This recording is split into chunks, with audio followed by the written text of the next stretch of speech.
Hello once again, my friends. Welcome. How y'all doing? I'm so sorry I missed you guys yesterday. Hey, sometimes life's just too good, you know? Yesterday, I don't regret for a second, man. I went on the longest, nicest walk outside. I wasn't like doing anything crazy or anything, just, I kind of had been out. I usually try to get out and get around a little bit in the morning. And it was so nice as I was coming back and kind of getting ready and thinking about it. It was like low 80s yesterday, just perfect amount of warmth. Sunny day, a few little poofy clouds late. Beautiful, beautiful time. And today it's getting like the next couple days it gets a little hotter than that, right? Like pushing 90 and kind of that hot afternoon time, which when it's great to be in here with you guys. So that's what we're doing today. We're hanging out with all of you.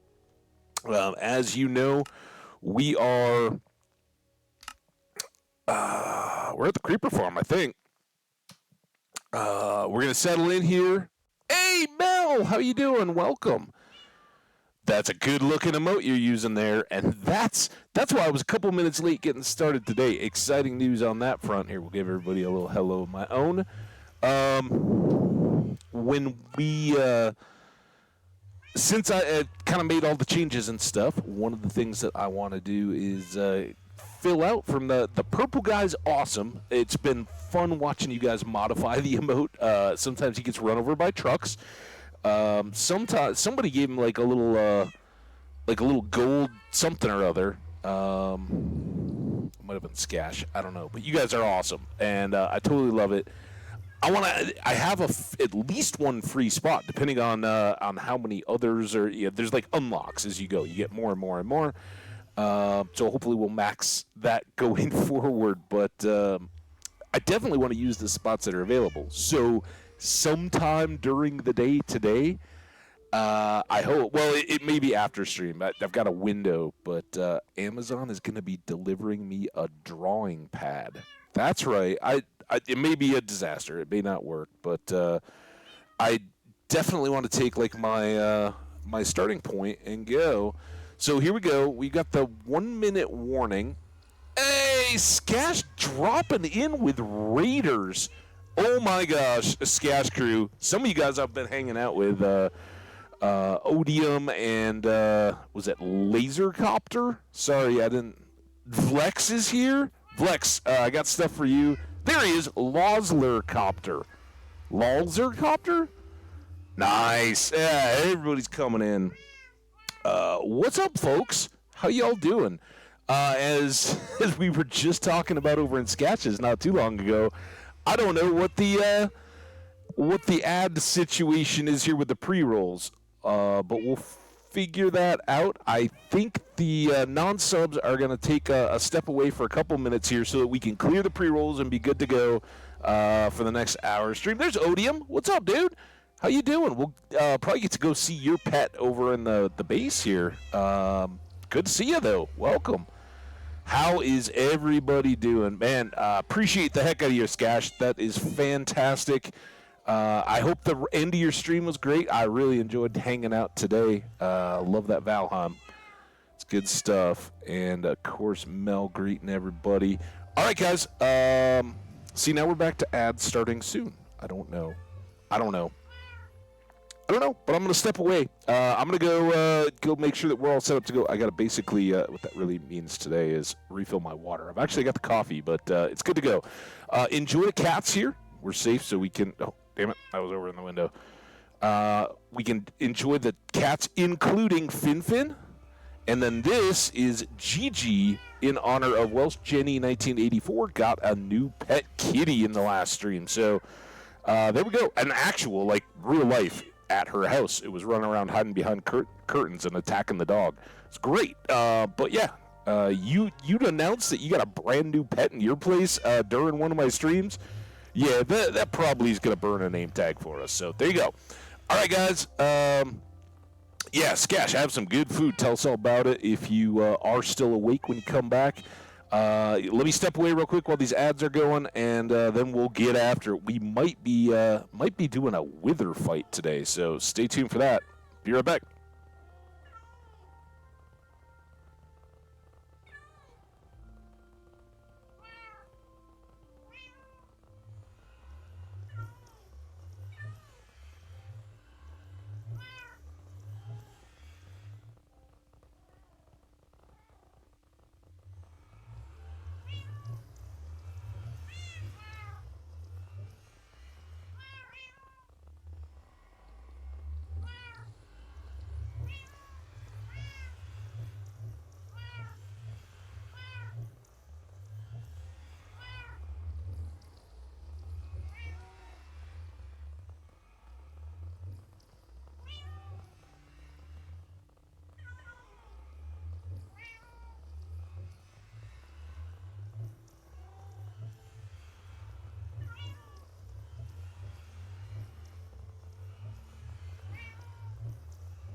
All right, we are back, my friends. I hope we're still good. Man, we depopulated a bit. All right, well, we've got a pick to repair here. Let's get that.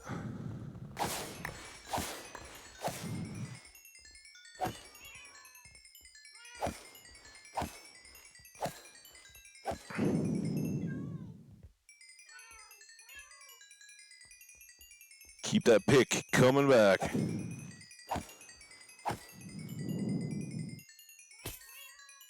Definitely good enough. All right. I know we've still got folks coming back from the break. I'm just checking my audio here, make sure everything's good. And then I think we'll go start the walk now. Everybody that was here before already got to see the deal. I wonder if the raid folks got pulled back out for that pre-roll. Does that?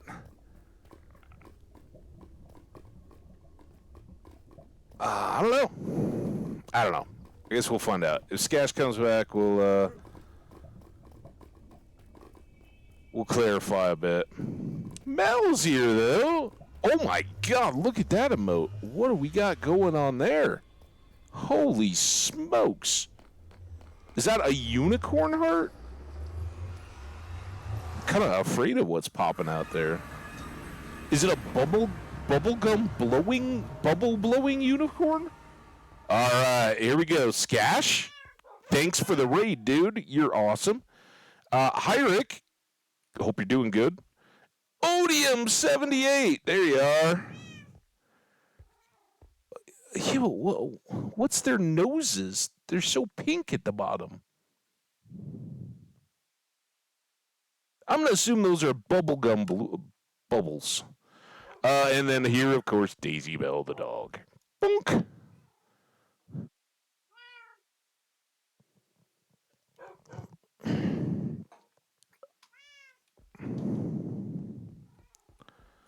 All right.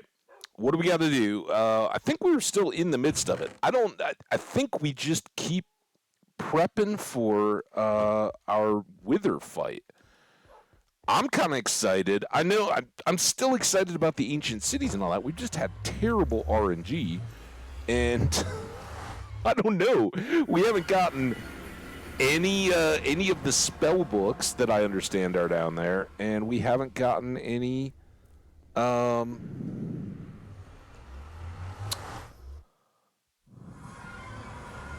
Whatchamacallit? You know. The smithing armor templates or whatever they are, the new 120 stuff. So I don't know, or archaeology stuff or anything else. So this is going to be our battle pit, right? It's very close to the regular basement, but you'll notice I gave it a couple rows of blocks cushion, and we're actually going to throw some obsidian on this wall as well before we go. But for the Wither fight, we want lots of space, and he kind of leaves a mark wherever the Wither hangs out. So we got to make sure that he isn't wrecking our home. So I think we're going to kick this out a little wider, and I'm very much wondering about leaving the ceiling low like this. I might just take it one more instead of the 5, at least for the fight, because he can't get up and away from us. I mean, he can certainly shoot all these and clear them out, but he's going to be aiming at us and the chickens. So, yeah, I don't know. It would speed it up, that's for sure.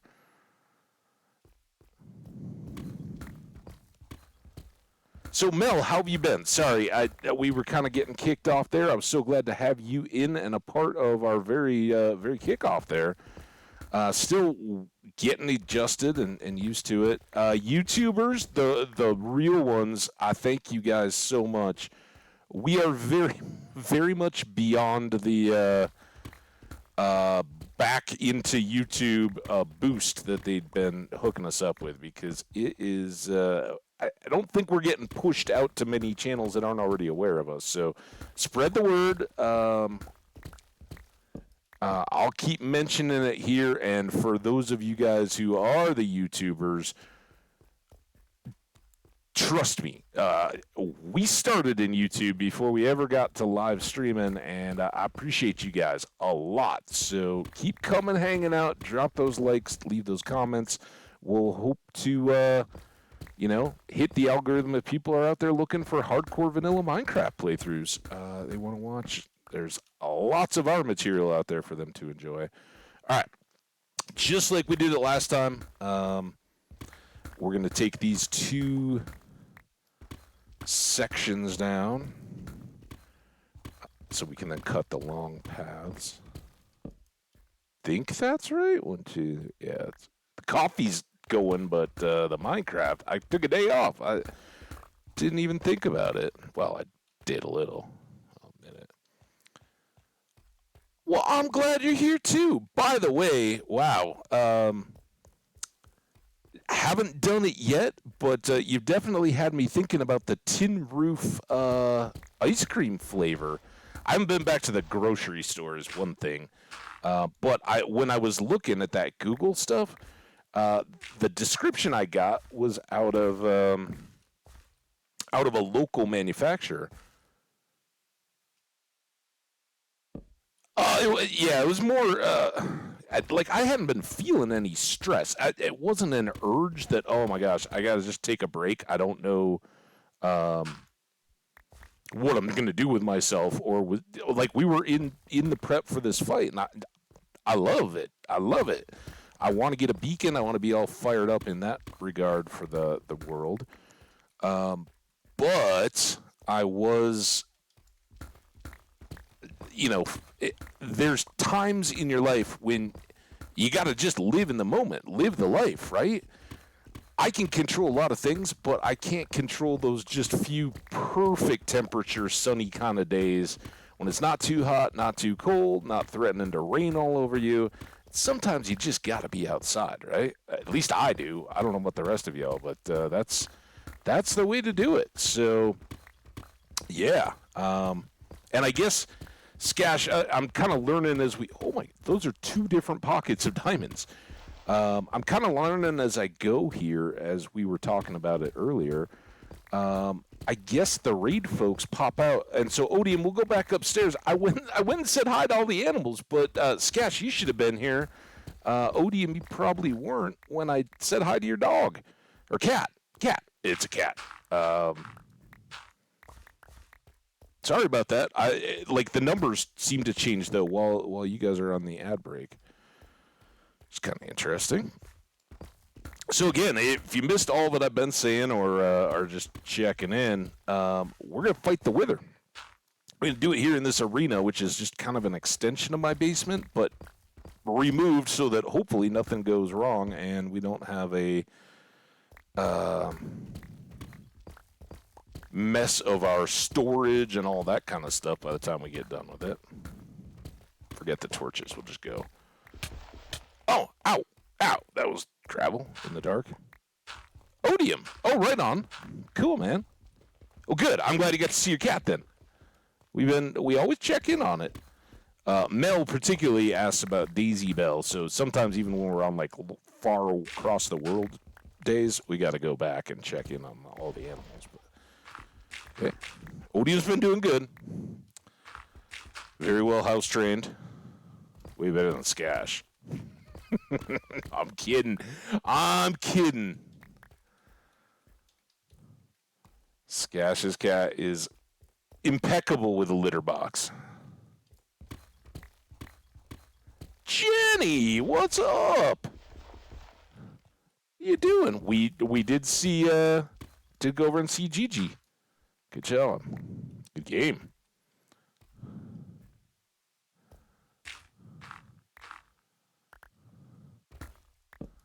Everybody's in. So did everybody else have a good rest of their weekend, huh? Anybody do anything fun?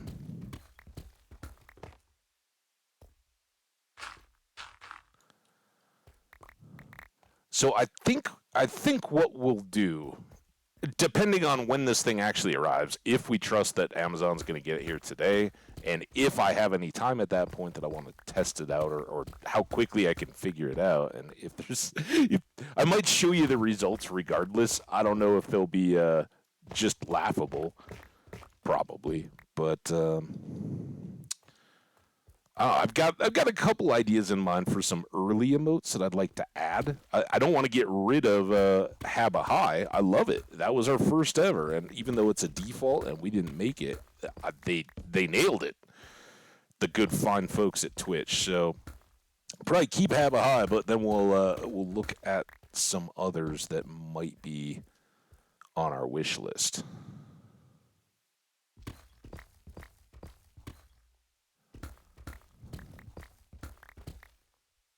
Of course we did.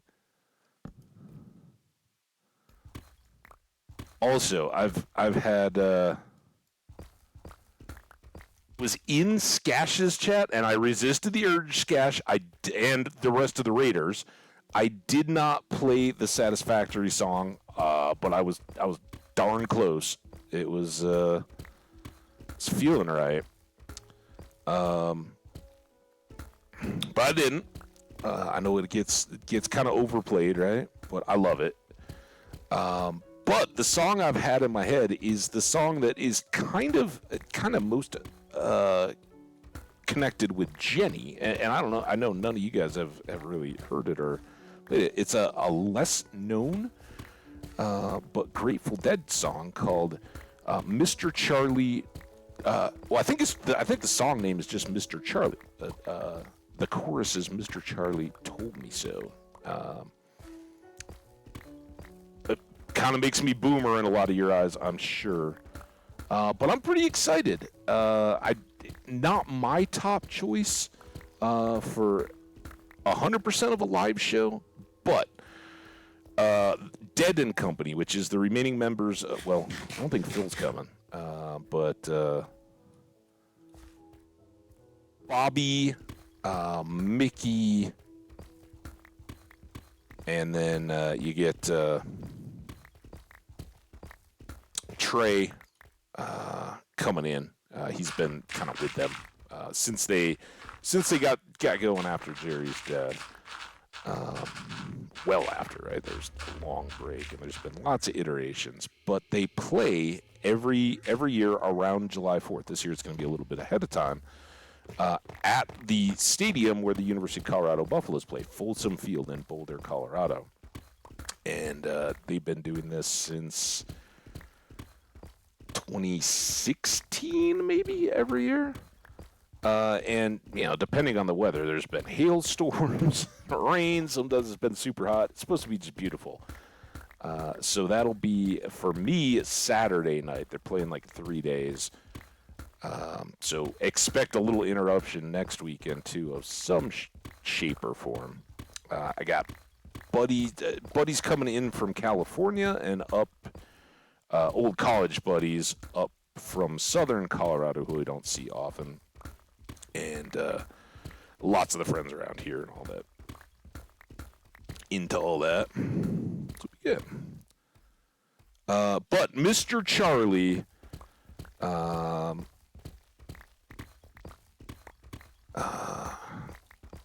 the chorus and some of the... It's just a little, like... It's why it's not a classic hit or anything like that. Like, a lot of folks would be thinking of Truckin' or...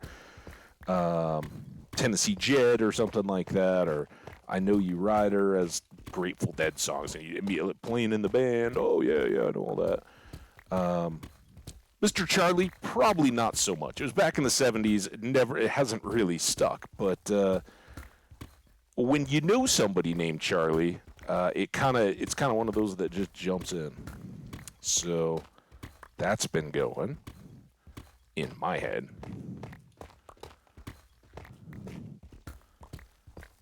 And that's because I know Charlie could backseat us to through a lot of things, right? In the game, he could tell us so because he played a lot of Minecraft too. Ah, there you go.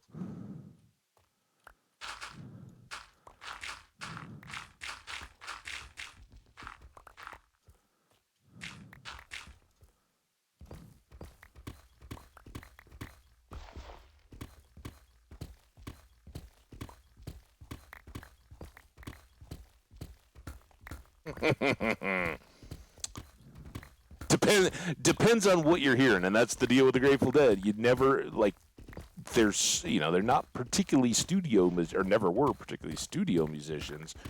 They're a live band out of the '60s, right? And every show was a little different. A lot of that was chemically induced, right? They didn't know what they were going to be doing with each performance day to day, but they also, you watch any of their interviews or anything like that, and they say, we know how to make an audience just scream and yell and go crazy. It's not when you're a professional, you know all the tricks, right? Like we could reproduce the songs, the hit songs that you all know every time. But they were never about that. They were about it being the music that would emerge and connecting with the audience, and that you hear a song played live one time and you hear it played live a different time. They could be very, very different impressions, and a lot of times, that their concerts are notorious for starting with a song that will then remain and be teased instrumentally. Maybe they start in the middle of the first set and they'll introduce one. And there's a few parts of their repertoire that are known for this, where they'll be extended, and so they'll start it in the first set and play a couple verses, and everybody goes crazy, and then it kind of winds down, and maybe they pair that directly just through transitions into other songs. But eventually all that ends, right? And they have breaks, and they go do the intermission and all that, and a whole different movements and stuff within the music that's being played, whatever that night is. But then somewhere in the second set, when you've kind of forgotten about it or sleeping on it, suddenly they'll bring it back and they'll play maybe the third and fourth verses and finish it out and transition it back in from another song. It's amazing. So, or it can feel really slow and not be that appealing at all. And frankly, that's why I'm not. It's great to honor, musical heroes, I guess, people that have inspired and get a chance to see any of those living legend type performers live when they're, it's kind of a cash grab, right? And they're at the end of their careers and they're seizing on that, hey, this could be the last time you guys get to see us type mentality. But from their side, they've, I think, done a decent job of balancing that out by bringing in new musicians, and certainly were forced in that direction when Jerry passed away back in the 90s.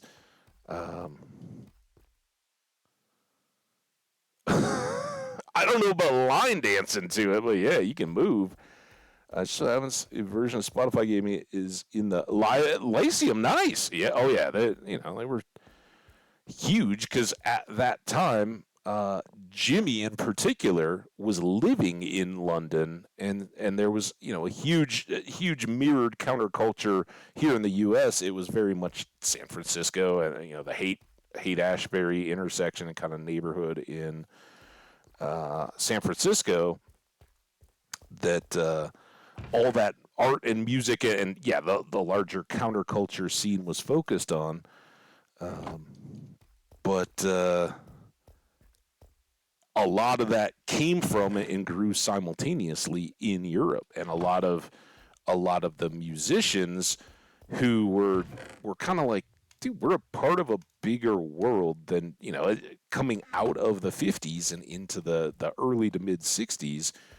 There wasn't a lot, it was like, oh yeah, all post World War II, we're America and all that. Prior to World War II, we weren't even going to get involved. It was like, yeah, the rest of the world's out there, but it's a different place. And on the backside of that, the young people were the ones that were like, yeah, these people are pretty cool. We want to go back and forth and not just play tours where they weren't in the 60s. None of these guys were like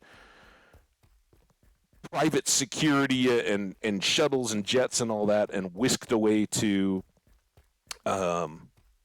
secure hotels and all that, they're just as likely to then go pop into a pub or something like that in between and um, meet the locals and talk about philosophy or art or music theory, for the artists and stuff, music theory, but much like the benefits that we have now with Twitch and other global applications where Skash, an Australian, and I, an American, and Jenny, a Welsh woman, can all hang out and just talk about life and chill.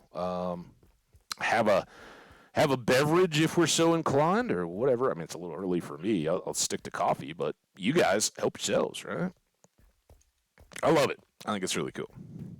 But don't for a minute think that I'm like full on hippie or anything like that. I really really enjoyed my shower and shave today. It was wonderful. It felt really good. I like to be clean. I like to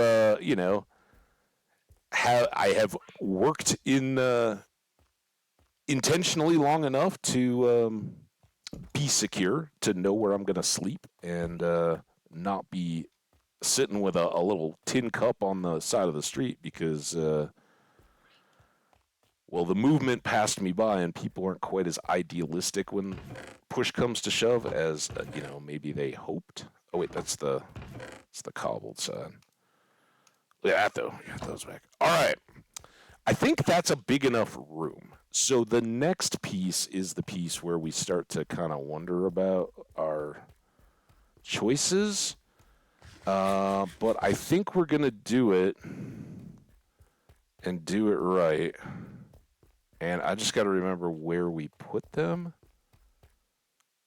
What? Oh, Mel's taking off. All right, Mel, have a good night, day, whatever.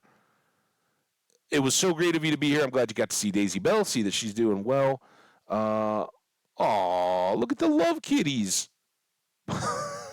That's wonderful. And then Jenny's right back with the love puppies. See? That's where we gotta have more emotes.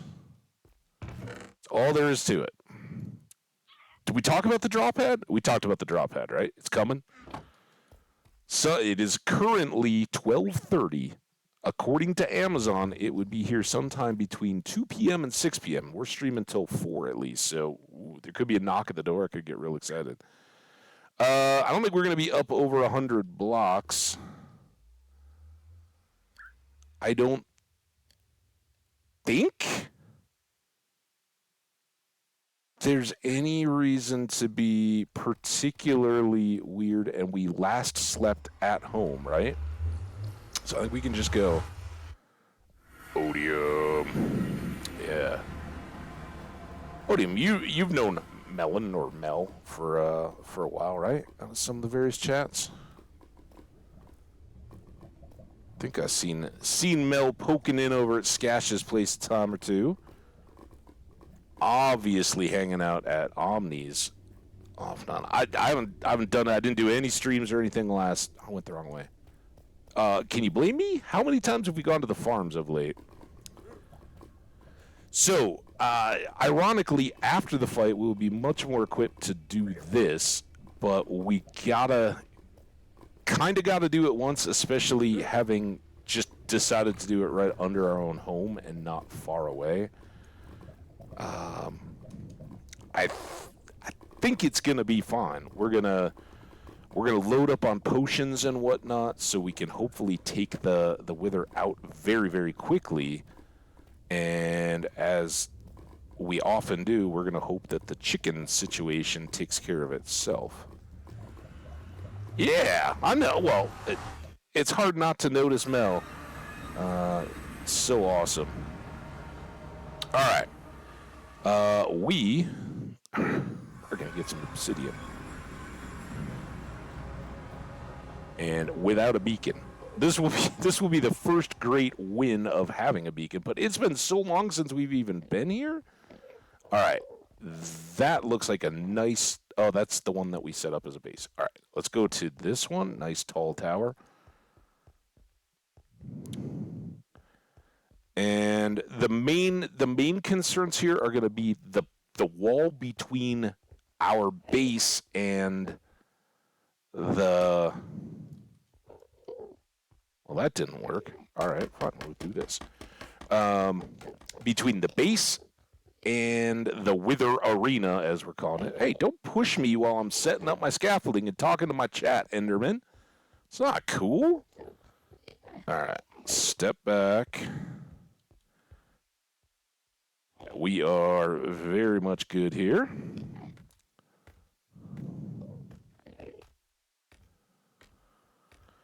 Mr. Charlie told me so. See? You take your silver dollar, you take your silver dime.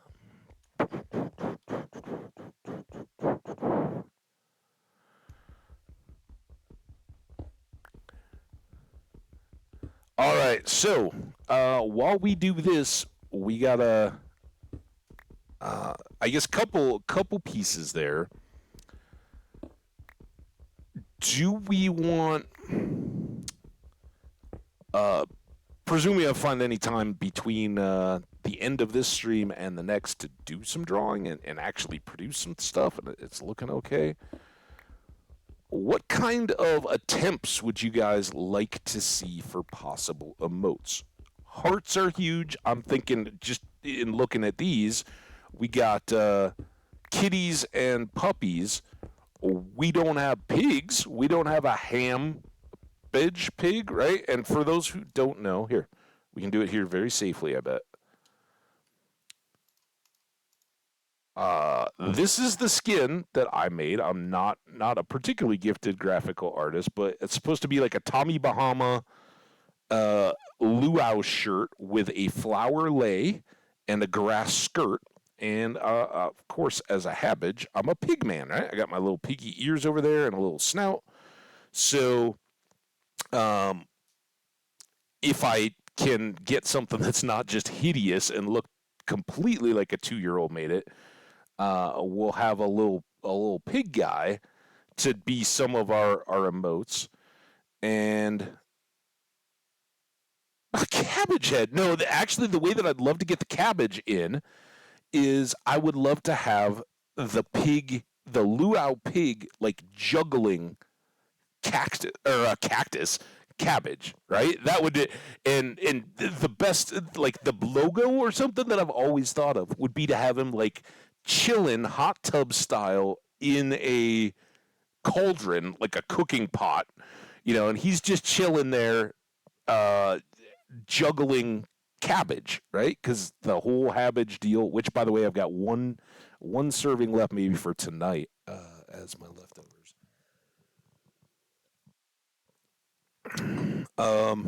So yeah, that's something I'm going to try to kind of work out of. But is it a little habage face with a heart? Is it other like kind of little dude emotes? I don't know. Some version of my channel's coffee cup, because you got to have a coffee emote, right?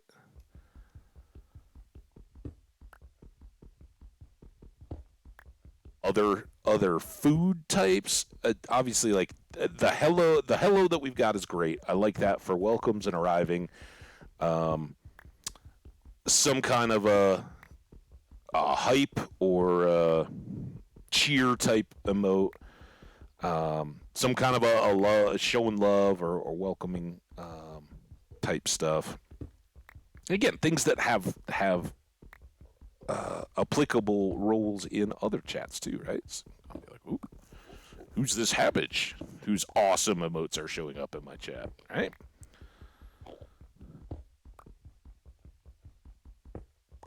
Oh, I did. Uh-oh. What did I do now? Damn it. I'm in trouble.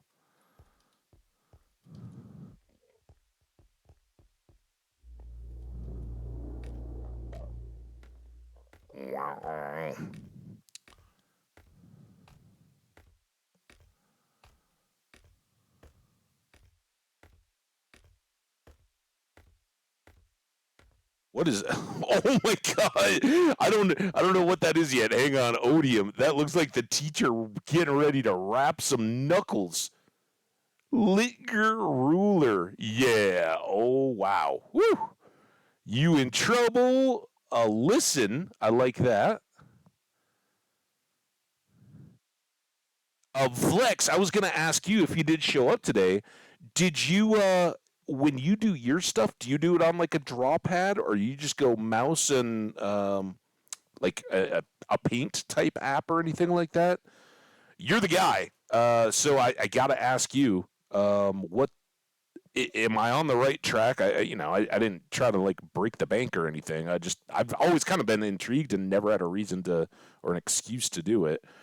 Um, and usually, because I'm a cheap ass, I like to get. I don't know if I have it installed on here yet. Paint.net. That's what I've always used instead of like MS Paint. I did that for photo editing and all that stuff for a long, long time. Um, which, if you're saying I just need to get 128 by square palette with a transparent background and make stuff, I can handle that. That's cool.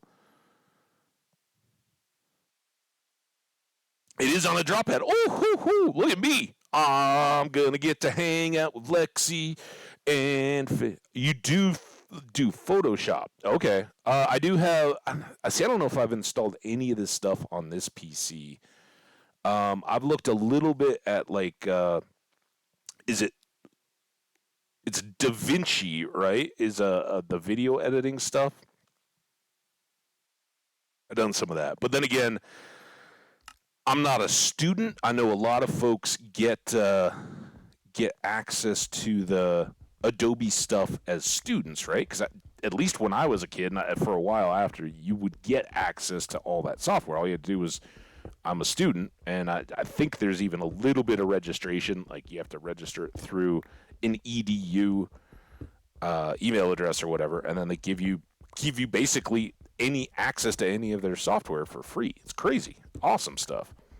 Or it may not be the pro version, but it would be like the student version. And at least from my professional perspective, those aren't much different, right? They want you to. They know what they're doing. They're like, oh, you're students. You're in that early adopter, not locked into anything. So let's get you used to using our stuff, and then hopefully when you become a pro, you're going to use it all the rest of your days, right? Registration and verification. Yeah, yeah. Oh, look at that Skash emote. I see that Skash emote showing up from Jenny. That's fantastic.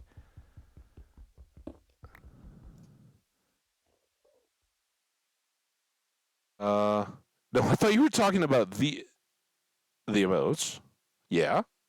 But then you were talking about Pigman skin, and then it turned out you were talking about emotes. Yeah. So I was still talking about emotes. I was just showing, like, Skash here. Perfect example, right? Skash, the kitsune, is a fox, so Skash has got the fox for his kind of base, and then he's got a whole palette of emotes. Here, let's, for folks who may not know, I know a lot of you folks came in from his raid. Where are my emotes? Because I have access to those. So Skash, right? This is what I'm talking about for myself too, right? So Skash has this palette. I hope you don't mind me showing off your channel, dude, right? So Skash has made a bunch of different stuff. Hype, Cry, High, Aim. That's the one Jenny had just popped up. GG, Rage, and Sus. Exactly. All from his channel, but they're all kind of on that theme, right? Now we're keeping my little Hamba high because I love him, but that's why I was showing off the skin, Jenny, was to say like, yeah, I'd like to have something along that that I'll play with a little bit and try to, if I can get kind of like the cartoony basis, then I can start building out, right? That's the idea, anyway. So it's gonna be fun. Like it'll just be a mess around thing for me to do and play with, and it'll probably be terrible to start. But I also understand that I can quickly um, swap it and like use a spot. You wanna then you're out of spot, so you want a different emote up there. You just gotta unload the one and reload the next, right? Kind of deal. So. Not that I don't think we can be doing that in the midst of streams or anything, but yeah, we can load up a few different ones for whatever we may be doing to keep them variety until we get a feel for which ones are favorites, or if I can then improve upon them, as we go and. Look on Fiverr and see someone that has a history of emotes that is similar style to what you want and discuss them with them your options. Okay.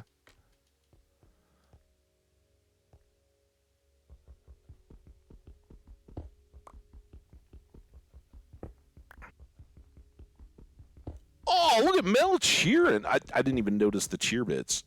Shout out to Mel for the cheer bits. With those big old unicorn noses. I didn't realize that was a cheer. Thanks, Mel. Dude, you're so awesome.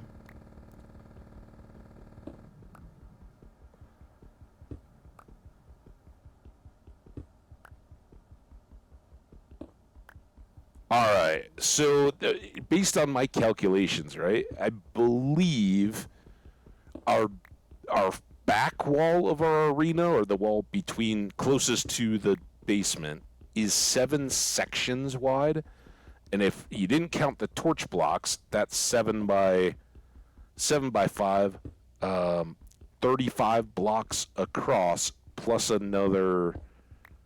Let's just call it like 45 to be safe. 3 rows high on the back edge. Right, and if there's any place where we want to be taller and safer and have more obsidian to slow them down, that would be it. The floor gets a lot more dramatic.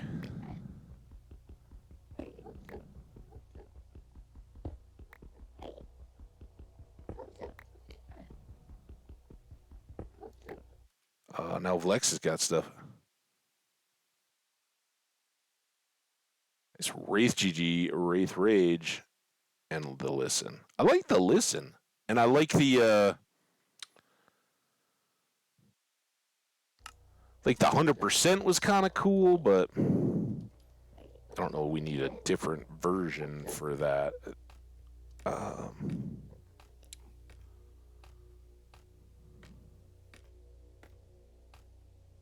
Storytime emote. Pets or something.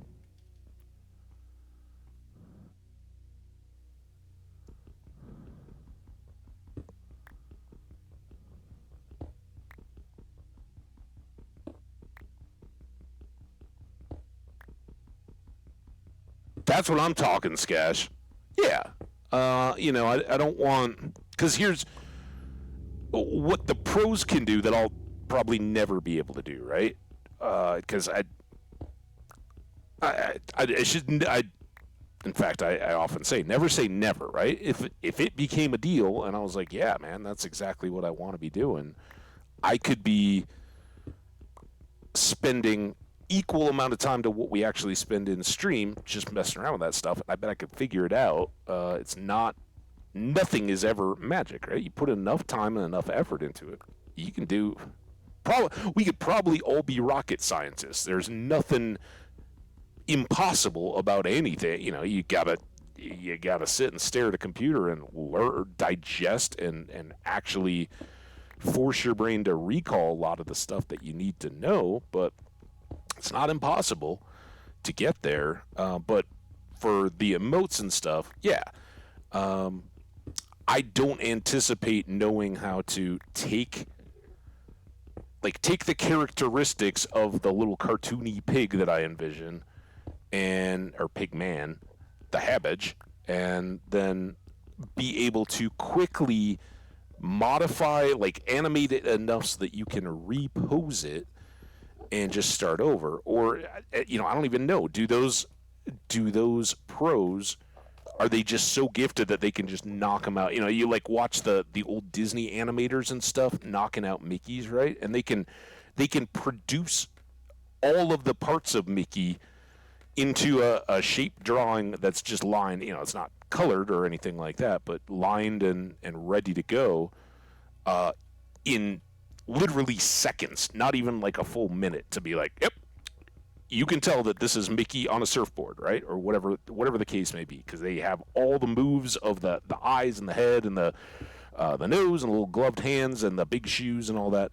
They can make Mickey, boom, just like that, because they've done it 10,000 times before they ever started doing it professionally, kind of stuff, right? So I don't know if those pros are using that kind of stuff, or if they're using the software to help be like, this is the ear shape. I have an ear up, I have an ear down, and depending on how I want to pose the next picture that I'm making, I just pull the pieces of that character together and can knock out a bunch of different emotes very quickly together. I know the software helps, but it's never been something I've really had any reason to look into too much. So. Odium. What do we got going on there? My mind is filthy, so that one seems kind of negative. Odium, is that a golden shower?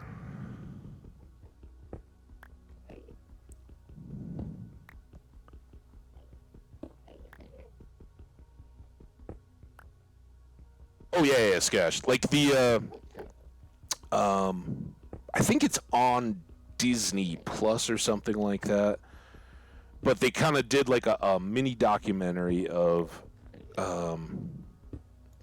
one of the, like, a guy that got to do the whatever anniversary Mickey feature thing that they were working on. And he was stoked to be actually doing Mickey for a drawing. But yeah, animation and all that I've always loved. Like, is there anybody that as a kid growing up didn't aspire to be an artist, whether a painter or a drawer or whatever? I mean, I think most of us are down to do a lot of sketching and drawing and all that until people start telling us we suck at it, right? That's the drawback. And I've never been much of a doodler, but I don't know. Like somewhere in one of my bins of crap, I got old sketchbooks and stuff. Where what's it cost to go get a sketchbook and some just some drawing pencils, right? And just do gray on white. But keep that part of your brain, your imagination and your creativity part, all cranking, and do something that's when, especially I really haven't changed the hours too much, but when I was doing corporate stuff, right? You'd get done with like 10 hours at the computer, and you don't even want to look at a screen. Even though I love video games and keeping up with friends and movies and all that kind of stuff, it's like, nope, I need something tactile and finite. If it wasn't such a pain to store like clay and all the supplies or paints or something like that, I'd definitely do all that, right? Like, dude, you can still have a movie on or something like that and be doing something that uses a little different and engages you differently. I at least find that to be super not only relaxing but rewarding, and it gives you something. But I also, as a younger adult, got very much into photography, and that became, the outdoor part of that, hiking with a camera, getting all the shots, and then it became my, oh, dude, oh, damn it. I hope I didn't look at any of them, and I don't hear anything screaming at me. Oh,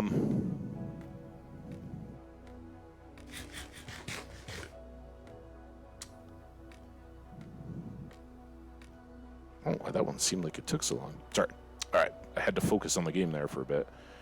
Photography became that creative outlet for me. So I kind of I kind of then backburnered everything else because I was, for a while there, I was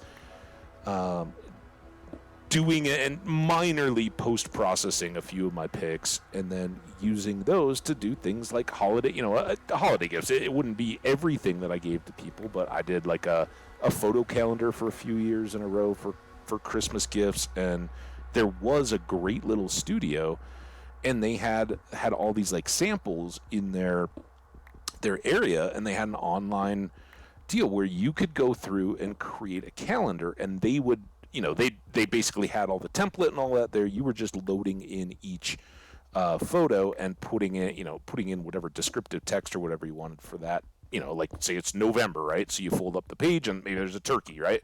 And you say Happy Thanksgiving or whatever in the bottom corner of that photo page. But then the calendar stuff is all off their software, and they just had a fixed price. You could, order a batch of 10 of that. I never was doing a lot, but like close friends and family would get calendars. And, for all those friends around, like I shared not too long ago, I went up and stayed with some friends that I hadn't really been to their house in years. And I was kind of blown away because I'd forgotten. They still have the housewarming. One of my photos that I just had framed, not big or anything like that, but it's like a crane, like a water bird, on the shore of a lake at sunset, and it's all oranges, and the bird and the trees and everything are black, just shadow, with the glowing orange water kind of behind. I was like, I know that picture. They're like, yeah, you gave us that. And I was like, that's so awesome. That was just a little bit of expense to have it printed and framed and all that. But for a local business where the people were cool and, knew me when I came in, I liked supporting them. And it ended up being a very, I could have got them a bottle of wine or something too, right? And they would have drank that and, okay, yeah, that was great. Glad you gave us a housewarming thing, but it's just a little, it's got a little bit of you in it. So, hey, there's Jay, right? Jay, what's up, man? How you doing? Sorry, I'm looking at Obsidian here and chatting. I love doing photography, especially landscape, because you can get so many cool yeah. So people would be like, oh, what kind of photography do you do? Well, I live in Colorado, and the specific reason why I looked so closely at Colorado schools when I was looking at going to uni was because of the mountains. And while I'm a skier and a hiker and a camper and all that, and I love being out and in them, it was that first, I think it was a ski trip. No, it might have been a summer trip the first time I came out with like a group of students, and woke up on a school bus in the plains, but right when the mountains had begun to come into view. I was wrecked. I mean, you talk about like love at first sight and stuff like that, and is it really possible? Yeah, 100%. And I think a lot of us have found that, yeah, sometimes that doesn't last. But there's plenty of people, you hear their like 70th anniversary or whatever. They're like, both in the nursing home. They're like, oh yeah, we met at the supermarket or whatever, and knew from that very moment that we were going to be together, right? And the very first time I saw those mountains at dawn, I was like, that's it. It's over. This is where I need to be. So landscape, easy game, but what I quickly found was that I preferred the mobility and the hiking when I was doing photography. So I was like, oh yeah, wildlife. I love the animals. Then you quickly find out that of all the animals, the least secretive and most prominent are birds. So I ended up doing quite a bit of bird photography, and over time was less likely to switch out lenses and stuff to grab the landscape shots, because I had a big, telephoto zoom thing that I was carrying around to be able to get up tight and close. So Vlex, yeah, I'm with you. The other piece of it was there's out here in particular, there's just so much saturation, right? Getting the landscape shots of the Colorado Front Range mountains in particular, like if you go down the southwest corner or something, there's a lot fewer people taking photos, but all along here, every single weekend, you got 20,000 people driving up from the city, at least hiking, camping, doing whatever, and all taking snapshots that are all getting loaded up and all that. So, it's like, oh, yeah, it's tough to make that stuff stand out. Plus, I like getting to the out of the way. It's an excuse, really. Since we're talking art, like, obviously this little draw pad has got me trying to connect with my creative juices. Can you tell I'm excited? But I got into photography after another failed hobby. I don't know which specifically came first chronologically, but they were both very close. My roommate and one of my very best friends at the time had been kind of getting me into fly fishing, right? I was never a big fisherman as a kid, but I grew up in Minnesota, land of 10,000 lakes. There was a lot of fishing going on where I was a kid. And we could walk it, like as little kids, we could walk across the street and go drop our little Snoopy fishing rods into the lake. There was a little, like, it was an artificial, it was kind of a boggy swamp when my parents moved in, and we were really little kids. But they dammed it and kind of dug it out and made it a widening of a swamp with a creek running through it. And they put a little waterfall at the end of it. So we'd go down and be at the exit of that lake, just, worm fishing, basically, with our little kid, fishing tackle boxes and fishing poles and all that. Just all catch and release and all that. But I did plenty of it, and I like that bit of it. I've always liked boats and all that. And my buddy was like, oh, well, let's, we would always be part of camping groups and all that kind of stuff. Like, hey, let's get a little fly fishing stuff going. So we did that a few times. He's a little more into it than I am. And I kind of quickly was like, man, I like walking along the creeks, casting a line, dropping a fly out into the river and all that, and having the waders and all that, so I can get it. And what you realize when you're fly fishing is by walking through the creek, you're going through an access through places that otherwise you wouldn't be at, right? And I quickly realized that I suck at choosing flies. I suck at the fine knot work and all that to really secure them, and my touch on my fly rod wasn't enough to really lay the flies on the water. I'd break my tippets all the time, and so I'd spend all the time like swapping out the flies and all that kind of stuff. For me, it was just a kind of an endless chore. And what I discovered was like, man, I really everything about it I love except for the actual bit of the fly fishing. But what I really like is doing all the same stuff with a camera in my hand instead and seeing all the wildlife as I go. So that's kind of how I modified it. I stuck with switched it out. The other piece of that, and it happened around the same time, and I have shared this story, was I had friends getting married, and they went to Hawaii. They since have moved there. Kind of the same deal as me, except that they discovered it when they were like, oh yeah, this is where we want to go for a wedding, and just do it in a park. It was very, very quiet and a smaller group, but I think they were surprised at how many friends were like, we're coming. We're not missing your wedding and or the chance to go to Hawaii. But while we were all there, we got on a whale watching boat tour thing, just a touristy deal. And I had my little point and shoot camera at the time. And, I guess I had the camera, and I think I had my first digital camera body at that point. Maybe I just made the switch. But I didn't have any big glass at that point. I was like, oh yeah, I can just take all like compared to film it. And for a lot of you younger folks, you don't know, changing from film to digital in photography, it's kind of moronic to say it out loud, but I don't think people realize how much that changed the game, right? You think about it, you're like, oh yeah, of course it did, right? It's digital. You got immediate access. You can just take the picture on your phone and post it and all that. Yeah. Um, but if you'd never gone through the part of taking your photos to a processing place, to a little Photoshop or drugstore or whatever, to get made into prints, and at that point you had to decide, do I want to do something more with these? Nice. I don't know what GCSEs are.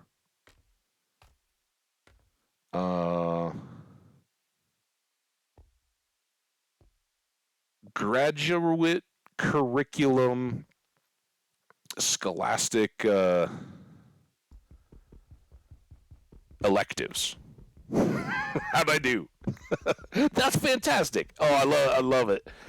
Um, it truly changes the way you see the world. But like I said, film, while it was great and like it was getting so easy. I grew up in the era when shaking it like a Polaroid picture meant something, because for a while there everybody had Polaroids just because it was so great to get your pictures and not have to wait 2 weeks until you finish. Oh, and the pictures that finished rolls of film, right? You'd be on vacation or whatever, and for me, it was the dad. Dad had the camera, and he would, have a dozen rolls of film that you'd take along or whatever, and then you'd get to the end, and you'd only have used like 5 of them or whatever, and then like one would be halfway done. But to go take in all the photos and see what you'd taken pictures of on the trip, you had to finish that last roll. And oh my god, there were so many times that it was like, okay, kids, come on out. We're gonna go stand in front of the garden so that we can take these pictures. Come on, Dad. Can you just take pictures of the flower? No, flowers don't mean as. And they were 100% right. Right? Nobody would have cared what the garden looked like in 1988, but you got my sister and me standing in front of it, and even now we can look back and be like, hey, that's kind of fun to see us how young and goofily dressed we were and all that. Um,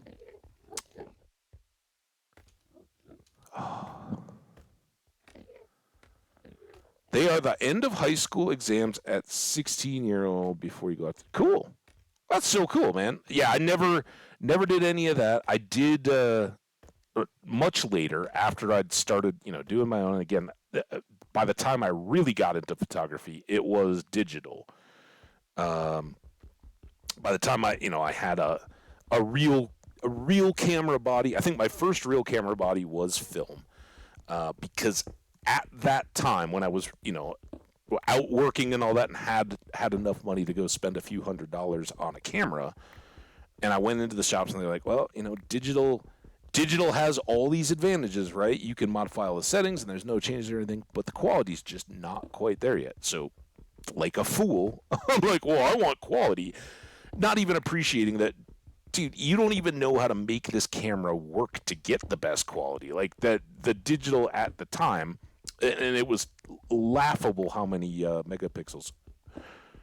Oh, we are into ads, by the way. So subs, you guys rock. For all the rest of you guys, you can't hear me, but we'll miss you. You're just missing out on Obsidian. Anyway, I don't think anybody's going to complain about missing photography stories. Yeah, couldn't even appreciate at the time that I wasn't going to be getting half out of that camera that it could have done. And it was really, like 2 digital cameras in, where the first one was the first one where I really started learning about aperture and color tone and depth of field, and what the ISO, how the ISO related to motion capture or blur or whatever. It's just it takes a lot. Just as I said, never say never on the art stuff or software or anything else. I would have never guessed at the time that I would ever end up learning all that stuff about photography, but I did, just because it was interesting, and as I was mainly just interested in being out walking around and seeing the world around me, and that was the main draw. But the more I did it, the more I was like, well, I that one didn't turn out as well as I'd have liked. How could I adjust that? And kept experimenting, and digital was the way, right? Without digital, I don't think I would have had the patience, even like in a photography class, to wait and turn around and come back to, okay, so the result of that picture attempt, and the reason why it didn't work was because you had this setting off, or if you try it this way. But with digital, you could dedicate 40 minutes to being out in the field and, say there's a sunflower just randomly growing next to a piece of old farm trash or something like that, like a broken tractor or something, right? Rusting in a field because they leave those around. They're kind of rustic now, right? But you see a scene like that, you can kind of walk around it, and if it's a partly cloudy day, you can sometimes you'll be shooting in bright light, sometimes the clouds will shadow it a little bit, high, low, different angles, different depths of focus, and all that. And if you do all that and you kind of do it systematically, where maybe you have a notepad, maybe you just kind of remember, I increased the ISO as I went along, you can kind of go back through and be like, all right, really narrow depth of field, really high ISO, not too grainy when it was bright light, but when it was lower light, it got pretty grainy, so I had to, change stuff up. That's kidding.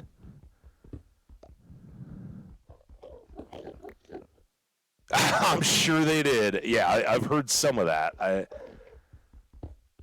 Opening the door to dark. So I bet. Well, I don't know that you never gotten it. The little Stardew cutscene with Haley. She's the photographer. She's got the dark room.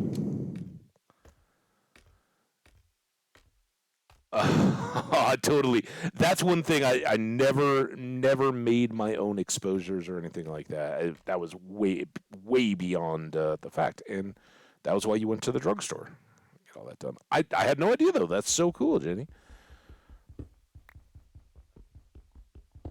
And yeah, I am so amateur that I can listen to those conversations and get a little bit out of them. But I know they exist, right? And honestly, I know when Polaroid announced that they were stopping the instant exposure film production, right? They were going to stop making the cartridges of all the little preloaded paper stuff. There were a few different businesses that just, like, all right, give us all your production. Don't stop. We'll store it and all that, but we still depend on this. Give us everything you got, right? So that's fascinating. Very cool.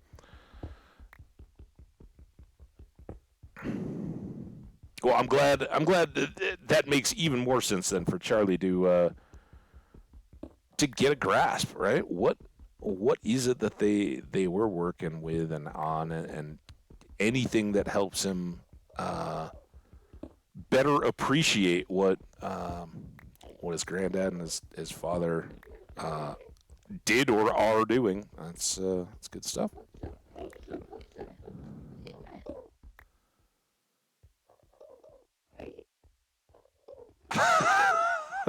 I know those sheds. That's fantastic. A dark room, a brewery, awesome. I think I know. I believe I know that your dad has since passed away, but I think we could have hung out. A dark room, I'm down. A brewery, totally down. I have brewed beer. A garage, yeah, yeah, sometimes, and a tool shed or a toolbox, yeah. Um, Man, you talk about like man caves and stuff for having a TV and a fridge for some beers and a place where the guys can come over and be out of the nice part of the house to hang out and not be in the way, and kind of put up the stuff that forgive me if I am being presumptive here, but quote unquote, the wife would find unacceptable in the nice parts of the house, right? That's kind of where the whole man cave thing comes out of. Um, that's great and all. That's pretty new. But the garage slash workshop area as the purview of the guy and the little just it's kind of got that. There's always a scent, right? And it's probably got a little bit of like wood varnish and some glue, the wood glue, super glue stuff all in there, and it's probably where Dad kept his box with all the shoe polish stuff in there, right? There's always some sawdust around a little bit, and the metallic kind of oil, where if it's in a garage, you've been working on the mower engine or helping Dad do some basic belts and stuff on the old car engine. And those are nostalgia. My parents never smoked or anything like that. My dad never had a pipe or a cigar or anything. So I don't know anything about that. I know a lot of people talk about like the smell of pipe smoke as being very nostalgic as well. But that whole just for my dad, it was the basement kind of furnace room was his workshop, quote unquote, right?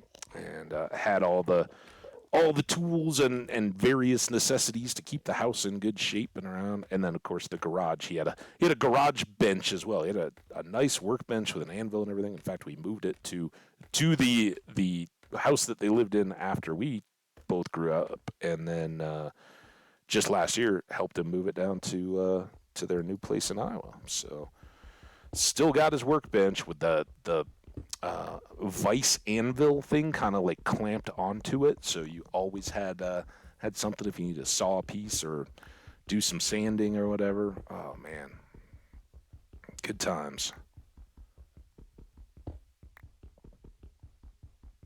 I'm sorry. I News of Welsh Jenny's dad's death was greatly exaggerated. Uh, oh yeah, of course, yeah. Brewing is not we. So my again, same roommate buddy and all that got me into fly fishing briefly. Uh, he was the homeowner and he got into brewing, and I was like, yeah, I'm in. Let's get this, and we kind of accepted, like came to call brewing nothing more than an exercise in cleaning, right? The biggest, most important part to making quality beer is, yeah, the ingredients and all that and the water and all that are very important. But the easiest way to mess it all up is to not have thoroughly and continuously kept all of the elements clean. So it's basically just endless dishwashing, right? Because you got the carboy brewing great big glass jug, narrow necked jugs that everything ferments in. Whether you're bottling or we started with bottling, we had all that and would do that, but ultimately we found it was just way easier to put them into those. If anybody's done like post mix soda, those little cylindrical keg kind of things, I think they're like 4 gallon or something like that. I don't know. It worked out very well. That was the size we could use, and we could hook them up to from Craigslist. We got a cheap old kegerator refrigerator that it was right for those like 10 years or whatever. But yeah, we'd supplement any beer that we bought with just brewery recipes of our own. I had a lot of fun. One of our buddies, like we expanded out. Lots of other people would come over and, hey, I want to try this recipe. And there still are brew shops around, right? And they'll set you up with recipes where you can start to modify and go like, oh, I really like those hops, but maybe a different grain or a little different extra flavor.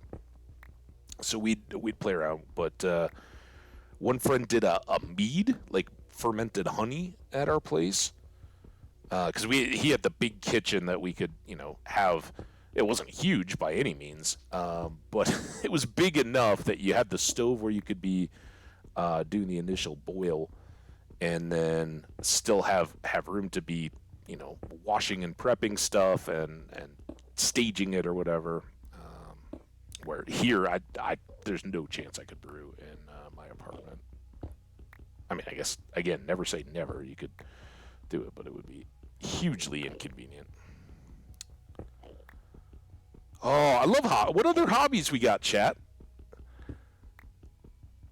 What else do people like to get into? The fishing, photography, drawing. It doesn't have to particularly be artistic or anything like that. Brewing, I think many would argue, is a bit art, but no more so than cooking or anything like that. You're usually following off a recipe, and we're doing very well here, guys. I know this is tedious, but we're just through our second ad breaks, and I think we're going to have plenty of time to get set up for and then conduct our wither fight. And honestly, if we have some extra of these, we need them, right? The reason why we haven't linked a portal to the ancient city area is because we've not had a ready obsidian on hand. So thanks for chilling and hanging out. Anybody else who's got stuff, love to hear it.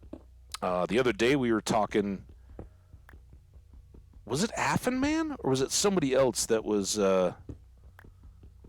talking up rattle can painting, right? AKA tagging. Well, tagging I don't really count, but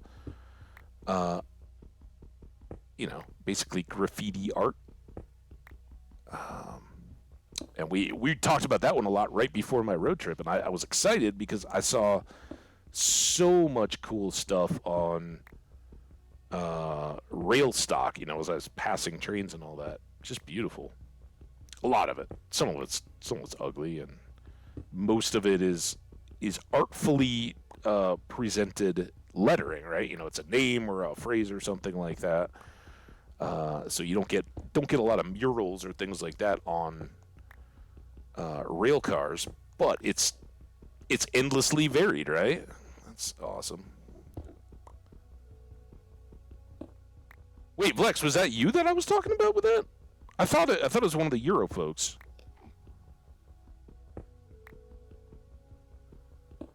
Yeah, dude, I remember, I don't know if there's much of an equivalent in other parts of the world from the U.S., but here in the U.S., for anybody who was in Cub or Boy Scouts as a kid, or Girl Scouts, I know my female cousin who's my age, either through I don't know what they call it now. I'm assuming they don't still, but the YMCA had Indian guides. Was their equivalent to the Boy Scouts or Cub Scouts for the younger aged kids.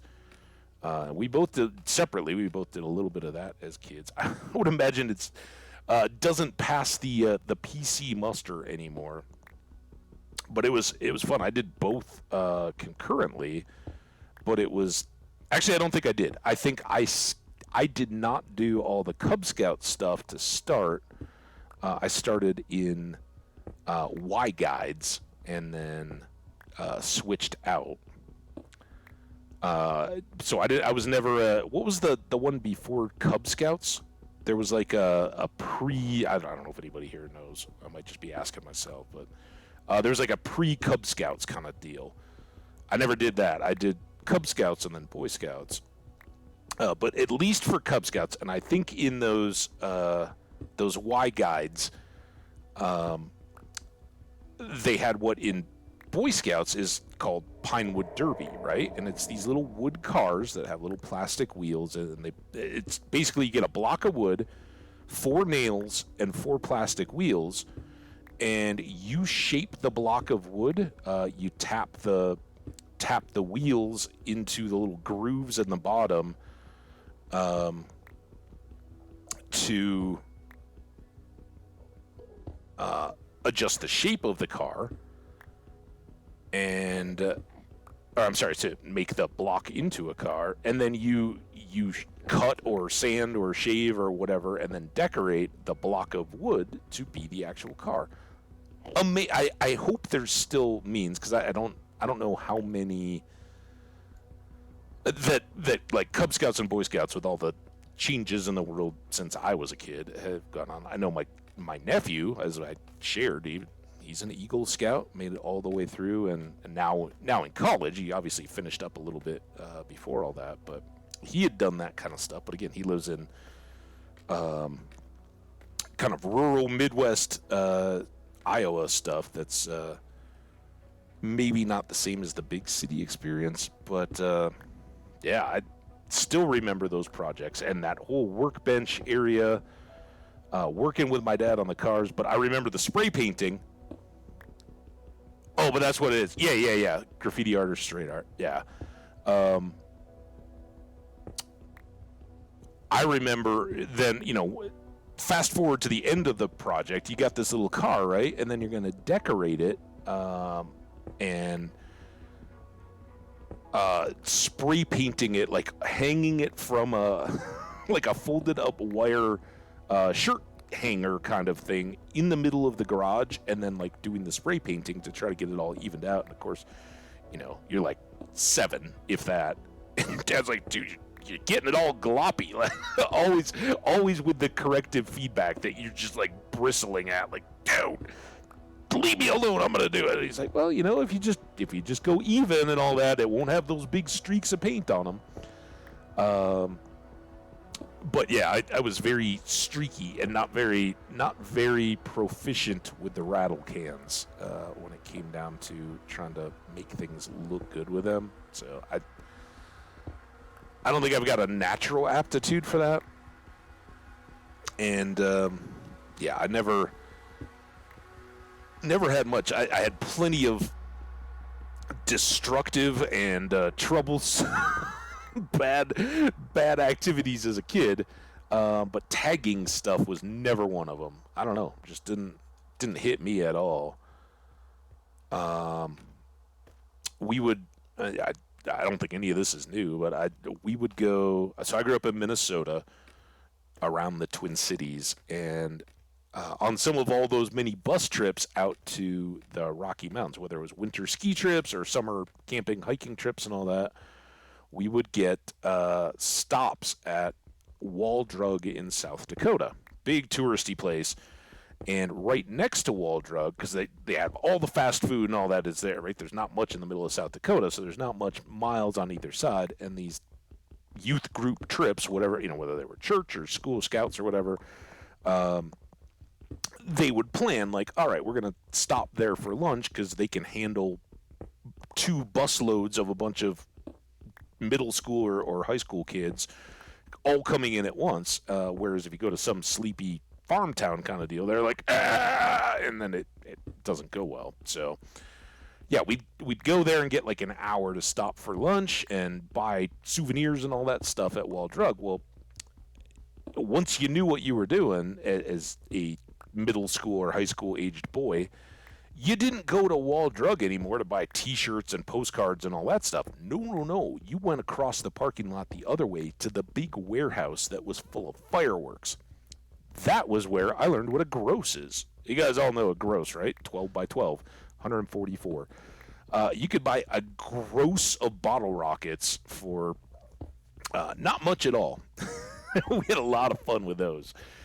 And like my house growing up was not at all conducive to sneaking out. My mom in particular has always been a very light, if at all, sleeper. Like, she's one of those people that probably even now, although I think mellowing over time.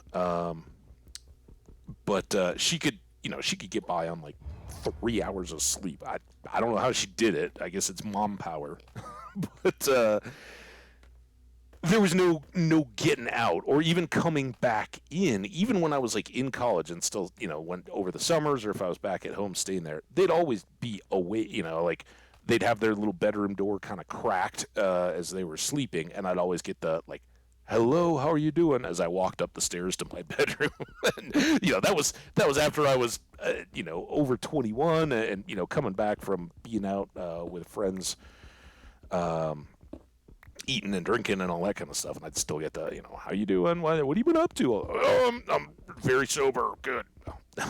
There was no hiding any of that kind of stuff or anything. But as a younger kid, there was no getting out of the house without them being. So there was no sneaking out. But very quickly, You just like, oh yeah, going out to hang out with some friends or whatever, or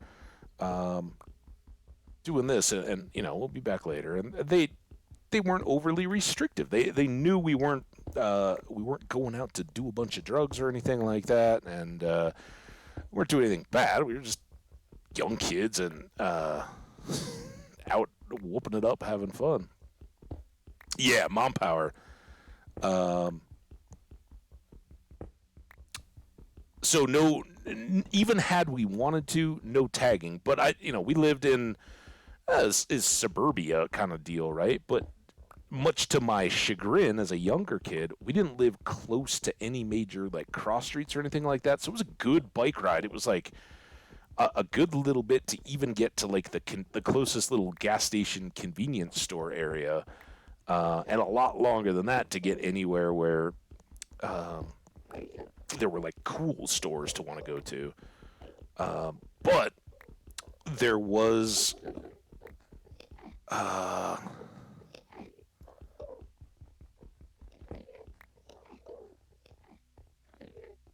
I know I spun that like it was beautiful. It was a wonderful place to grow up. Like I said, we had a big lake, and that was part of it. It had been all marshy and all that, so they couldn't really develop it for commercial. And so we were kind of on the edge of the houses. I've said that there was a little ski area and a big park kind of back behind us. So we had lots of ways to make up for it for being relatively in the middle of a city. There, it was a lot of cool stuff around us, but we didn't have shopping or anything like that. And as a result, we didn't have any back alleys or businesses or anything like that where it would even occur to us to tag. Like you weren't going to go tag a house, right? I don't know how you guys all grew up. So there was no spray stuff for us. We I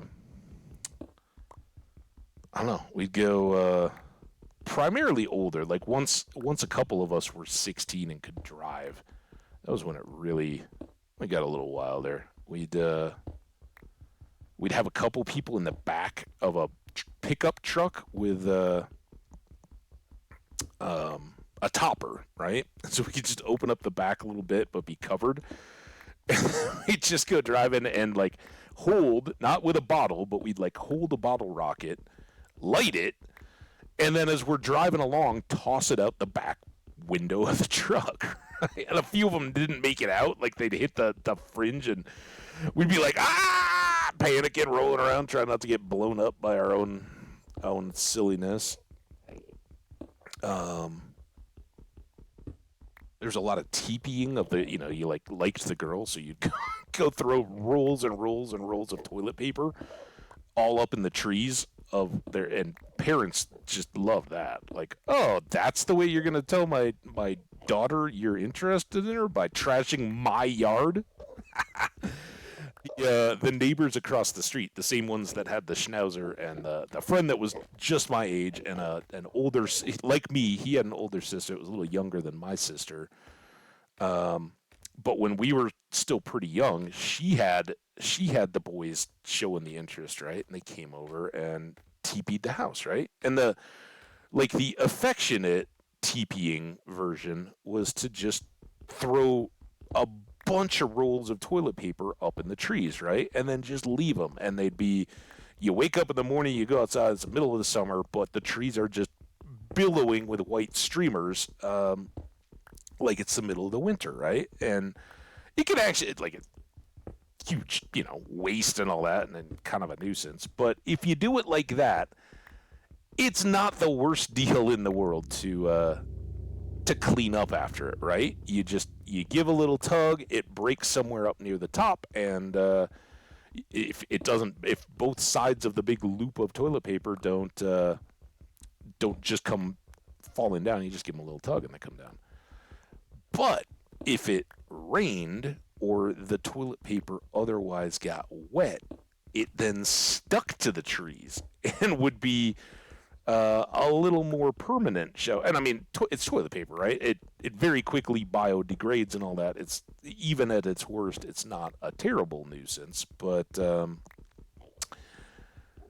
I can see now why it was. Well, I also learned why it was problematic. The guy or guys that teepeed my buddy's sister as kids, came over, and then after they teepeed all the trees, decided that they were going to get them wet.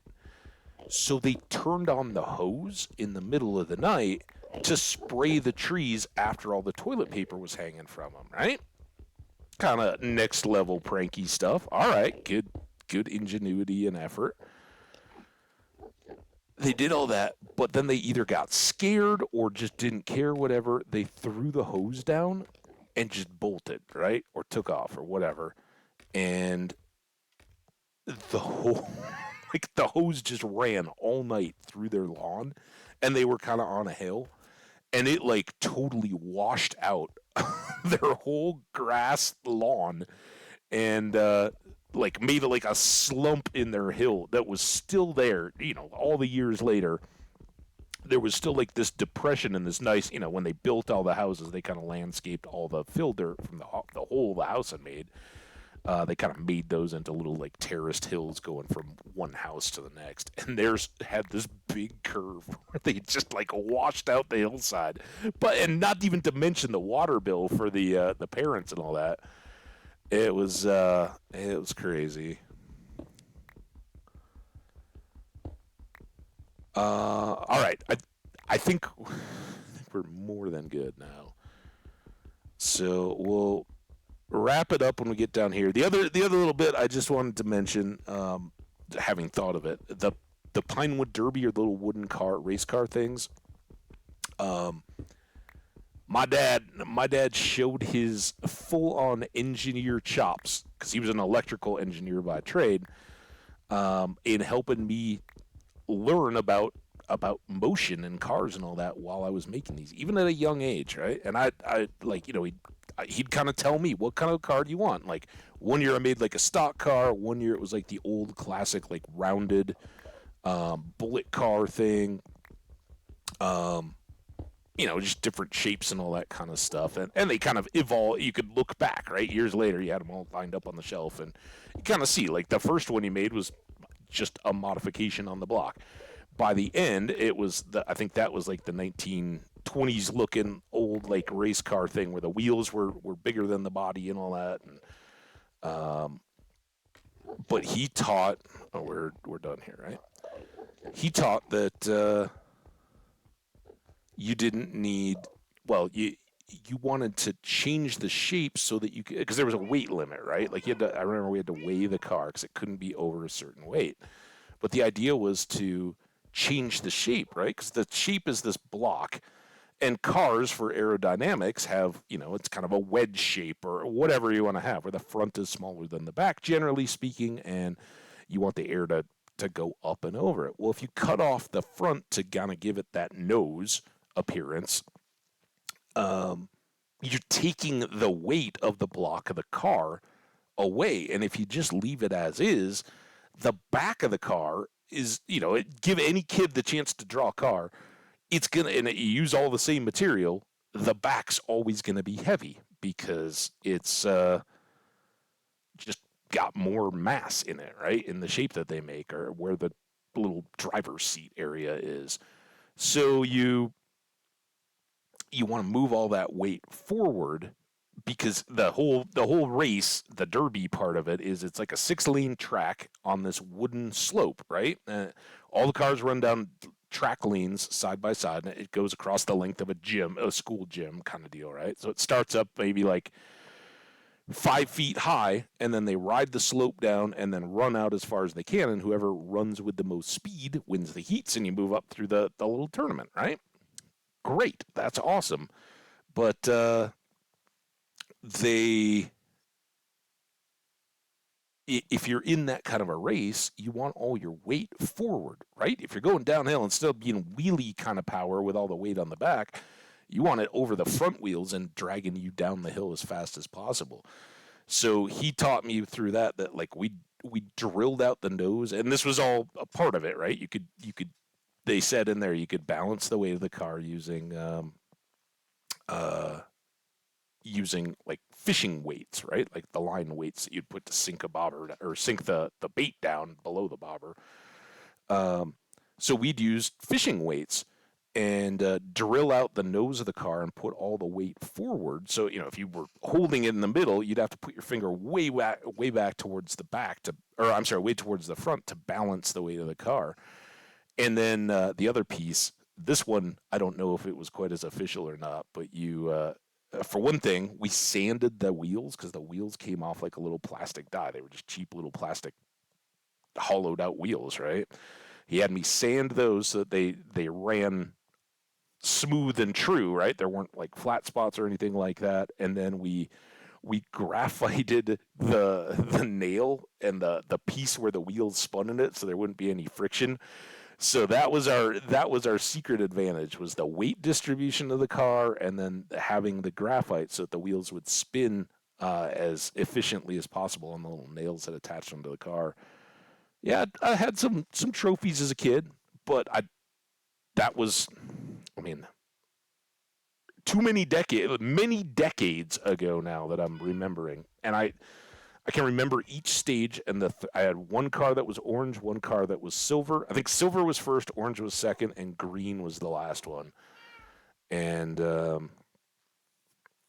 I know at least the last one we won straight up.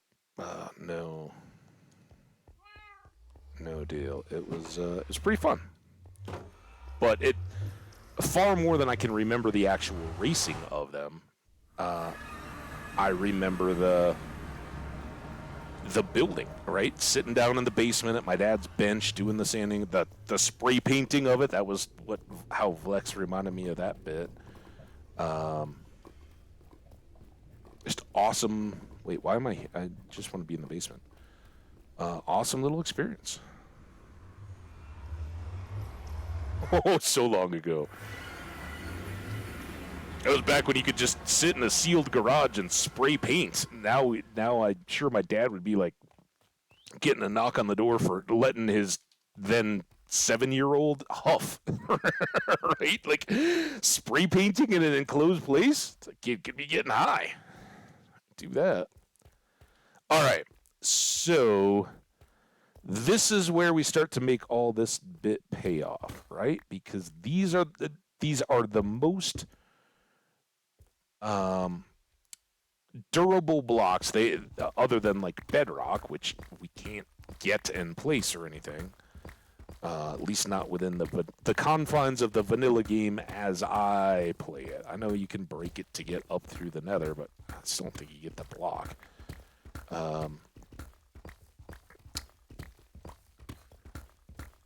We are using it here to keep the wither from getting into our finished basement. All right. If all goes well.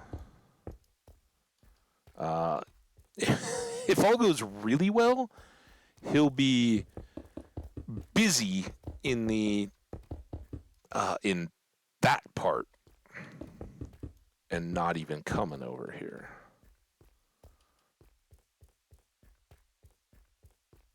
But if I need to boogie out, that's where I'm going to use this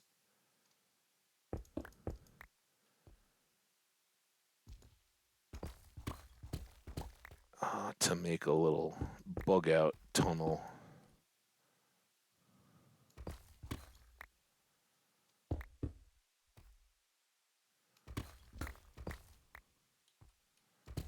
And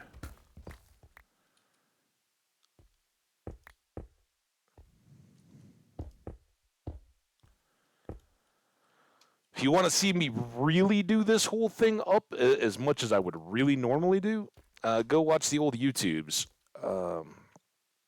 where I like fill the whole arena with obsidian. We're not doing that anymore because there's too much other stuff that we want to do, and I think we have enough experience and confidence with wither fights that I'm not too terribly worried about it.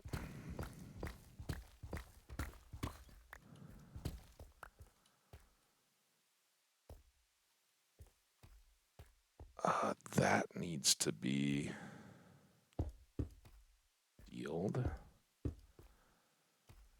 And I think This needs to go as well.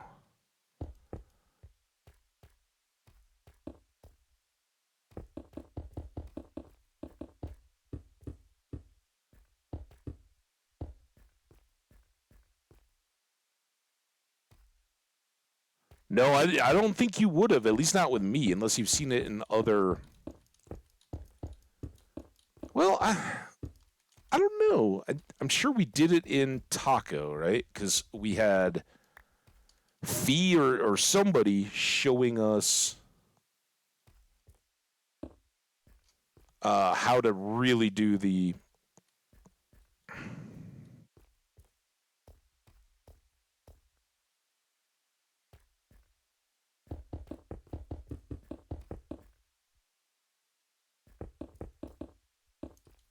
End portal.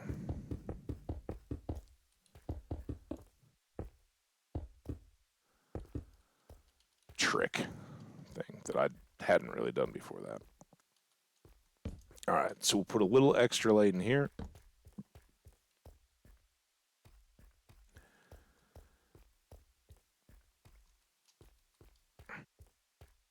And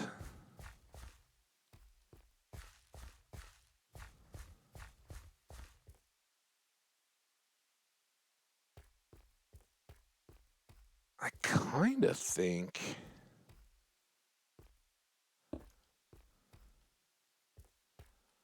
let's leave it at the back.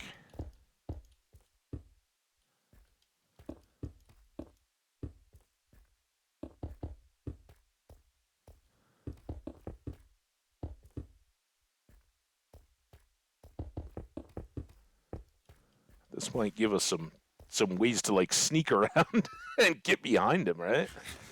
I don't know how quick he is to jump and react, but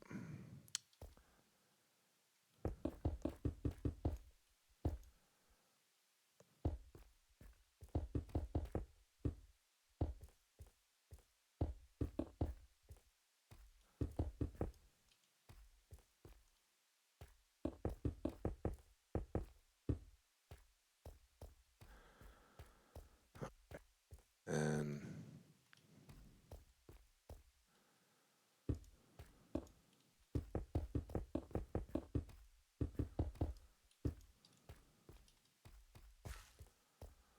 more like that. So we can largely hope to stay out of sight and sniping in the beginning. But then we got to get over here and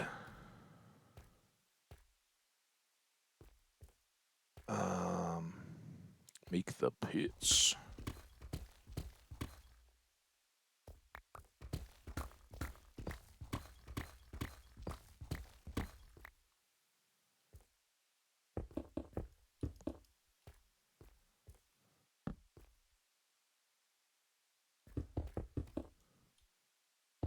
I don't know. We'll hopefully have that reminder coming here quick.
Yeah. We shall see. What are we doing? I think we can have this bit pretty well done when we get up to the normal break time. And I think it'll be in that next hour that we'll throw down. And we'll walk through all his particular traits and tactics and all that before we get going, and I'll revisit the whole wither rose bit.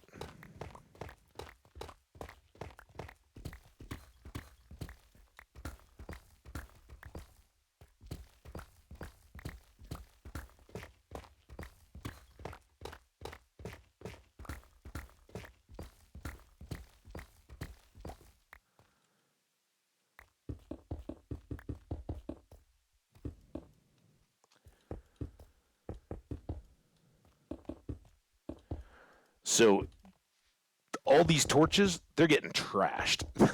They are going to be gone so fast. But it is nice to have them to kind of keep the spacing in mind a little bit. So now, I think we can take all this down in one. Do an inventory. And then we'll punch our holes below it and fill this with obsidian.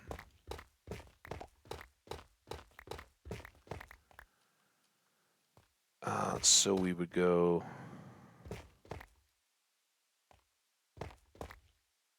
Actually, we might go a little bit lower here, I think. Because keep the chickens in, the holes only need to be 2 deep, right? So we could replace this, and that might actually help the visibility bit. Oh, look at how well that worked out, by the way. I didn't even try that. Well, I mean, what's the intent? All right. So these are going to be where we're going to throw all the eggs. So, yeah, for all you that have been hanging out at the chicken coop for a while, or the chicken pen area, oops, we'll get a chance here.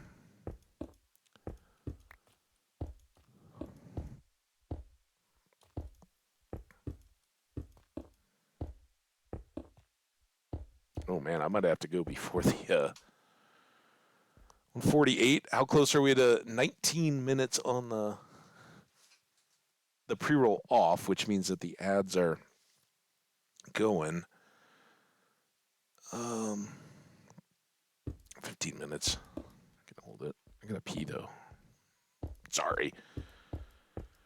All right, there we go. So each of these will get enough eggs thrown to at least have a single chicken in them, right? And we're gonna probably punch back another to actually spawn him back there. Because it does an explosive start. Once it's done that, though, then it's going to emerge and kind of come back. That's why we don't want to spawn it right over the top of the chickens, because it'll just have its little explosion and take out all the area and not get us roses. I don't think anything killed by the explosion gives a rose. So we'll put it back a little bit more and try to coax it out so it goes, oh, I'm ready, and I'm going to attack everything I see, and it'll come out from the middle there and go, oh my gosh, look at all these chickens, and it'll be totally focused on wrecking all the chickens and hopefully leave us alone to shoot it a whole bunch before it ever even cares that we're there. Then we'll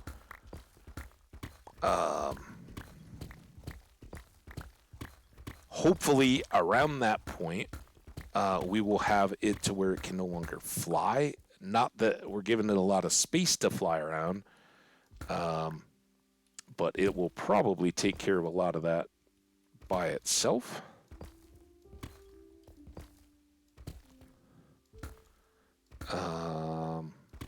And hopefully by the time we get up to whacking it with our sword and all that goodness, it will be... we won't have to worry about falling into these pits, because each time it takes out the chickens, it's going to make just a crater of all this stuff, right? And Mercifully, I haven't heard much lava or anything like that, so that's a good thing. Odium knows. He's getting ready for the combat. I love it. All right. So the rest of this, I'm gonna leave. It may be a big old crater by the time we get done, but that's fine. We don't need to dump a whole lot of extra time into it. So let's make this our little spawning area.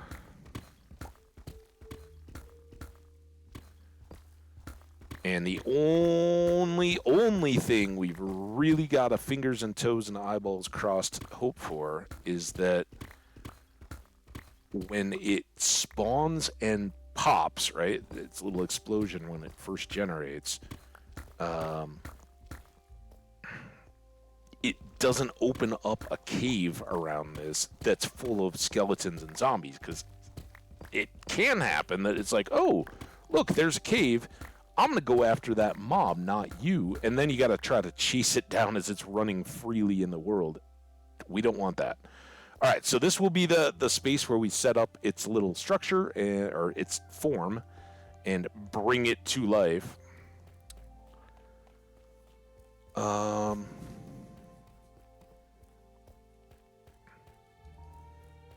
I talked about doing the dispensers along here. Do we want to do that? I never end up using them, but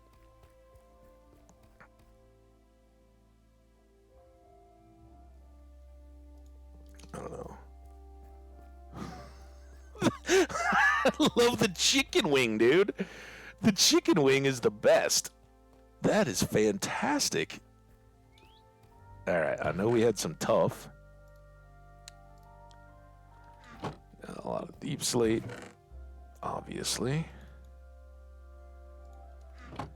And we'll probably keep a stack, but it's great having all this obsidian. Thanks so much, guys, for putting up with that.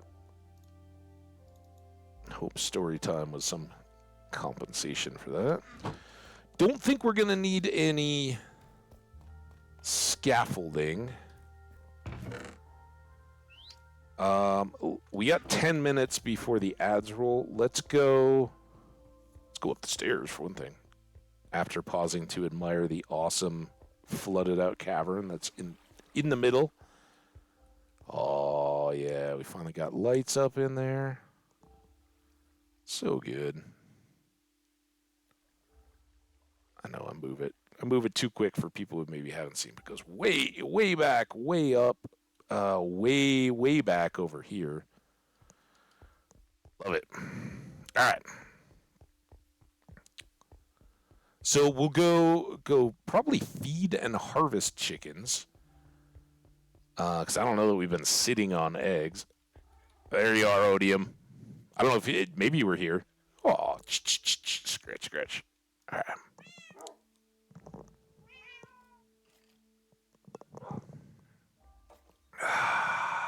There we go. All right.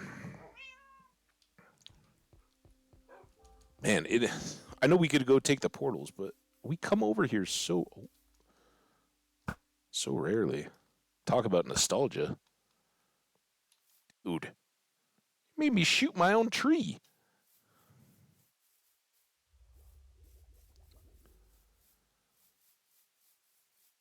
Oh, it's memory lane over here. Some folks know it. Skash, Jenny. Who else was here a lot, right, when we were getting going? It's getting to the point in this world, guys. It's like the stages that we've moved through in getting here as a chat kind of start to morph a little bit, right? You know, people are here steady for a little bit, and then get busy. Like Spicy was the oh my god, Spicy was the one that was finishing up uni, right? And just dropped by the other day and was like, "I'm so sorry, I've been super busy until now, finishing up on graduation." It's amazing, but everybody goes through that, right? Like you get busy in the summer, or school is a particularly busy time, and you don't have as much time to watch videos. All right, this was unnecessary, but Good to keep rocking those. Yeah, there's the cat. All right, Chucks, how you been? They're chickens, they're ducks. It's kind of ridiculous. We've never bothered filling that in, by the way. Let's see if we remember how to do this. Hi, guys. Oh, why did I hoe your area? I don't remember doing that. He got a little... That's where they scratch for bugs in the middle. Same childhood I was growing up in the suburbs. Again, not... There was a farm next to that little marshy area when I was a very, very little kid. But that was like that, the person who'd sold off their land to...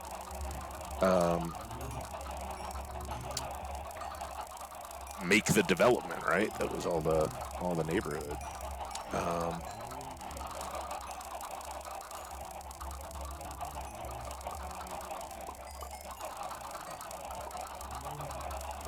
Sorry, I'm trying to think here. I'm trying to watch the numbers too. They did have horses and a barn, but it was never like farming, right? But these next door neighbors of ours with younger kids, when we were a little bit older, they were the ones that did the whole like, oh, it's Easter. We're going to get little chicks for our kids because it's Easter and they're so cute and adorable, right? And it was kind of cool. I mean, it was great as a kid having them there. But little cute, adorable chicks grow up into chickens. And when the people are just selling you the chicks, they don't particularly sex them, right, to determine who's doing what. Yeah, they had chickens and roosters that at like 4 months or whatever have fully grown up. So the same year that Easter would, March, April. I know it can float around a little bit. But I think it's pretty much always in April, if not really, really late March for the earliest of Aprils, right? All right? Or the earliest of Easters. Anyway, by the middle of summer, the rooster that was one of the cute, adorable little chicks was cock-a-doodle-doodly doing on the longest days of the year, right? So sun's starting to come up at, 0500, if not earlier. I don't know. Yeah, that was unexpected. I don't know. I don't even know if there was a deal. Like, nobody in our neighborhood was going to be like, dude, you can't have chickens around here. But like much later in my adult hometown, it was a ballot thing that passed. Where you could then be allowed to keep chickens on your property if you had the correct coop and everything to enclose them. Which it kind of all those things are cyclical, right? For a while they're not in trend, but then everybody wants to keep bees or do something. And I'm all for it, but it does get to be a little difficult, especially when people are like kind of going into it as we did with brewing, right? You don't really, like, oh, that sounds really awesome, and we can go out and get the stuff to do it. Well, when it's animals, you've got an ASPCA or an RSPCA or whatever factor in there, right? These are living things. You can't just do your best and then throw up your hands and be like, oh, yeah, that was a disaster. I basically starved all my chickens to death or something, right? And I'm not saying that my neighbors had that problem at all. Those chickens were thriving, that rooster particularly. It was kind of fun having them. They like made a little pen that was kind of on our property line. We had some pine trees up there that were taller, and they would kind of go out there and scratch around and look for bugs. And, we, as kids, we'd just go hang out with them and watch them and all that. It was fun. But other people do, and like the urban beekeeping, right? Where like somebody will put up beehives on top of an apartment building. You can do that well, but it kind of sucks if your neighbor, or one of your neighbors or something is deathly allergic to bee stings, right? And all of a sudden you've just been like, oh yeah, we got 10,000 bees now. And we made a little tiny flower garden, but they're going to spread out over the whole range. And generally find people's trash cans and soda, not empty soda bottles and all that kind of stuff as the easiest source of sugar instead of doing the whole pollination thing. So, yeah, you gotta think it through. Evian Sex Ed. I think we've moved beyond. So my temptation here is to just fire all these eggs to clear my inventory, but of course we can't do that. We need these eggs. So I think we're going to do that. That.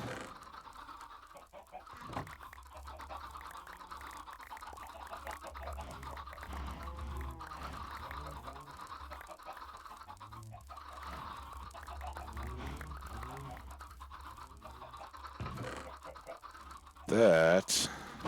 And that. All right, you guys all good? Did we miss any? Oh, there's a chicken.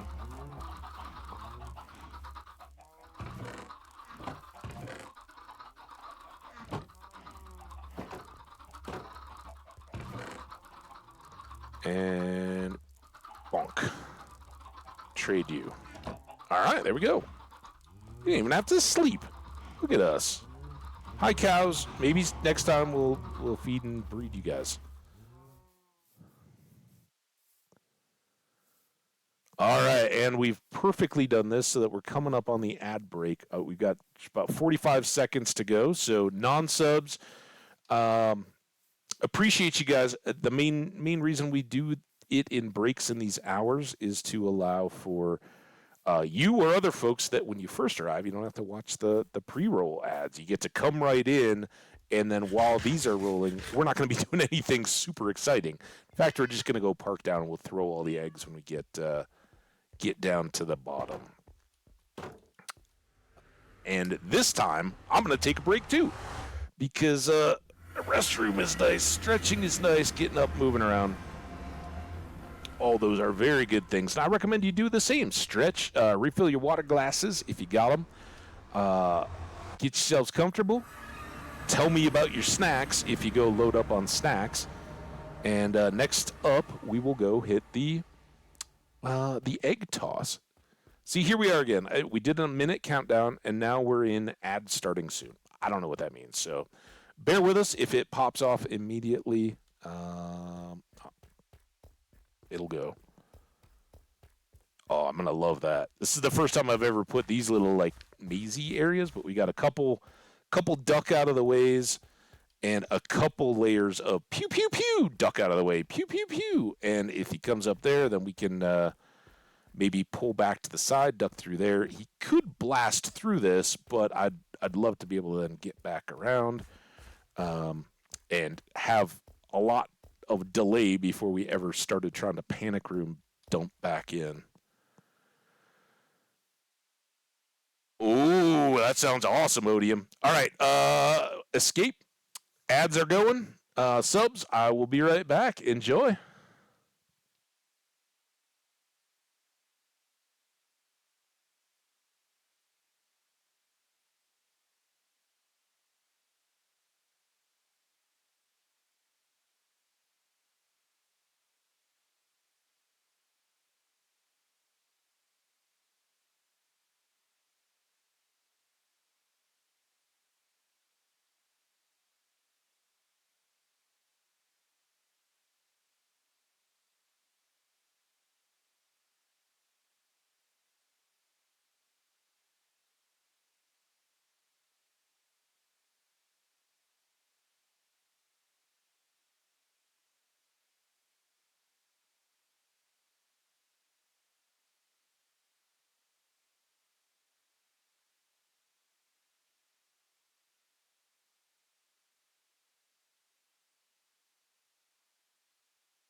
Oh, wee!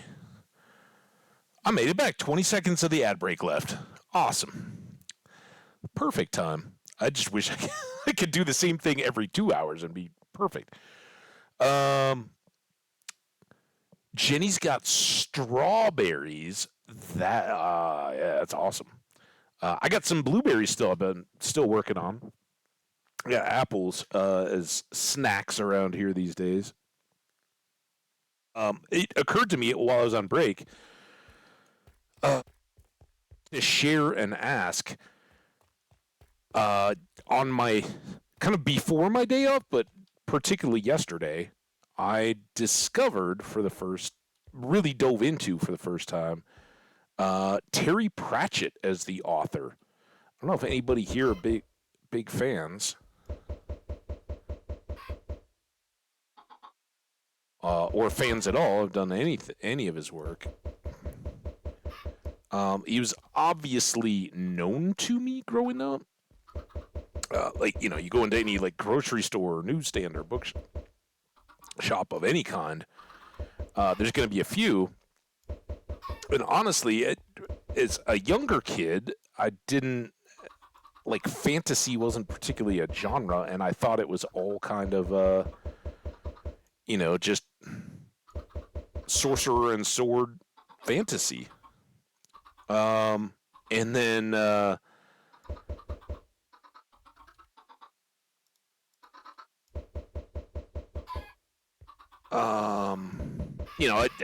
by the time I discovered with Tolkien, I was an adult. So I've done that. I've done Game of Thrones, some of that kind of stuff. But if you want any indication, like Neil Gaiman, Rowling, and every time I try to come up with him instead of Tolkien, I confuse who the Game of Thrones dude. I can't. And James R. Martin, right?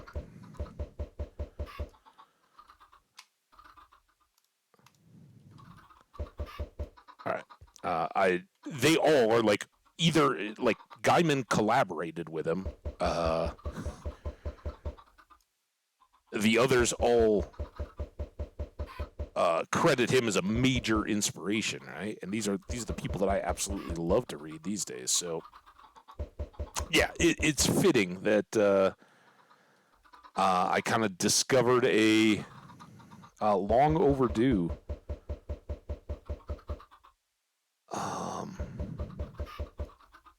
writer. But the way I did, I've often said, a lot of times instead of like music or something like that, when I fall asleep, I'll just start an audiobook on YouTube. And I'll be like, if it's a really good night, it'll be like I've listened to 15 new minutes, and then I got to scroll back from 4 hours until my Roku turned off and start back over again, right? But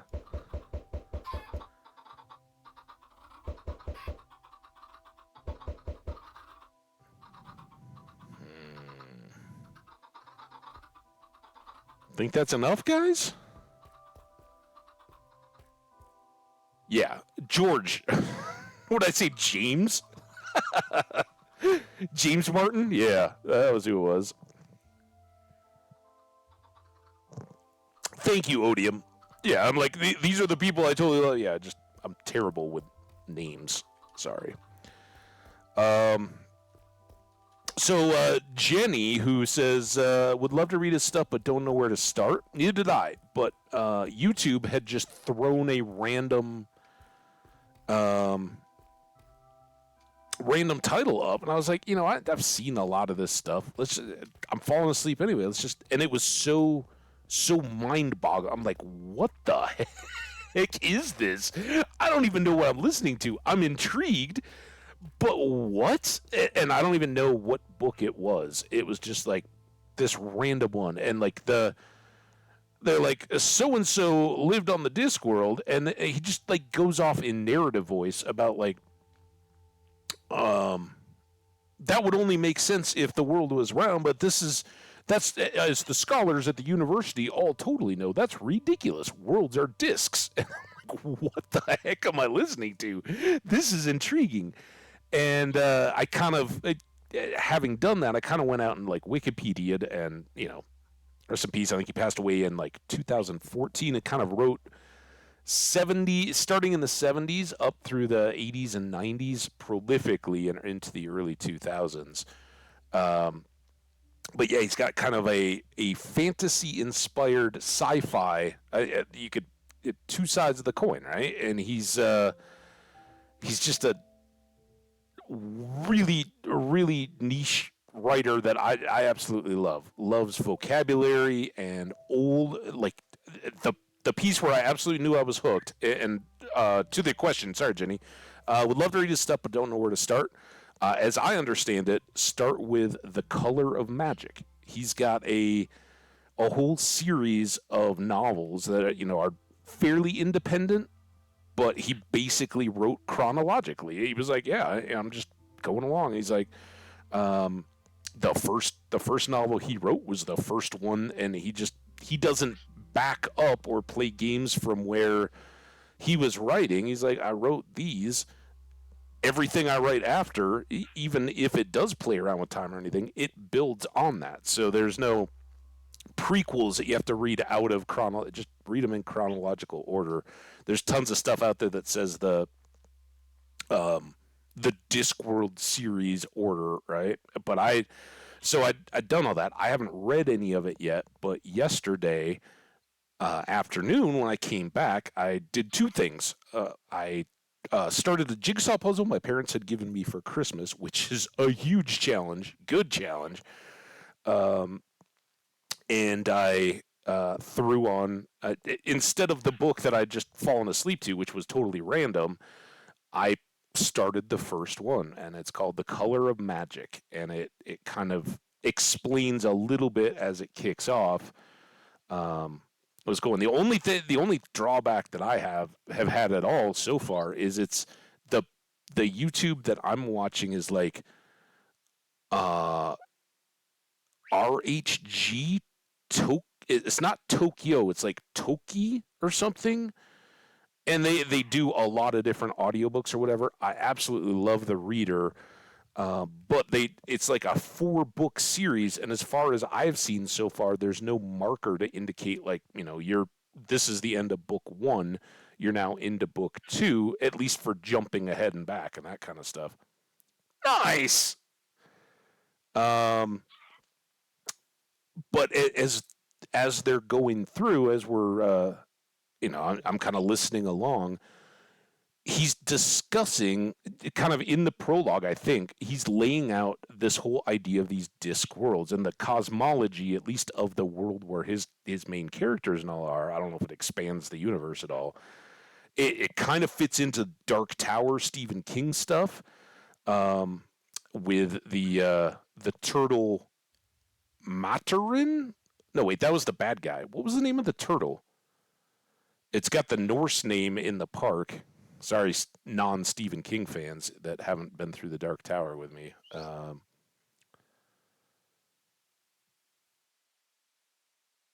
But in that, there's the little rhyme for Roland and the people of his part of the multiverse, saying, uh, "There was a turtle of gigantic girth. Upon her back, there was the earth," or something like that. This is the same kind of deal. There's a giant turtle swimming through space with 4 colossal elephants on its back, and the world rides upon this turtle elephant stack that's out there floating through space. And he's setting this. This is no spoilers, right? This is like the first 2 minutes of the prologue. He's setting this up so that you guys kind of have or any audience has a bearing of what's going on. But um, he describes kind of the directions on a disc world as opposed to a globe or sphere like we live on, right? So he talks about being hub facing or directional, going towards the center, or rim, right? Those are kind of, think of it as like a north south, but then east west within it are um what was the first one? I can't remember what he used for the going in the direction of the spin of the disc, right? Days and all that still function the same on the disc. You're spinning like a turntable, and as you go around, the sun and all that becomes more prominent, or however that works. Um, but if you're going in the direction of spin, you're going spin wise, or whatever it is. And the counter, if you're going counterclockwise, in his books, he describes that as the withershins, which for Skyrim viewers, you guys know withershins from the Withershins book that we read in Skyrim. One of the many book story times in our Skyrim episodes was the one about the dude that said everything backwards, right? And the name of the book was Withershins, and it was he goes to this little magician shop, and the magician says, like, his cure is to have him look into this little stereoscope spinner thing, right? And the stereoscope deal is a little cartoon image of a guy running backwards and jumping over fires or candles or whatever it was. And the guy says a rhyme as he's going. And the story has progressed where every conversation that he has starts alphabetically in order. So like his first sentence that he says to anybody in the book starts with A, and their response is B and C and D and so on. So the first word of every sentence is alphabetized going forward. And no matter how he tries, he can't break the cycle or prevent himself from setting the people up to counter it. And so while he's explaining this, the whole story is laying out in this curse or whatever that he's got, and the guy to fix it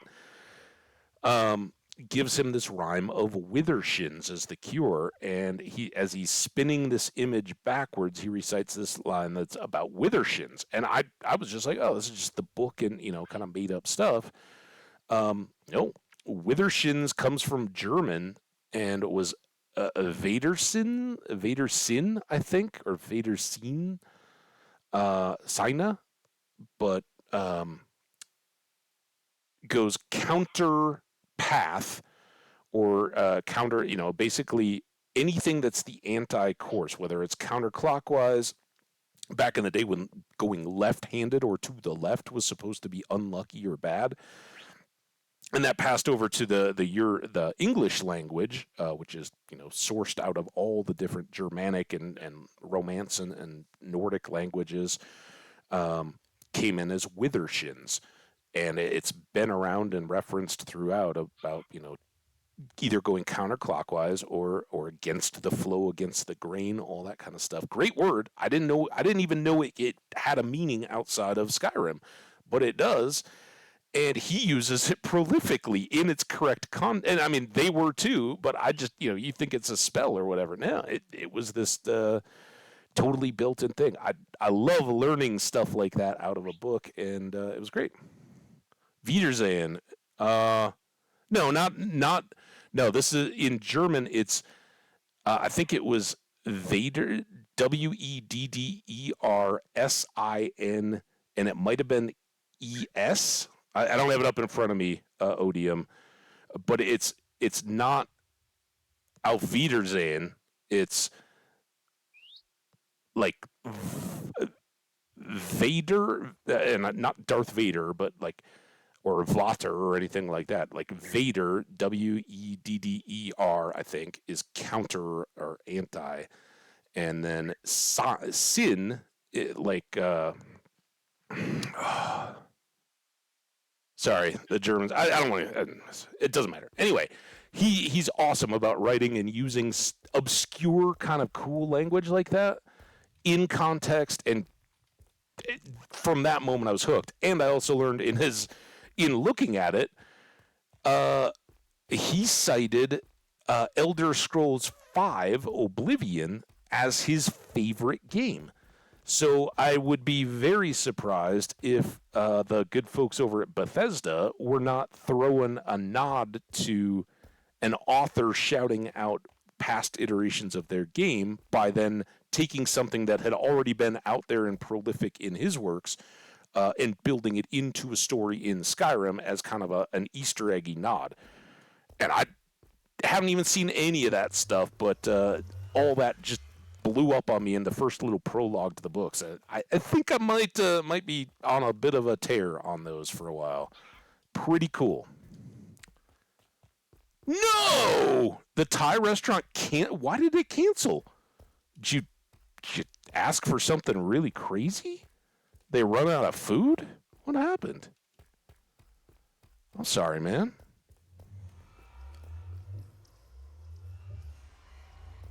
Okay. I'm sorry. That's terrible. How did we get this extra egg? I'm glad.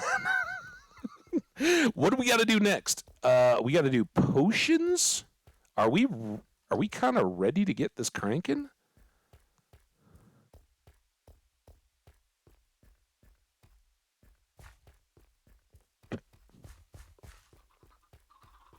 All right, lucky egg. There we go, chicken.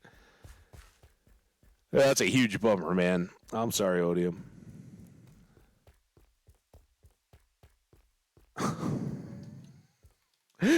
This might be problematic. Oh, you know what else? We do have to do something else here in prep mode. Because, as we said, those torches are going to get trashed. So we're going to go... Lights.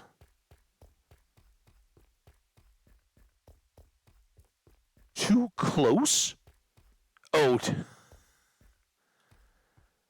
Wait, now, you know what? We'd like to take your money, but we'd rather go home. Dude!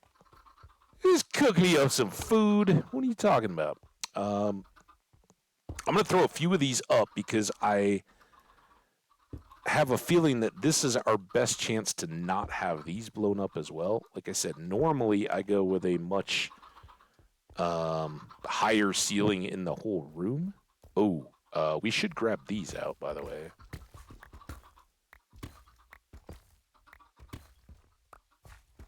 I think I want to kind of keep looking, huh? And then there's this guy.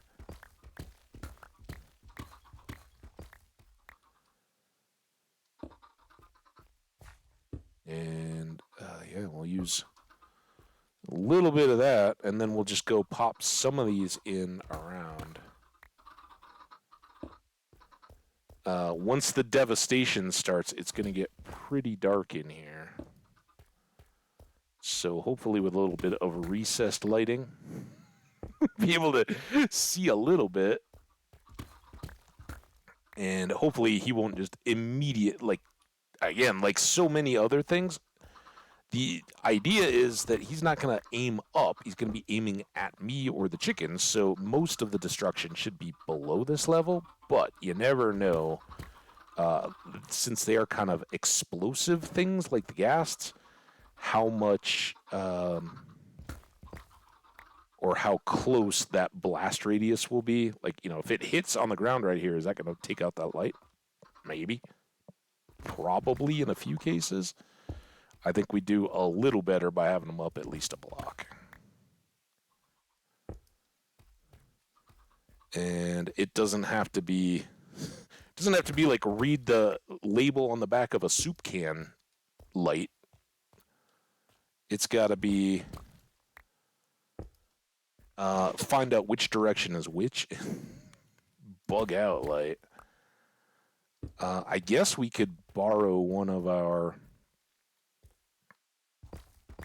night vision potions. I think we still had a few left extras in the chest. Just start that for the fight. This isn't going to go... 8 minutes is more than enough. We're either dead or victorious by that point.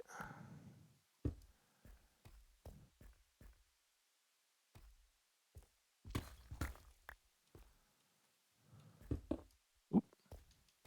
A little extra there. Yeah, dude, for sure, man. You really can't decide, no, we're pretty much done working, but thanks for your cash. Have a good night. What? Nah, dude, you'll get your money back. You better, or they better be ready to give you some tomorrow for free. All right. The only drawback now is with all our torches, really tough to see if there's any missing. I guess we didn't do much back in this full-on corner. I don't think there's going to be much action back here, but kind of help to backlight a little bit. All right, and then is this stuff good?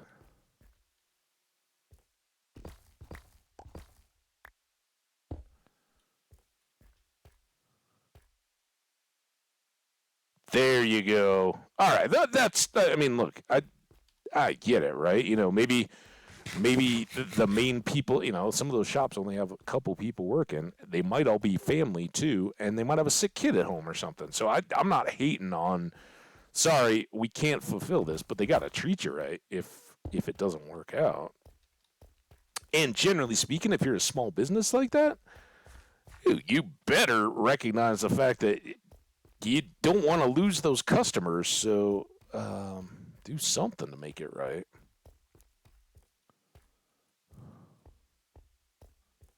I mean, I'm good with. Sorry, we had to close early or whatever. So it's a huge inconvenience, and the only thing like, why couldn't you tell me when I placed the order that you were closing up and weren't going to be able to fill it? That's the part that I would be like, what's going on here, right? All right, guys. I think we're into gearing up mode. What do you guys say? You say, no name bird. You're the only one in the line of fire down here. Upstairs. So.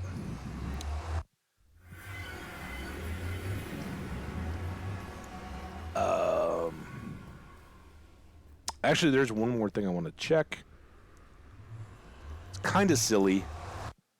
I don't think that whatever we got was particularly good this world, and I don't know if it varies. Yeah, I mean, I know we have spectrals. We've gotten those. I think we got spectrals from the what do we call them? I always forget the snow skellies,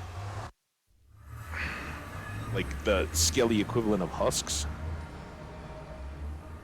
Upstairs.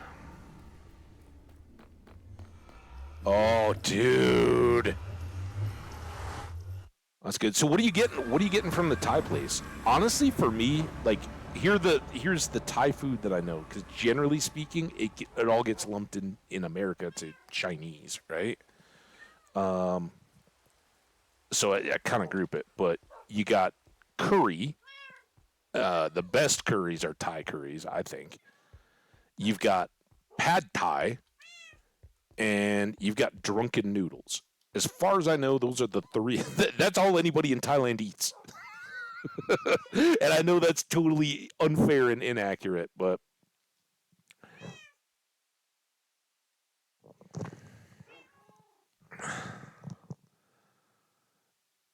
so I'm excited to know what's on its way. Okay, what are we now looking for? We need this, and we've got the other box. Put this over here, and then kitties. Fine. This. Oh. Remember when we came back and I was like, dude, we're out of potions? Why did we come back? What did we run out of? Like, we had some more success in the ancient city, I'm pretty sure we turned around and came back thinking I was out of potions. I've still got a full chest. Dude. I don't even think we need a chest. We just need to get those out of the way. We do need strength. I thought these were fire breathing. All right, so we'll take 3. These are the ones that we could dispenser and throw at ourselves.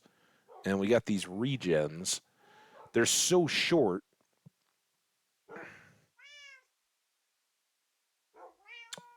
Oh, yeah. Jenny, I love green curry too. Peanut curry is probably my favorite. And honestly, just keep them coming. I love them all. But yeah, Thai green, fantastic. Odium though, just got a bunch of starters. Satay, love it. Chicken coconut soup, can't say I've ever had that, and a spicy shrimp soup. That all sounds fantastic. Yeah, Satay, my buddy, ended up doing a lot of work out of Malaysia, like Kuala Lumpur, and he came back not a very adventurous eater at all, but came back a huge fan of Satay. Um, oh, sounds good. All right. Fortunately, I'd eaten well before stream, and I'm not even too hungry. Are we gonna try to probably try to dispense? We don't need fire res. We don't need turtle master. These regens might not be the worst thing. At least one.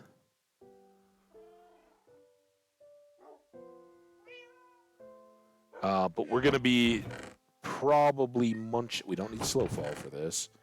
Weakness we don't need, and water breathe we don't need. I don't know what I was looking for thinking. I guess if you don't use it, you lose it kind of deal.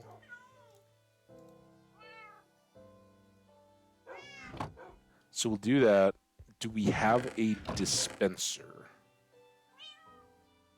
I didn't know if we grabbed one out of some of the jungle temple-y stuff.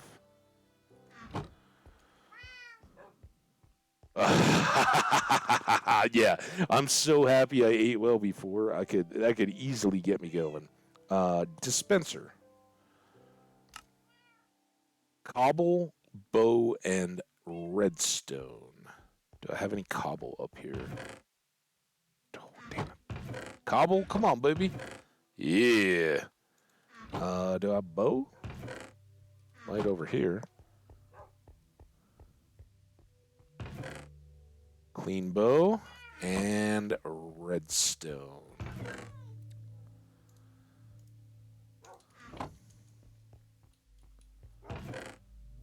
And then we'll need a pressure plate. That's carpet.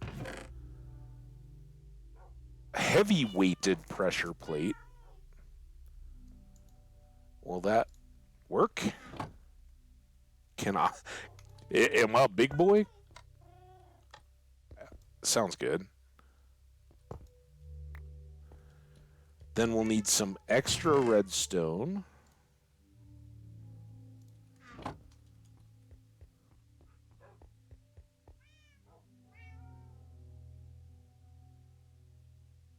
Oop.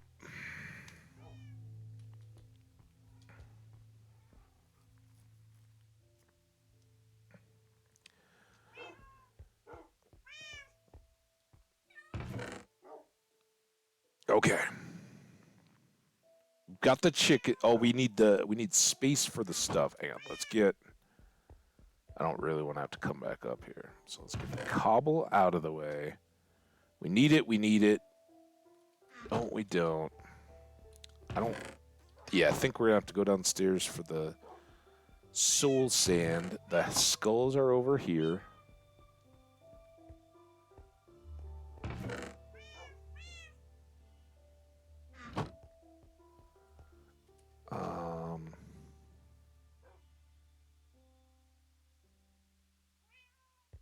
Golden apples.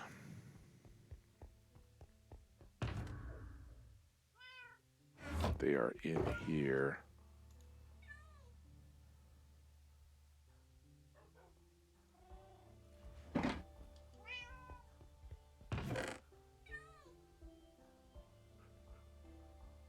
I guess we can...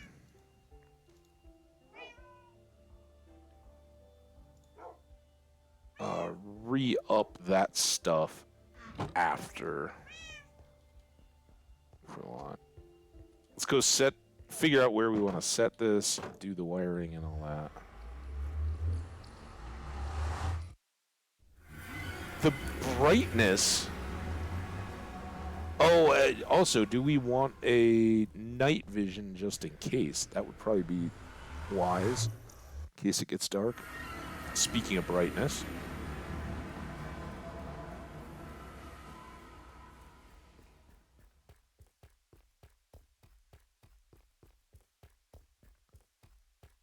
So I think I'm going to use...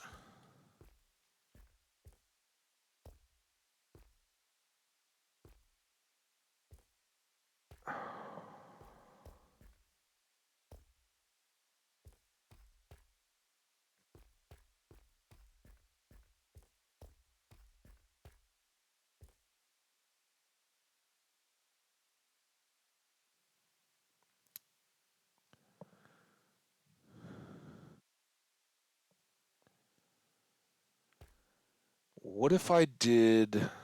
Glad I have this.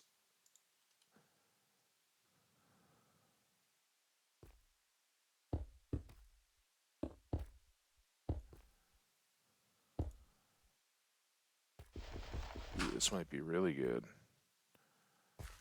Can I do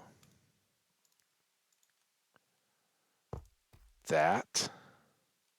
I don't even know what the wiring is here, so we're going to have to practice a little. That.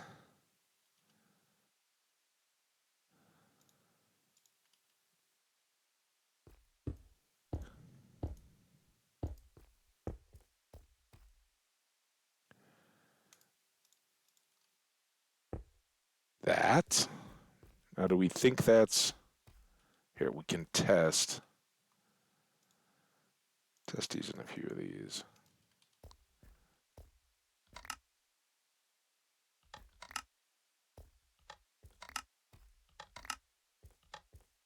Okay, so that's good. Pull that. Then, I don't know...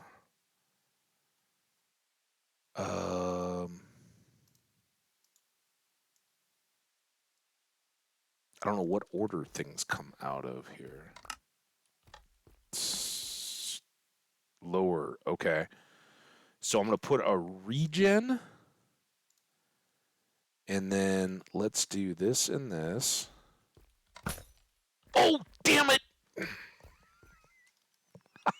All right, we know that the regen goes there, right? Oh, what a waste. All right, and then we got the block.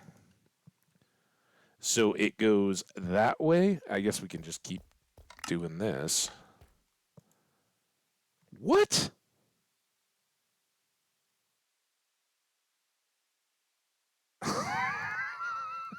Yeah.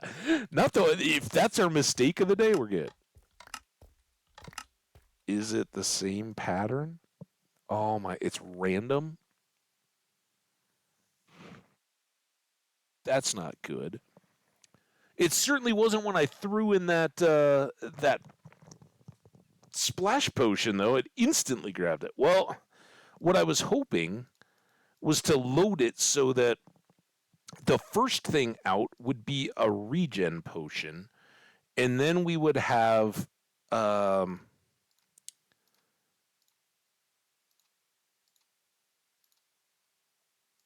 chances to hit ourselves with the instant health while the regen was covering us in case it comes around these corners, right? And is just blasting us. Damn it!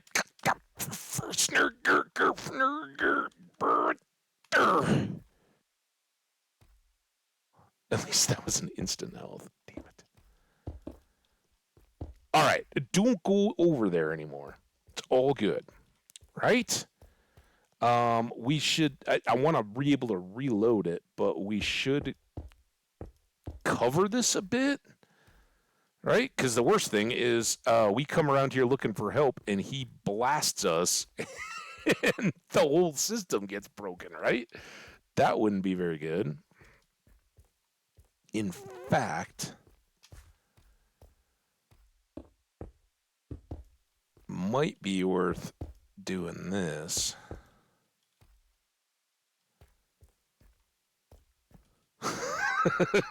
lots of oops emotes. All right, well that's fine. What how many more spots are there? 2. That was another region? That's I could gunpowder the I probably can't because I've now. Oh no, these are regen 1s. All right, that's good. We can gunpowder those and they'll be even longer. Right? We'll just have a little mix of regens and healths.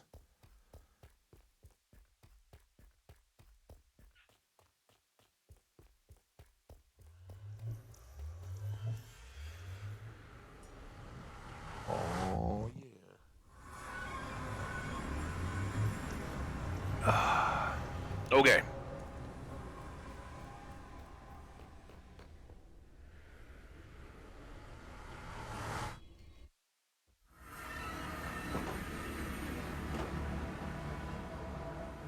Maybe it's asleep again. That's nice.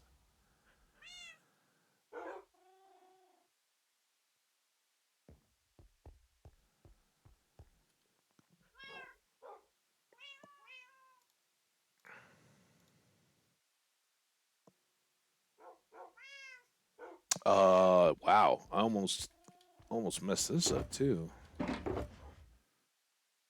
We want to be smiting, not sharping. Right? We do have the right armor on. Prot 4, prot 4, prot 4, and fire prot 4. Actually, I don't think he's got any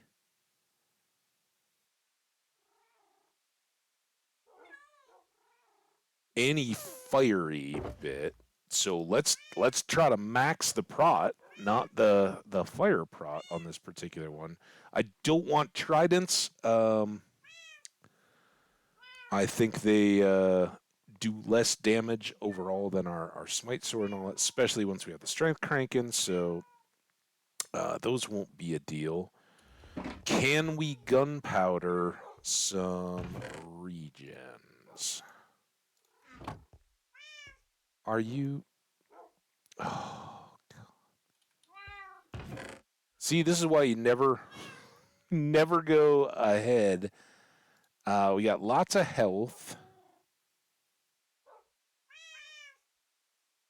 I guess just make more night vision. That's the one that we're gonna need the most of, right? We got the redstone right here too.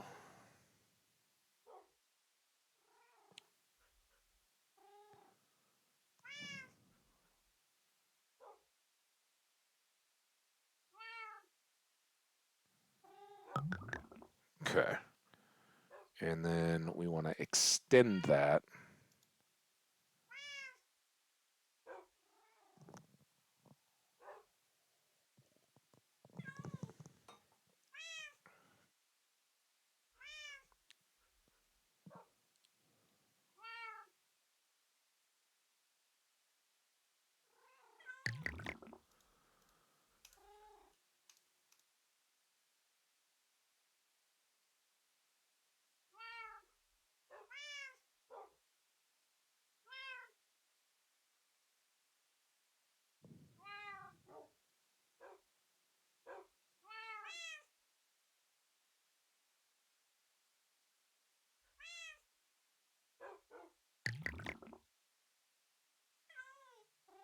Look at those little. Did the other ones have the little like plugs in them? That's awesome. All right, so these are regen 1s for a minute and a half. That should be good if I don't accidentally break any more of them. So then we're gonna come down.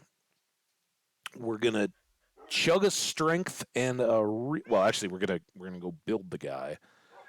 Chug a regen and a strength. Probably not eat an apple, um, which I think we can. No, that you don't see the effects. I'm a little surprised.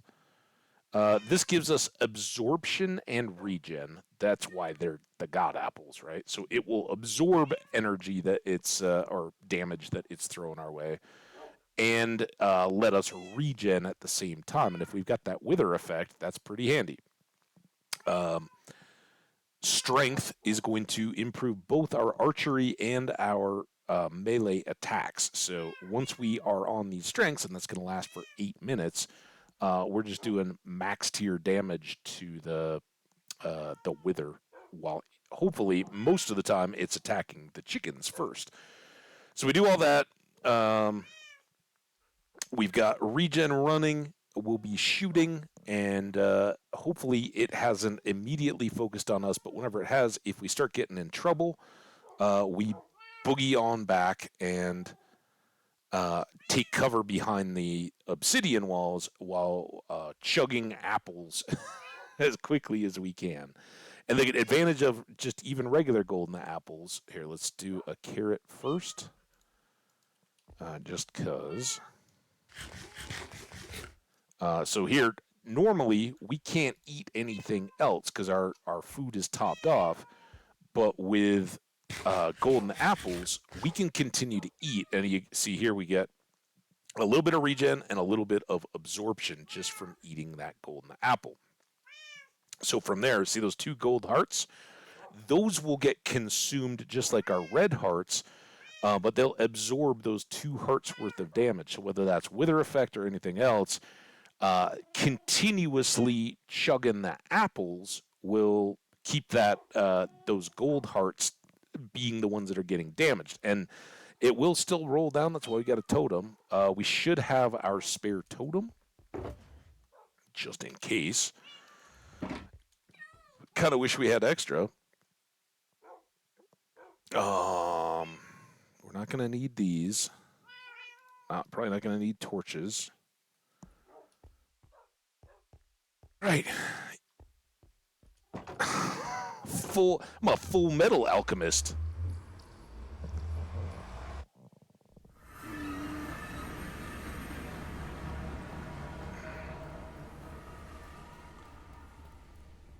All right.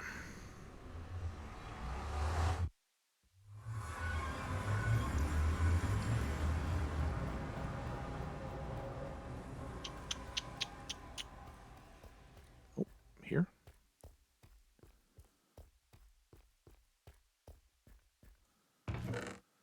Oh, I'd also thought about I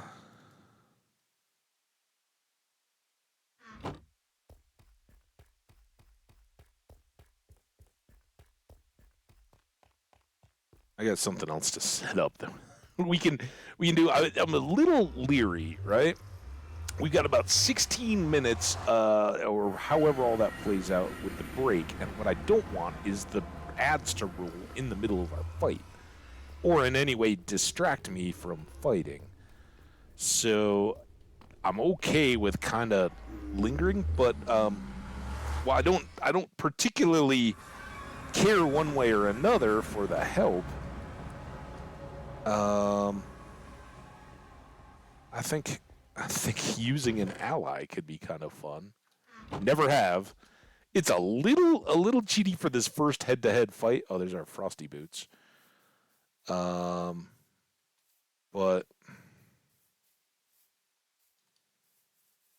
never done it before. Oh, I hope that doesn't spill out our water. Let's get away from that waterfall.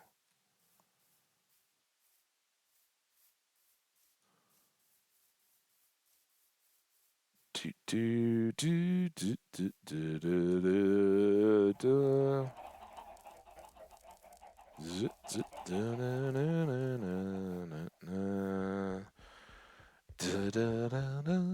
the best part, all of this work, I mean, not that we're out here harvesting all the time, but our fields are fully ready to go, right? Because these guys have all been doing their thing. Well, oh, thank you.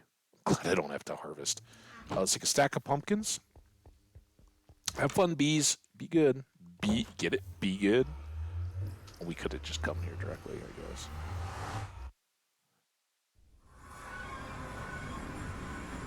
This way, back upstairs.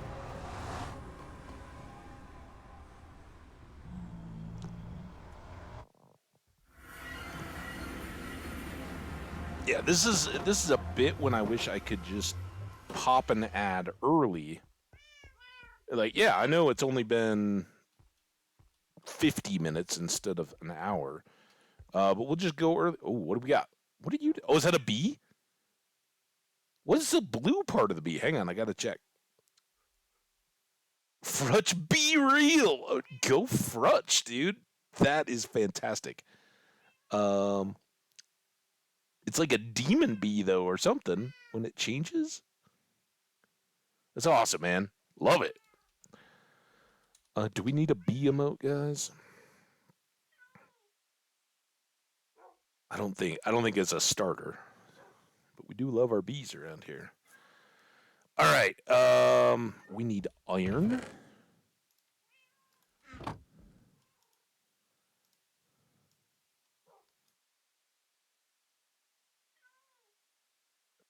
Right.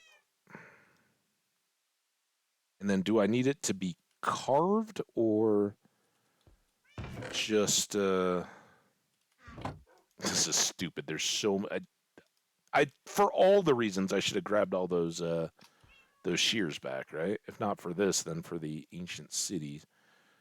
Um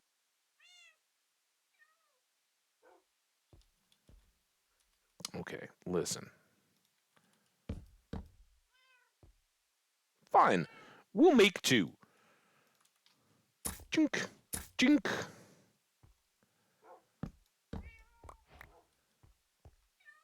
And then here I don't know if one or the other is required.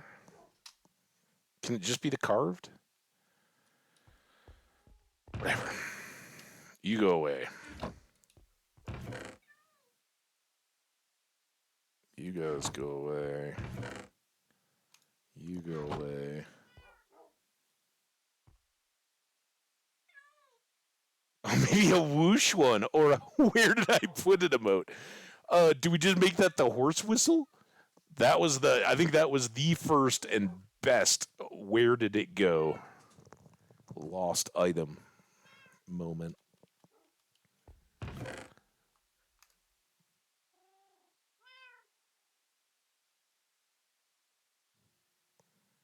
Okay. So, for folks who are wondering, why haven't we known what you're doing? So, to make the wither or to make an iron golem, you place these blocks or these in kind of a vertical T, right? One on top of the other, and then two arms sticking out on either side. And in the case of the wither, you put the three skulls across the three arm blocks. In the case of the golem, you put on one pumpkin, and I'm just not sure if it's a carved pumpkin, a jack-o'-lantern, or if it can be either. But we'll do both of those just to have them out.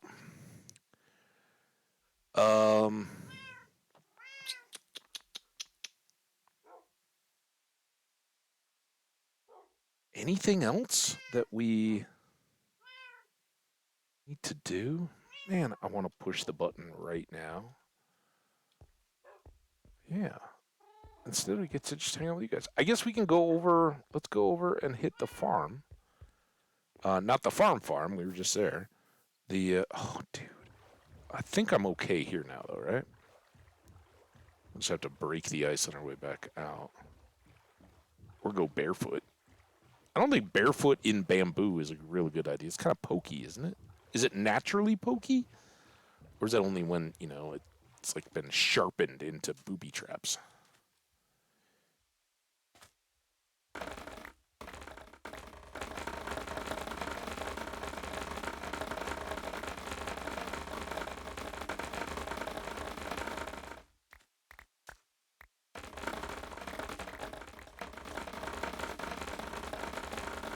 Missed one.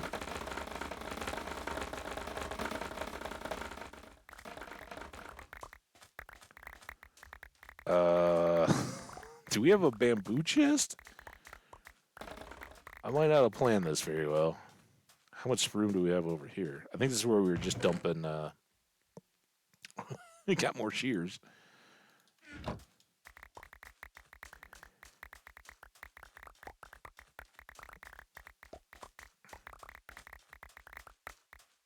I was going to say, I thought that was where we just were dropping mob loot. Sorry, turtles. You're probably not very down with the frozen water. Sorry.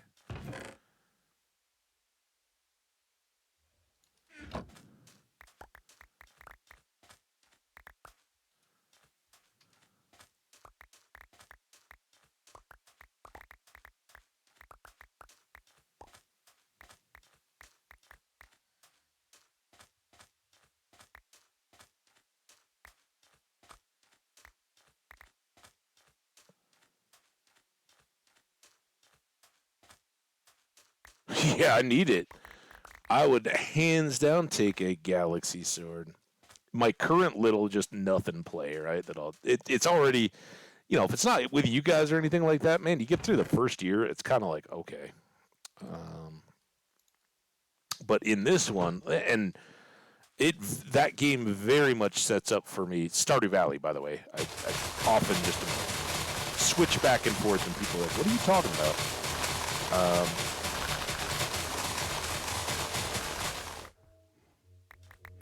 It is this. It's the one time it's fantastic to have the ice. You don't have to go swimming for the sugarcane. In this particular playthrough, the game, again, it just continues to make me delighted by how differently it can drive you through your play based on what the drops are and what you get. This has been a huge farming. Like I mean, year one, I think I've been up and down. I'm building like the second tier cow barn, but I've got like 9 full 5x5 fields of regular crops and all the. I just expanded for grapes when fall started. All the grapes. So the 3x36 little bee house area that I use for the hops and all that. If you guys were around for the playthrough, you know what I'm talking about. All that's already in place. All those sprinklers are already going. So I've got 108 grape plants and watering for them and the flowers, and already got my first poppy honey and all that. It's just rocking. And I've reached the bottom of the caves, just did all that. And that's all before winter of year one. But I've really had no luck fishing. I've got none of the kind of quirky seeds, I guess, like none of the ancients or anything like that. Ooh, I guess we'll just take those back with us, clean them up. No ancient seeds. I picked up a coffee bean on like the last day of summer, so that's just waiting for a year, right? All that kind of stuff is hasn't even been a part of the play, but I'm still, I think, like already a level 9 farmer and moving up all the other skills as well, of course, but not as I had like in our playthrough or anything else. It's just been totally different based on what you get. And I bought 1 chicken. I've got a couple eggs. My coop is now got an incubator, but I haven't done anything with animals. And just getting those set up. Kind of crazy. And like the fishing is way behind in the community center, and the greenhouse I think is coming along, but as a just wild hair, I think for the first time since before I knew what was going on with the game, I am doing bats instead of mushrooms. Still not real sure I like it, but I've had incredible good luck and gotten gold oranges and peaches. And enough of those that I know if I need to, I can use those for the community center. I've got an apricot already waiting. I know Emily's going to ask for one. So it's just, I love how that game changes. Like, I played it so many times, but it totally changes up based on what you get. But I don't have a galaxy sword yet. I've been using the tempered The tempered broadsword, I think, is the best drop I've had.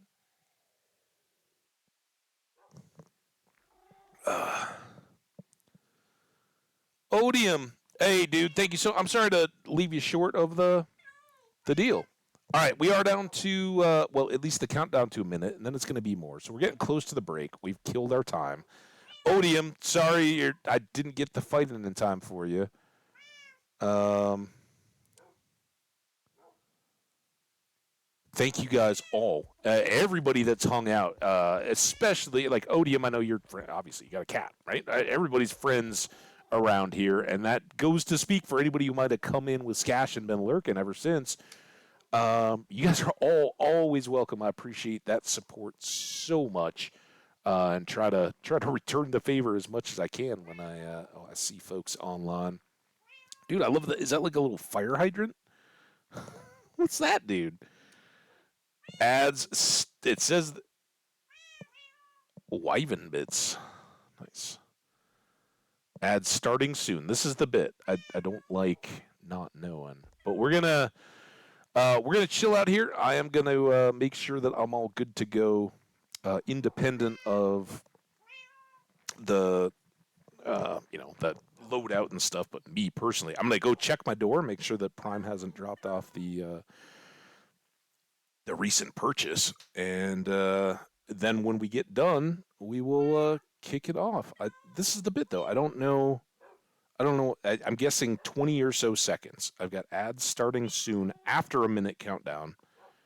No idea when you guys are getting pulled out, so we'll just kind of keep blathering on here and then step away in maybe 10 seconds. We'll see. I'm still learning. I apologize. We'll hopefully get better at downplaying it, but it's not quite a. There we go. All right. So here we go. I'm going to step away, guys. If you need to, go grab your snacks or whatever now. As soon as we get back and everybody's ready to go, we're going to go down and do this fight. So get yourselves ready.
All right, folks, we got about a minute to go here.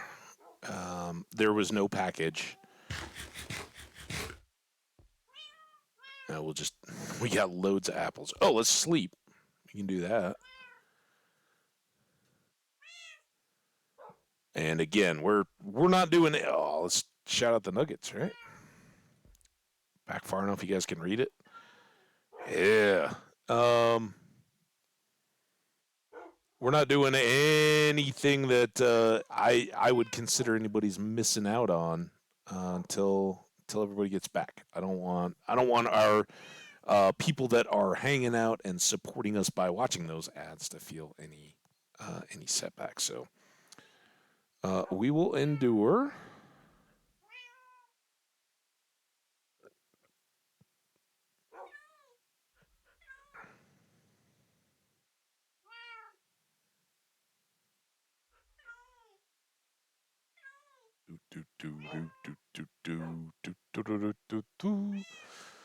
Four, three, two, one. Bump, bump, bump. All right. Okay. Anything else? Oh, don't get rid of that. Switch these in as we get going. Um, you know what? One thing we can use, don't necessarily need to, but might be handy, would be pearls. If he's right up on us or we get stuck in a hole or something, um, purling is a good way to get a little separation, right? If it's the chance to eat another enchanted golden apple or something in between, you don't want to laugh that off. Oh, of course. And I know it's it's in somewhat disingenuous to the folks who are kind enough to sub, or whether you've somebody always subbed, right? Whether you got a gift or whatever, somebody was kind enough to do that. It's a little bit disingenuous to interrupt and make you guys just sit around and wait. If we're working on projects and things like that, we'll probably keep going. Obviously, I'll step away while doing that if I'm gonna step away. But oh my god, I didn't get the all that time. I didn't get the splash potions we made to put in here. It was a whole reason for the whole deal. Of course, yeah. Um, and hey, there's lots of means to do that. Look, I don't love sitting through ads. Um, they got Twitch Turbo, the Prime, right? If you guys are already Amazon Prime members and you weren't aware, throw those Twitch Prime subs out on. You get one, and it's free if you've already got Prime anyway. So that's a good one to just make sure that you make use of. If you've already got Prime for viewing or packages or whatever, heck yeah, throw another one out there, right?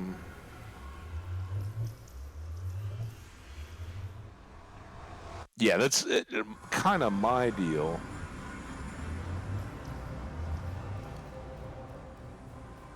Great. I guess maybe some people who have been lurking since the raid are kind of getting to go to sleep mode on devices or whatever. It's very crazy. I know Odium said goodbye, but he hung out all the way up until the payoff, and now we got other people taking off. Yeah, I hope everybody's doing good. I appreciate all the time that people were able to hang out. So,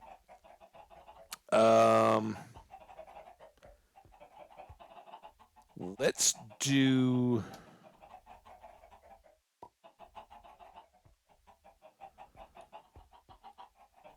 Because we're gonna have to boogie, right, when this happens.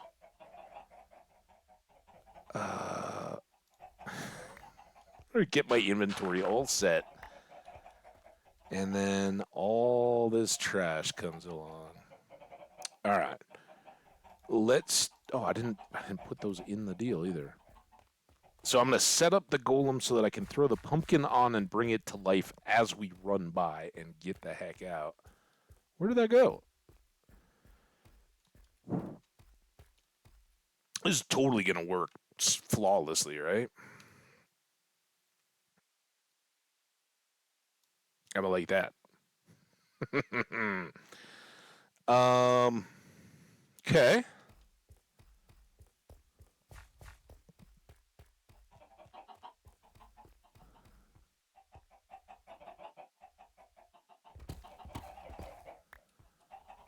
Okay, so I'll be able to turn the corner. I hope these don't have to be free of any blocks, but I don't want to find out the hard way.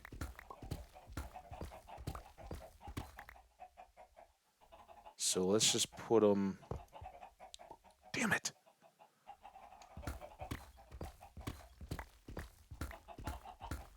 I'm getting those butterflies. Kind of nervous, tingly. Okay, here we go. Not different, very different from the... Oh, no, I can't do that yet.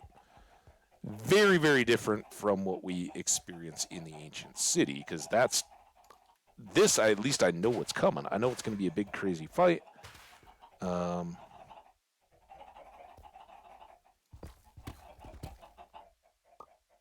that's clear. We're going to need to put these atop that T, right? Boom, boom, boom. And then we're going to take off, come over here, throw the pumpkin. And I assume that that will work. I really don't. I don't need to for science the other one. This is not the time to do it. Because as we do all that and are running, we want to get our inventory reset so that I have the strength potion to drink immediately. And we'll probably kind of just try to take off and go around this way. We'll be drinking that strength potion, loading the regen, and getting ready to go before... Hopefully, while these guys and this guy totally distract the Wither from anything. All right? That's the plan anyway. I guess... We're just going to go with it this way. I don't know. I don't know if it would be better to do otherwise. We all ready? I got totem. I got gold apples. I got enchanted gold apples. We don't need the pick, but we got our smite sword, right? This is an undead mob built out of the heads of other undead mobs, so very undead, double undead. And yeah, head, set the golem like that. Open the inventory. One of these and one of these come down on the bar. We drink that one. Probably again pull that up, and we'll be kind of out to this far, like back behind him. I'm gonna throw that, go that way, and swing wide around. Try to get down here. And then we're pewing by that point, because by then he should have done his explodey deal and become vulnerable, and the golem and the wither should have begun their little fight. That's the plan. And we got viewers back. What's up, peeps? All right, ready?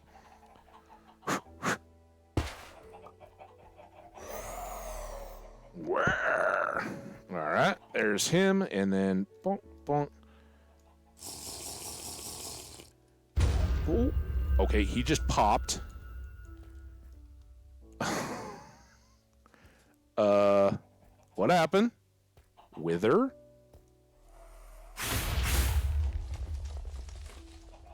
Oh. Don't. Can I shoot his feet? Oh no. Oh, I got him.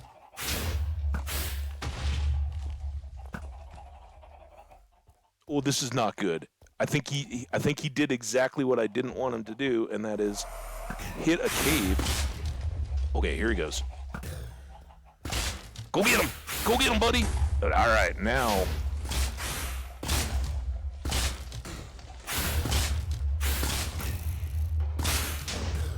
Oh crap! Don't push him over me, dude. What are you doing?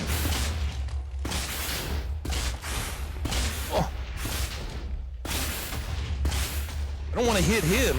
Dude, he just finished him up. Let me get him some.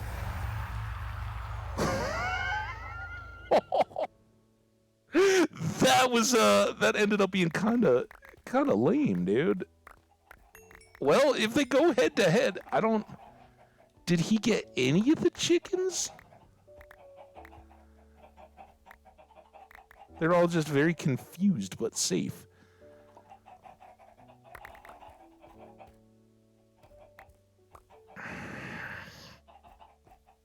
No. was. I'm sorry, guys. That was incredibly lame. Um, it was very effective if you want to know how to get them in the overworld and not worry about your own mortality. Great way to do it. All right, let's quick talk about what we just did there. So you guys saw them all spawn, right? And while I was setting the head, the on the golem, you heard a little like whoosh, or his like spawning noise, and then there was also like a pop, and that pop was an explosion that happens back around him. So if you like don't know anything, spawn it and just stand right there and try to hit him. He's immune until after the explosion, and you'll take a bunch of damage if you're right there. So that's why we kind of set it up to go away and get him. Unfortunately, in that pop, he cleared a little thing and bubbled his way up, and the wall was all here. So the golem couldn't see him. He couldn't see the golem. I shot it a few times, and if anybody was wondering, we should have it as a kill. If I hadn't hit it at all, I don't think we would have gotten the credit. We would have still gotten the star, but we did kill it, so that's yet another mob. If we go here, we got a couple of advancements there. They are out of the... No, I guess they're in adventure, maybe. I don't know where they live, though.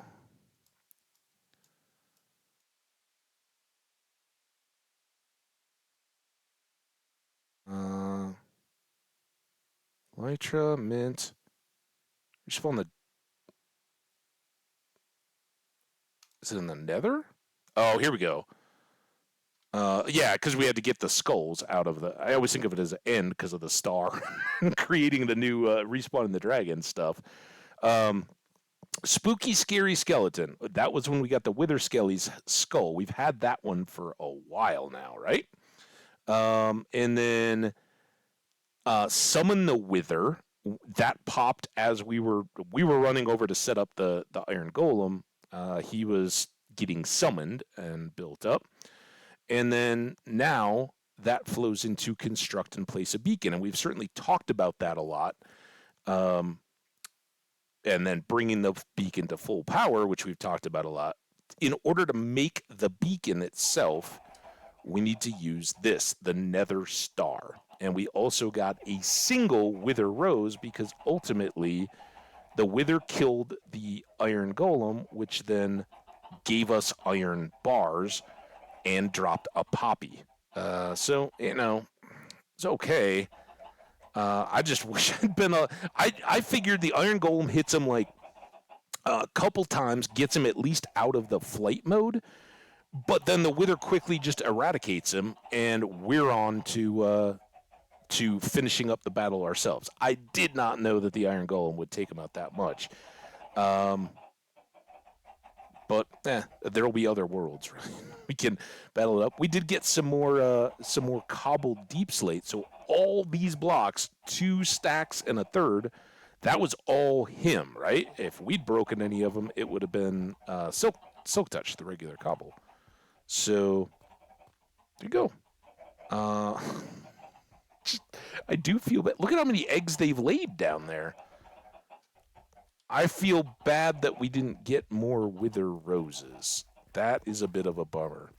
And Jenny, I'm sorry you didn't get we didn't have to do any of this. A lot, like we always say, way better to be over-prepared. I am very, very, very, very, very, very sorry that we used the Iron Golem there. We won't in the future. Maybe at some point we come back down and do another fight. Right now we have 3 other skulls, and I think the next one that we do, we'll probably put it in the end under the portal, just so that's current in this world. Anybody who hasn't seen that done can see the other part, because if you're not like me and you're not like, oh, I want to fight the Wither at least once, then spawning it under the bedrock in the end where it can't move and can't attack you, pretty good idea, right? It would be so counter to anything I would normally do, but it's A lot of people prefer to do it that way, and hey, if that's what gets you a beacon and you're a builder, but you want to build in survival mode, go for it. It's a great technique, at least, to know about. And for my sake, now that we've fought it in the overworld, I'm definitely down to for farming them and stuff to just go pop them and chop them, right? And basically, when you do it, you're sticking its head into bedrock, which it can't break. So it tries to any fireballs or anything that it tries to show are totally ineffective. But basically, it can't see anything, so it never even tries, and you just chop the bottom of it, and can get these stars, which are a very valuable commodity when you get into the beacons. Good. No, I can set it up again. But we only have one more right now because you need those 3 skulls. The skulls are what we get in the Nether fortresses.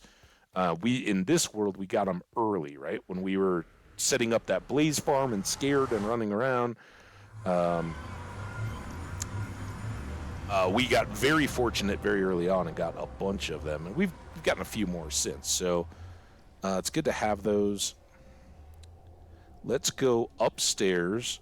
I don't know where I want to store the wither rose, but that's one we don't want to lose track of.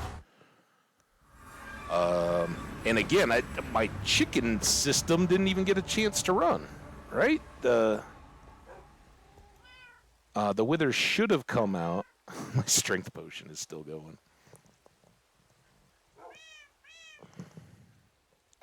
No problem there, though. We didn't even have to use a god apple, much less a totem, so that's all very good. Strength, they were over here. Bonk, bonk. This can go in here. I think regen and slow fall usually live together.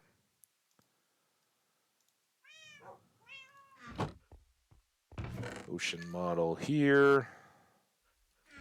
We can glowstone dust.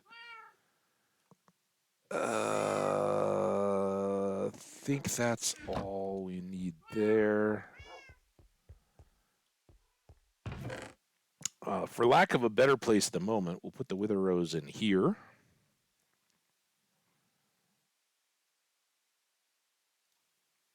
I guess we could item frame it and hang it on the wall if we wanted to or something, but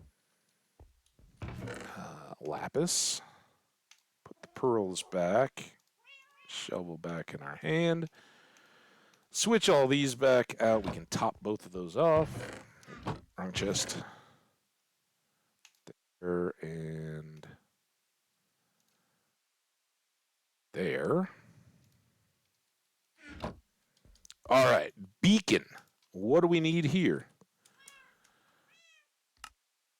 Glass obsidian.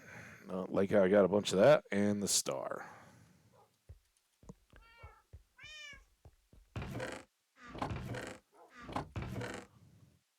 Damn it. You think I can use tinted? Do you think we have any in here? Oh, so much better to be lucky than good. And we have the obsidian to go in the bottom, right? Boom, boom, boom, boom, boom. Boom, boom.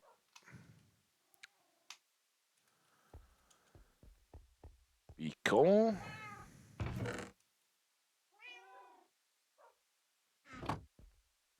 Now, we need one of a number of different types of blocks that can be used to power the beacons, right? Let's go back into here.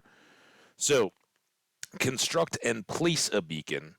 I don't know. I think this would work. Like, I don't think that just throwing it on the floor will go. Let's try it. There's 2 problems with this. First is there's nothing to power it. It's got light. You can use these for lighting. That's a good flex, by the way. I guarantee people are pinning those withers to... you can hear the power surge. But there's, generally speaking, there's going to be the base.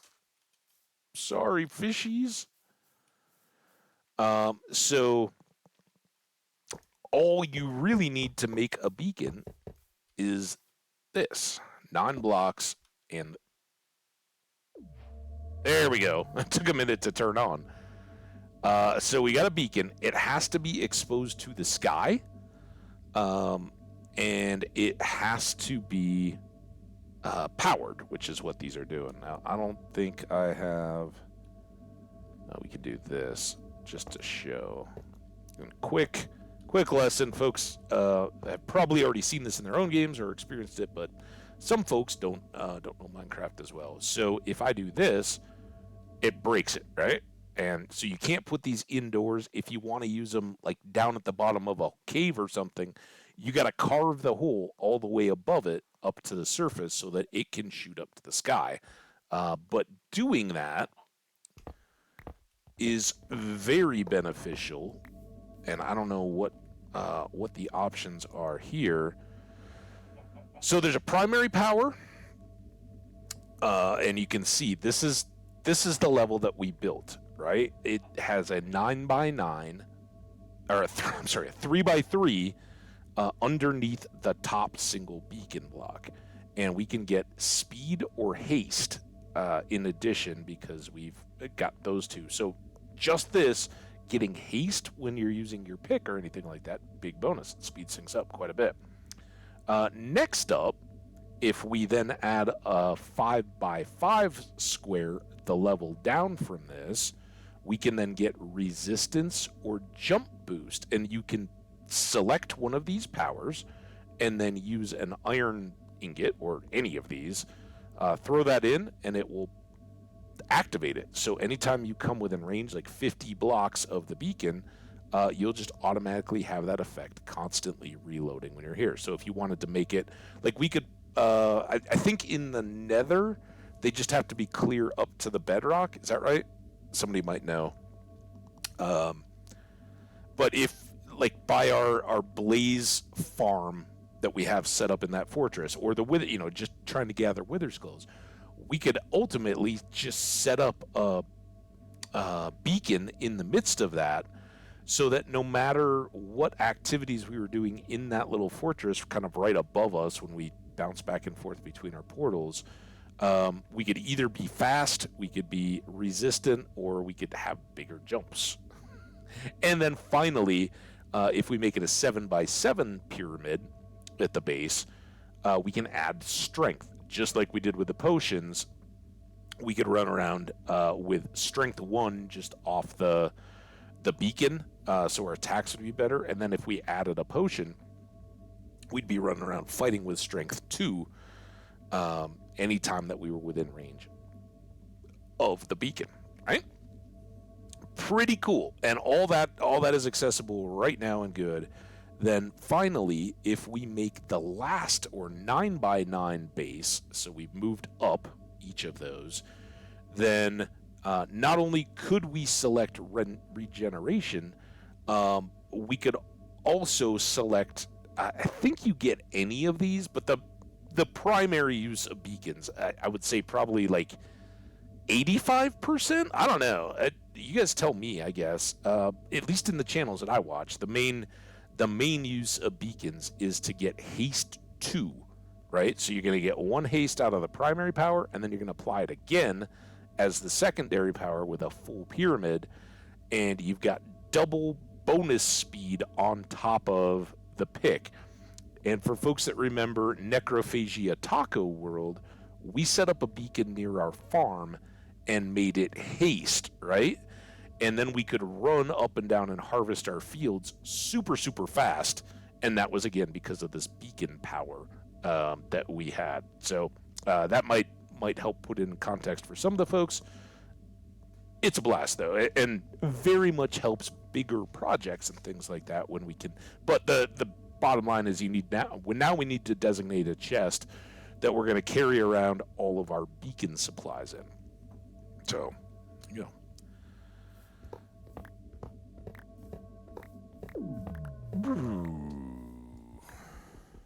And Silk Touch here, obviously you want to get your pieces back. I don't know if you hit it with a non-Silk Touch. I assume you'd get the star back. It would be pretty brutally hardcore if you lost the key ingredient if you accidentally broke it with the wrong tool. But just use Silk Touch, and you don't have to worry about it. All right, Chanted Golden Apples and Spare Beacon, I believe, are the two things that go in here.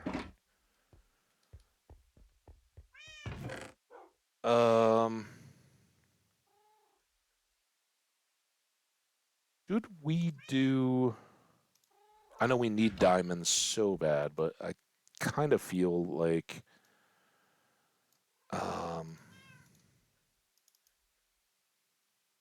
wait, we need 9 top level, right?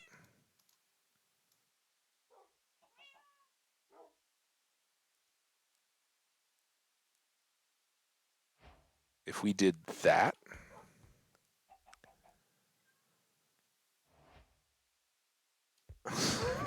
just deleted so many diamonds when we're in the point of eventually needing those for all our new armor trim and all that. It's fine, guys. It's fine. We don't need to carry around the car pumpkin anymore.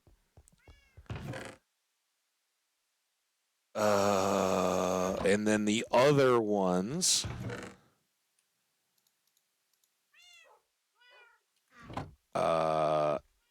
we're quickly up to 49 iron. Oh, my God. We're not close to enough iron. But bottom line is we can go trade the villagers at the mall and easily get enough to make the whole dang pyramid out of emeralds. But at least for the start, let's try to do a little better. So we... Man.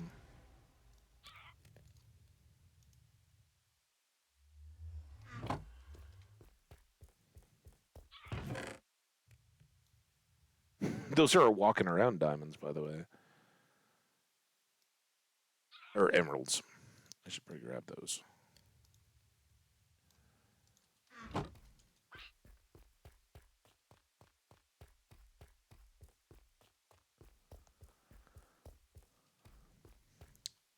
At least our basement didn't get trashed. Dude, honestly, that was like the biggest letdown. I am so... If I had known how well the iron golem was going to hold up against that wither, I wouldn't have used them. I would have just stayed and kept it ourselves. Sorry about that. We'll try to get back on it. Oh, man.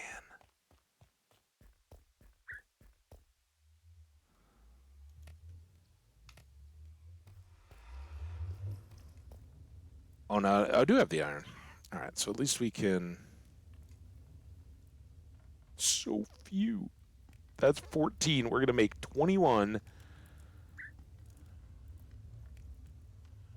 28. Oh, yeah, we'll have extra. And we need 49. We aren't even close. I don't think that layers have to be matched throughout, do they? Anybody know? Am I... no. It's,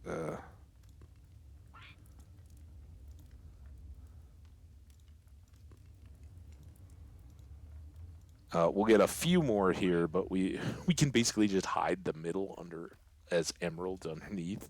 Make the outer edge iron. I've used up so much resources. Guess what we're going to do soon, guys? We're going to go hunting for resources again. The good news is a big part of our plans of late are going to the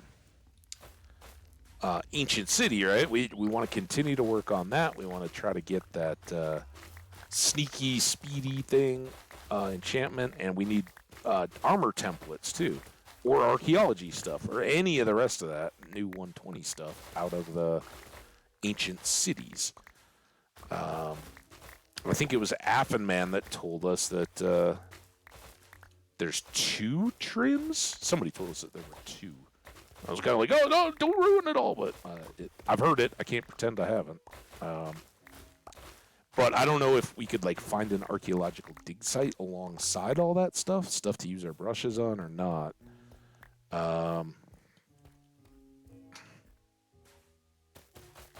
It's basically just giving the rest of that iron a chance to cook.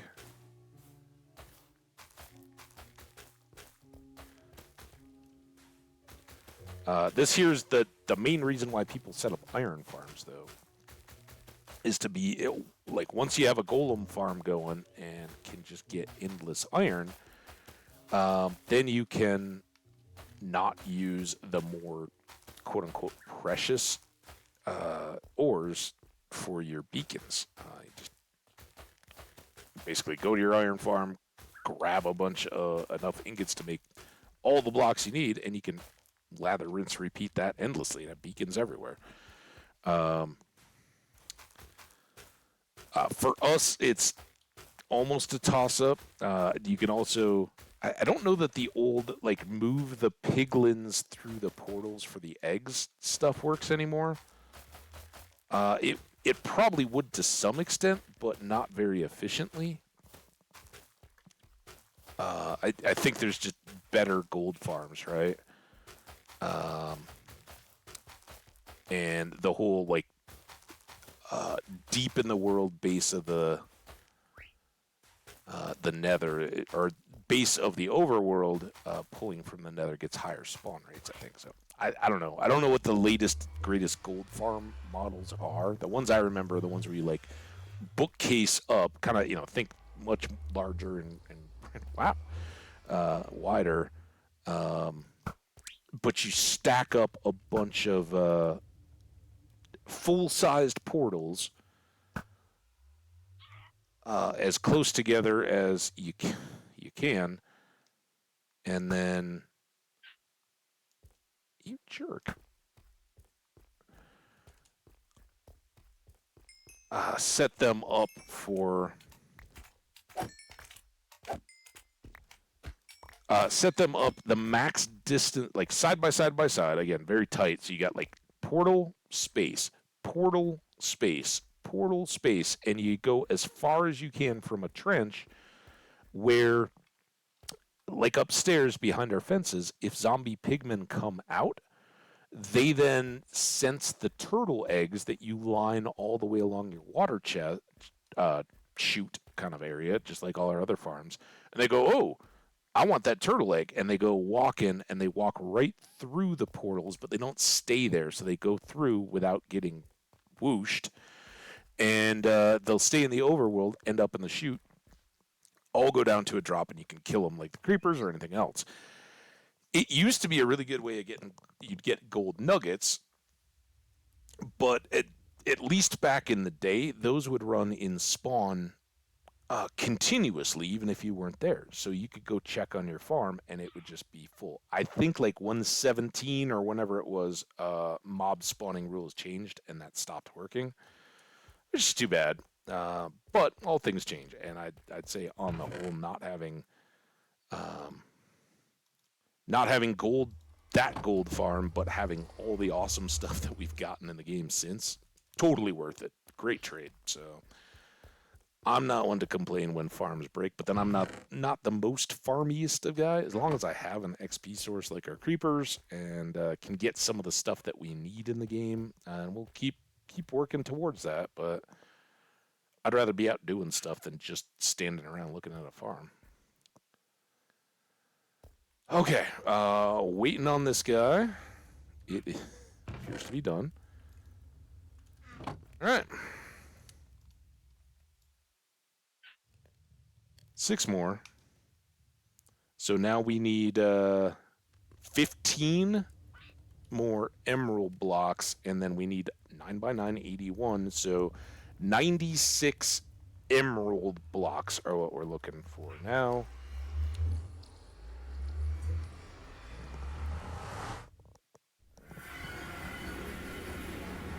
It's another reason why just picking one, iron or emeralds or whatever the case may be, and going with it is a pretty good idea, because then you can just have a shulker box full of iron blocks or gold blocks or emerald blocks or diamond or whatever.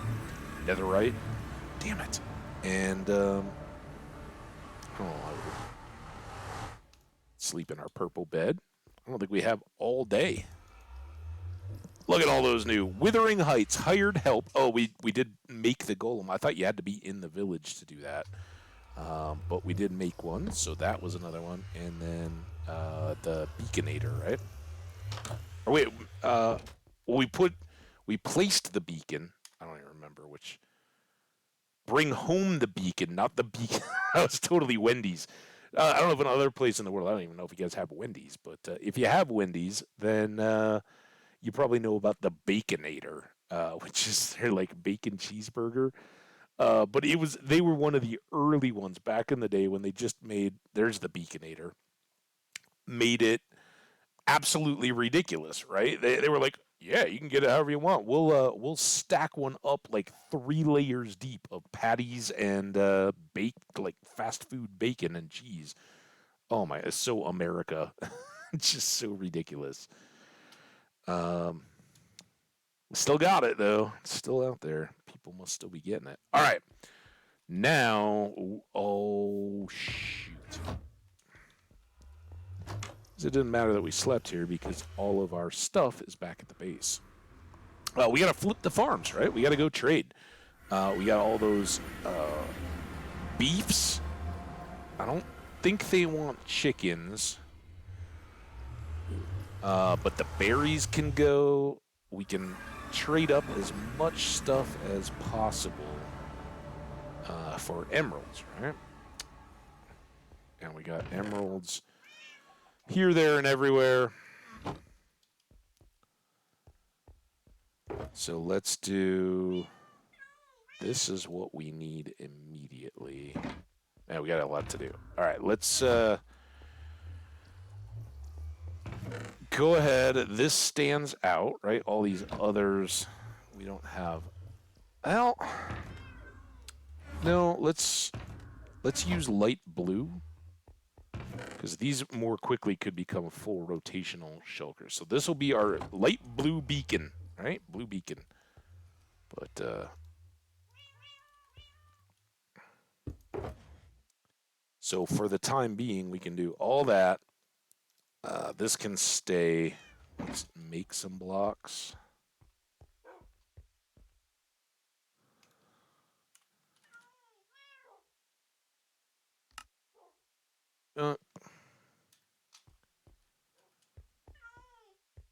Here.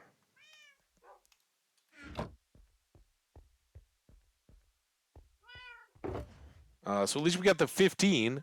We're now working on the 81 that go into the total, but we basically need a total of 96 emerald blocks there.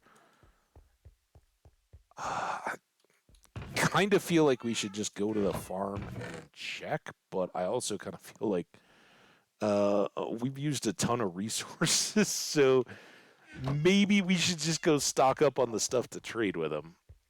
So now let's get this set. We'll probably need a couple. This is now going to have to come into the rotation here. This never got messed up.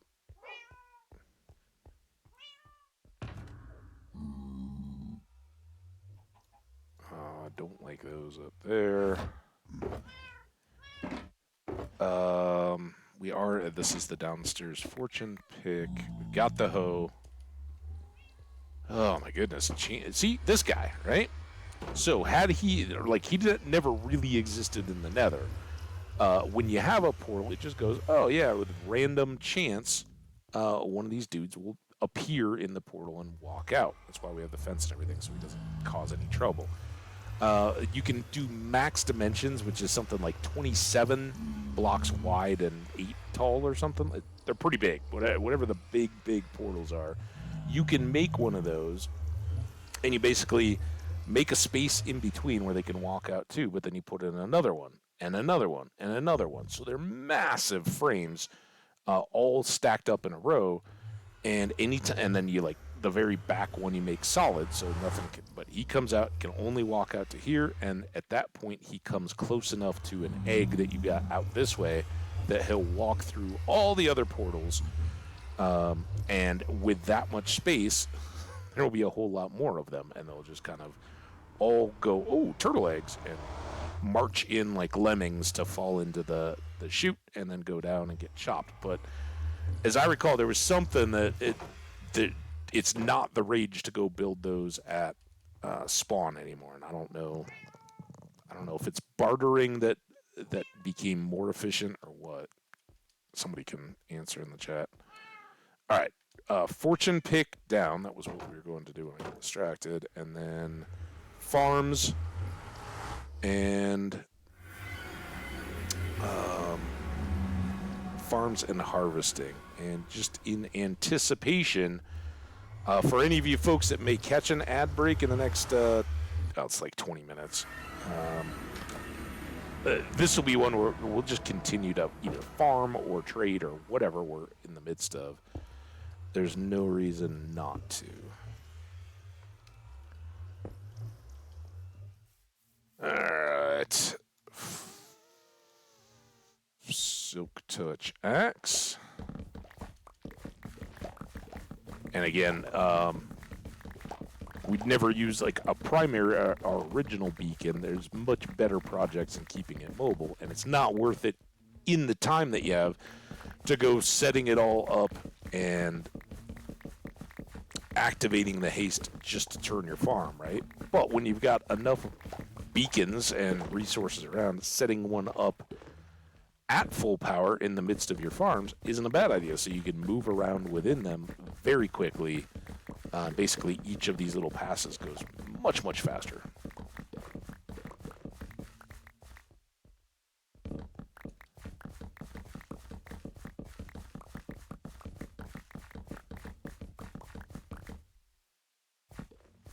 Sometimes they pop up in front of you.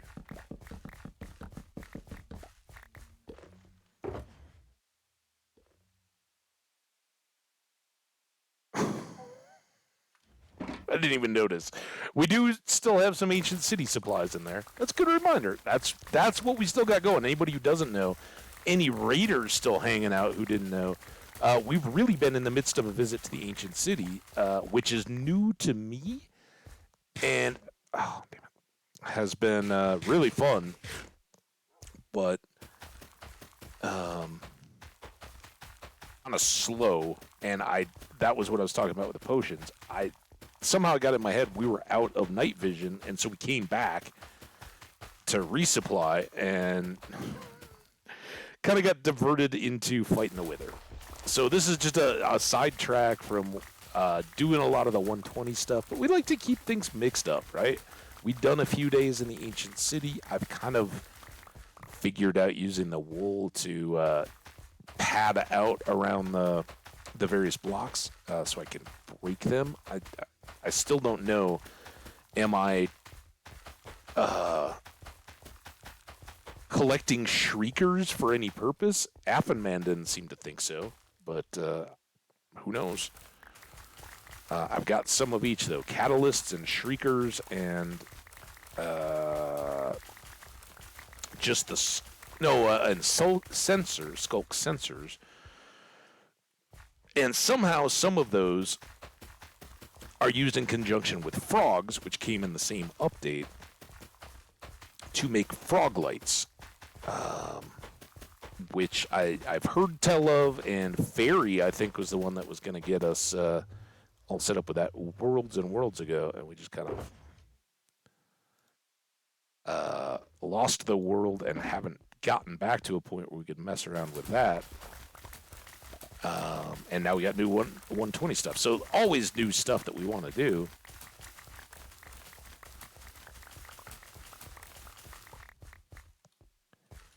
Or new to me, at least.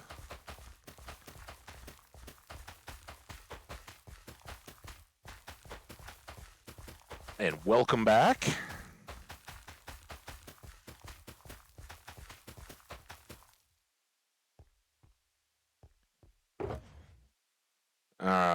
chest full.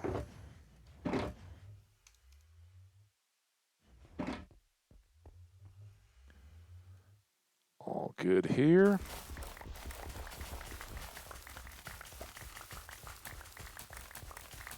Oh, I don't know what we got for seeds right now. We may have to go load the composters again too, which are in the basement conveniently.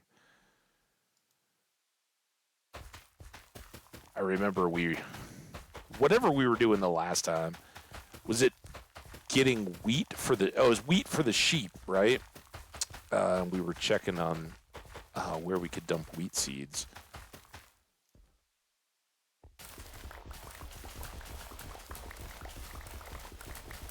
Wheat for the sheep, for the wool, for the ancient cities.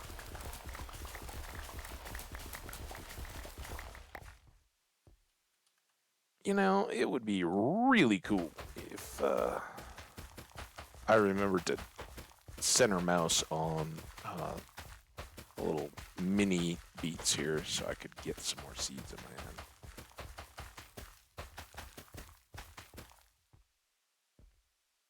Like that.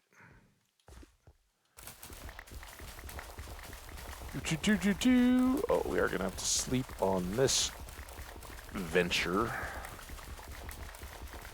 It's all right. 2 more fields, and then we will probably redo the melons and pumpkins.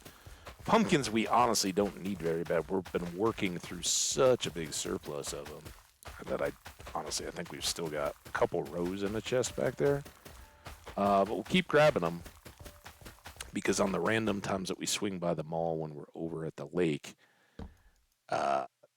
we'll keep using them up, right? And better to have, you know, if we need a book quickly or something like that, we always want to have a means to get emeralds as quickly as possible. And probably my inventory's going to overfill. Maybe not. Look at us.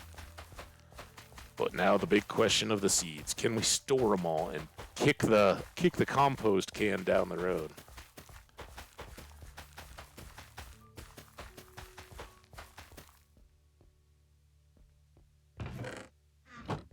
Easy. Lots of space on those. Yeah, look at us. Don't worry.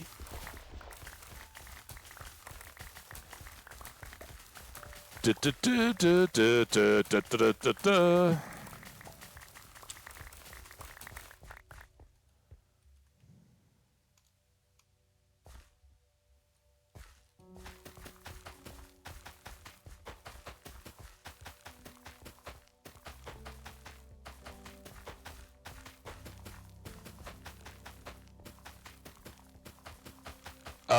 So I haven't asked yet, and Jenny, you've been kind of all over in the chat, and at least as far as I know, you're back. No need to answer if inconvenient or anything else. But how has the acclamation of Poppy and Gigi going?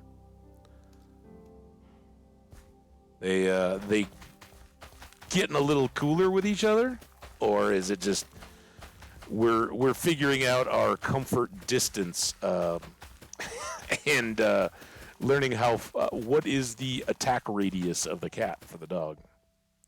Oil and water, yeah, that can happen. Here, let's just be ready on this.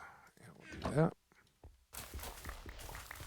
Oh, I hope someday they can become best buddies. It's a stretch, but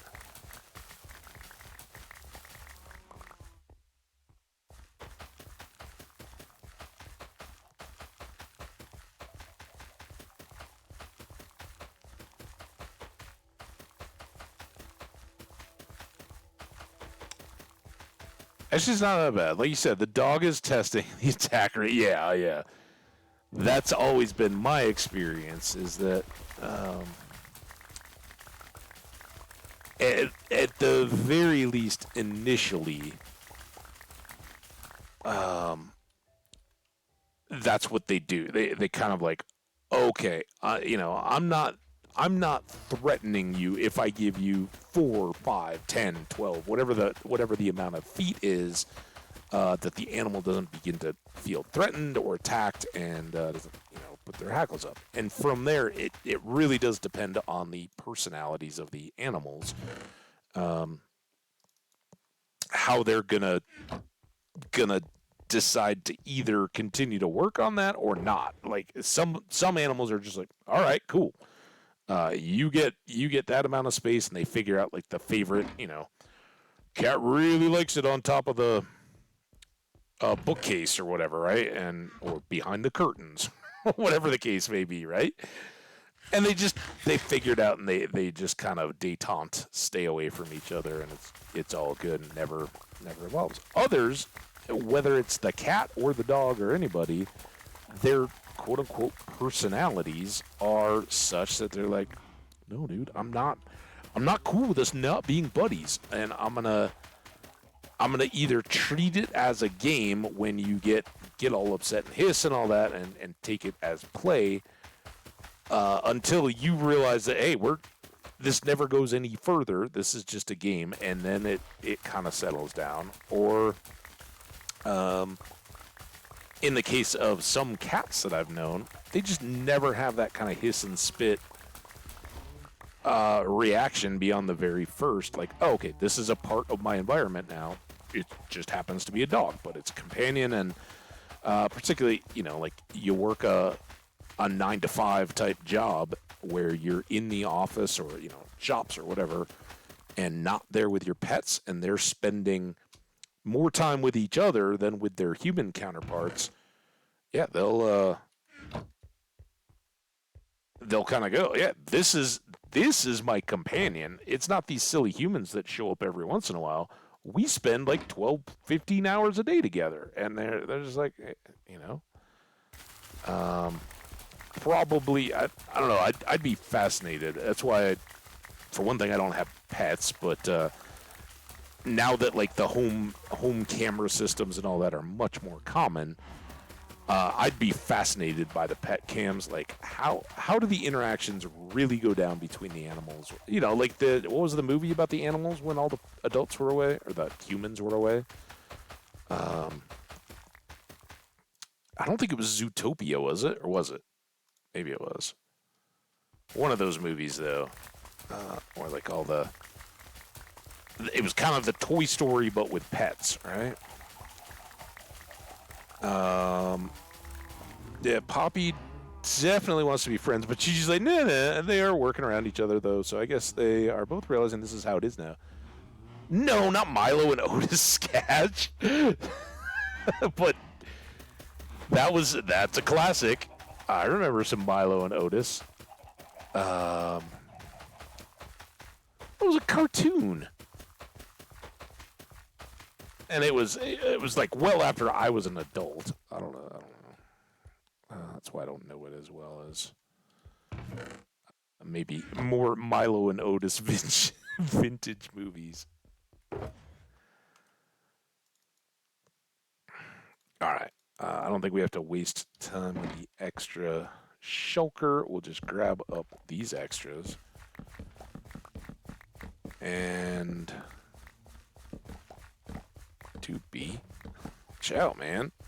Get your wings clipped. Not Homeward Bound either. None of those were about, like, Homeward Bound was, I guess they kind of had their thoughts around the humans, right? Who were all the animals? Obviously, in Homeward Bound, Michael J. Fox was like the puppy dog, right? But then there was the cat that was a woman. Is that like, I want to say it was like Gina Davis? She was in the right vintage, but I don't remember.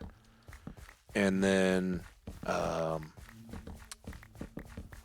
there was like an older actor that played like the wise, that was like, guys, you got to just chill out.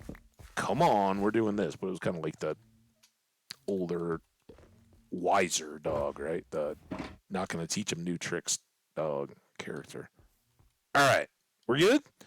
Let's go make some money. Got everything?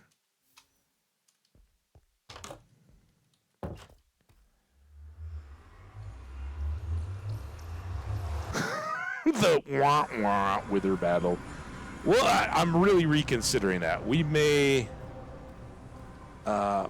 battle again here at the end of stream.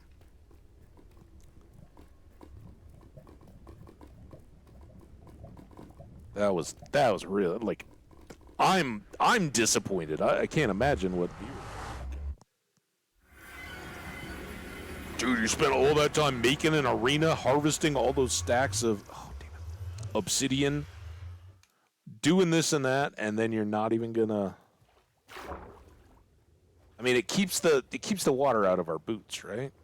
Oh, by the way, we should just switch those boots back out. Here, while we're over here, we'll reload.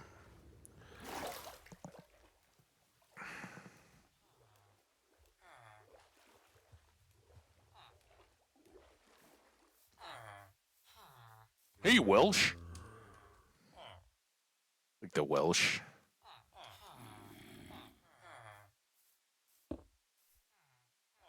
Hey, 84.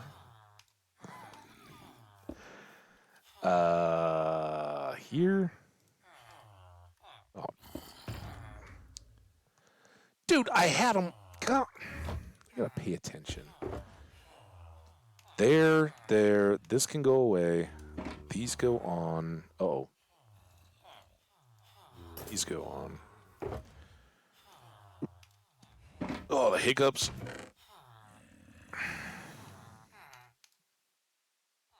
That's why I said we should just check.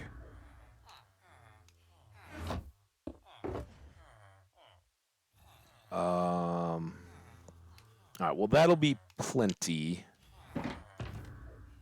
I guess. I don't know. What? I really want to have the multi-level color beacon. Well, homies, as long as you're still trading for today.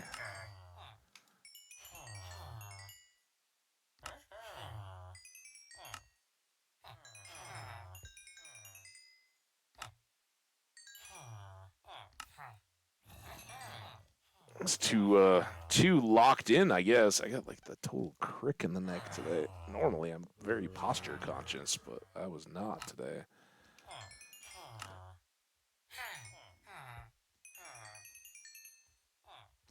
All right, we're good. I think we can go dead center and be good. Oh, we're running ads, by the way. I think Skash and Jenny are the ones chatting. You guys are here. As I pre-warned, we're not going to worry about ads in this particular setting. All right, let's do taters and... Oh. Well, we can just top these off, I guess. Taters and finish up the melon and pumpkin guys.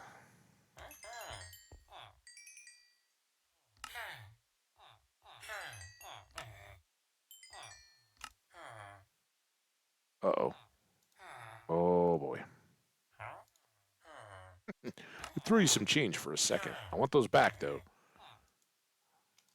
Oh, my God. Come on, dude. You would have been fine. Oh. All I had to do was not... Okay, now it's done. Not overfill the inventory. Let's do that. Because now all these are going to be saturated, but we should have one more potato friend. You did give me back my emeralds, right?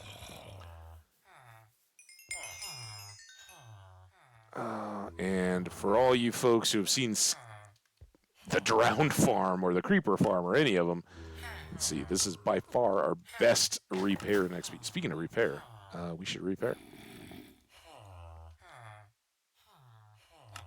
We did do a lot of obsidian mining today. That'll blunt your pickaxe if you didn't know. Gash? you were chatting here. I don't know if we missed our window or not. Your description for Valheim today said testing, and I didn't pick up on what were you testing in Valheim today. It was awesome. I was enjoying your living and running around working in the world. But what was the test? We trying to figure out.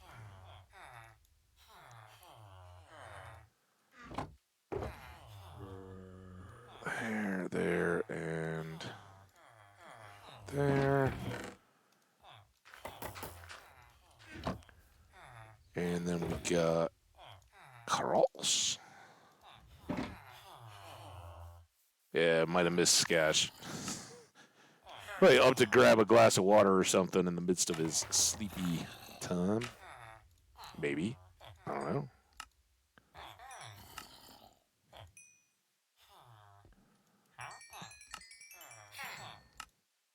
Half price beyond the zombie field price. Not too bad.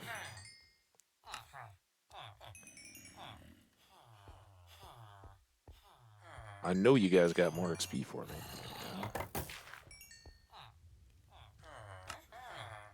Always extra XP.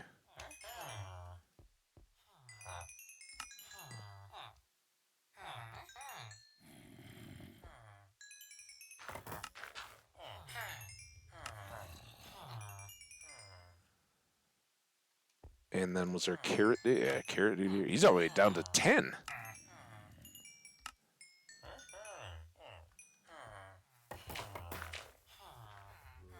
All right, carrots go away. And I know there's some that still want like potatoes and all that I've reset, but by and large, we want. It's pretty interesting. Hey, this will work. Sort of fun. Oh, here we go again. Beets guys, probably the best because they will eat a stack. And let's do that. All right. We got taters all the way back up on pumpkins and melons too.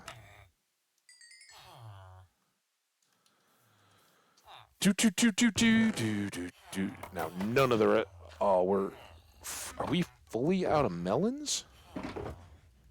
They go quick. Big demand, not big supply. Opposite of big supply.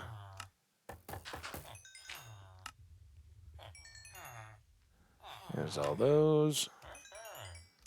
More of these. You've used up the taters, and then you 3 instead of 15 beets. Yeah, like we've never been so happy and so trade crazy. There.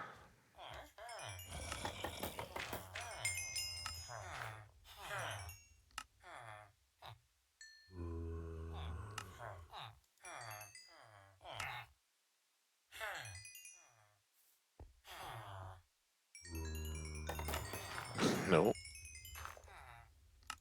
Oh, I got no more melons. Oh my gosh. All right, anything left in these? Nope. Oh, there. Lots of extra wheat.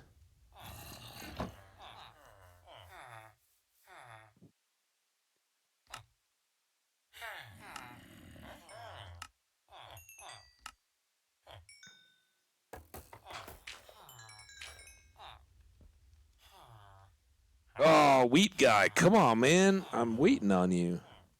And none of these other guys want any of this stuff. All right.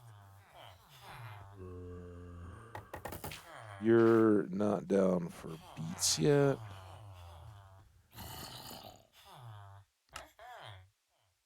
Potatoes go.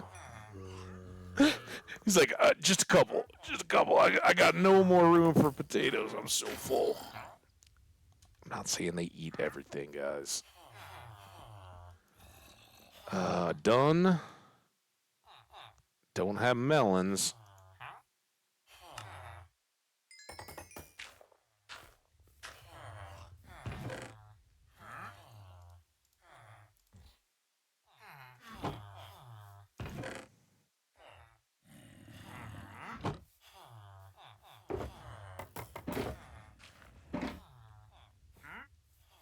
More other. Oh wait, did I? What did I? So confused. Wasn't there just a whole bunch of extra pumpkins and wheat stuff sitting there? All right, it's fine. Let's just try to get these carrots out of here.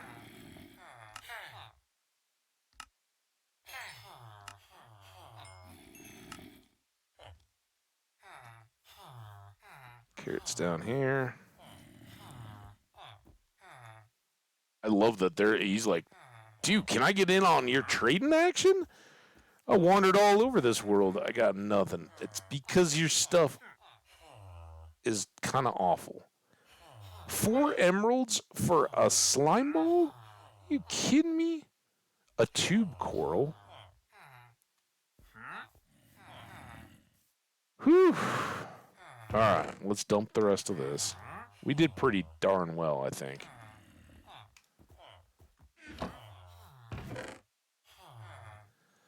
So, if,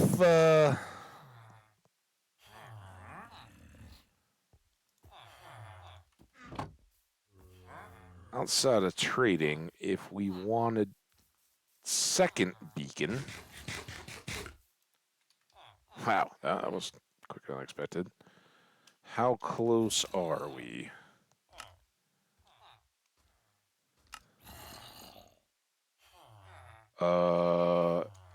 And what is that full number? 81, 140, 150, 175, and then 186? 186? Is my math right there, guys?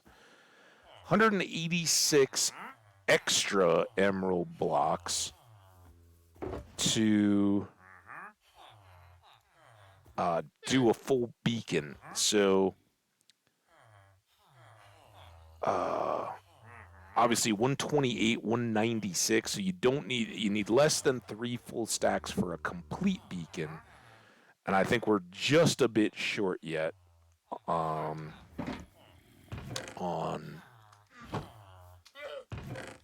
fully setting that up. I think we only need a stack here with our butcher. Oh, those are the Fletchers. These are the butchers.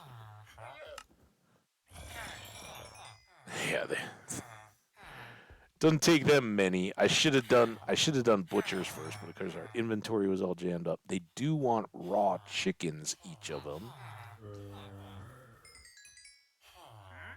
We could have brought some of those over. There's a lot of, like, the berries. We could have brought a bunch more over. Potatoes. Yes, indeed. So we're just about set to have a multicolored and a full emerald beacon ready to go, right? That's pretty cool. What else do we have in here? Panes, they can be sold to, is it these dudes? Or it might be the cartographers. Which one? That's you guys. Yes, here we go.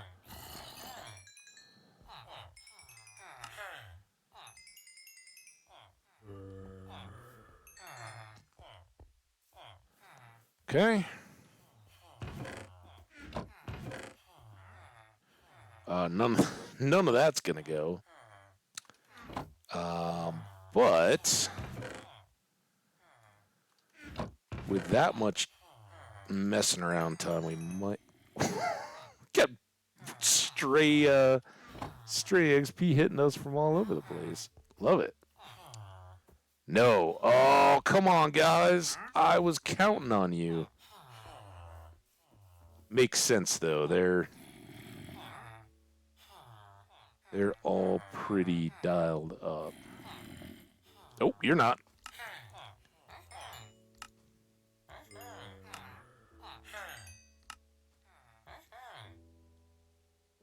Not quite done, but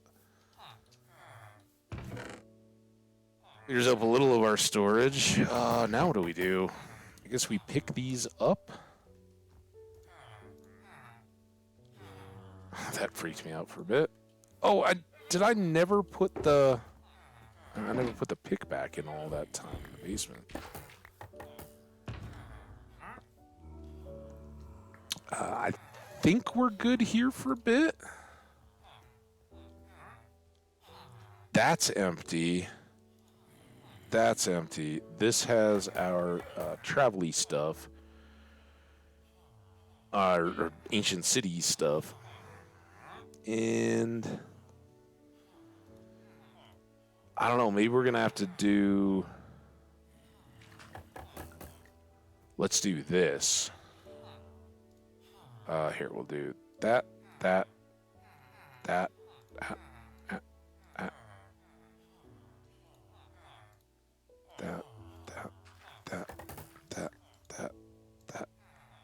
And I know we've still got this for our ancient cities stuff. We could technically move that here. No, potatoes and wheat. You're messing me all up. And then brown.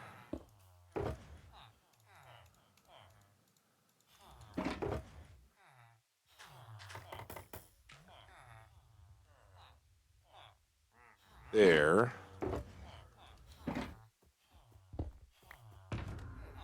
So now we got those back to regular rotation. We're going to switch this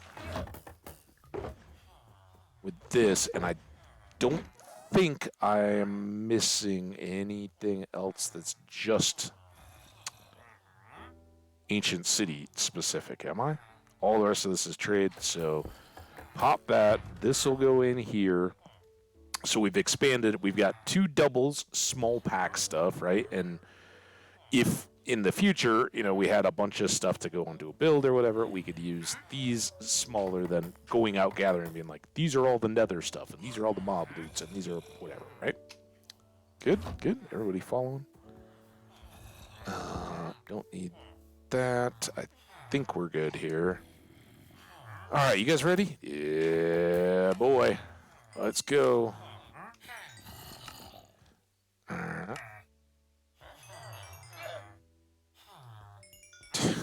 Out of my face.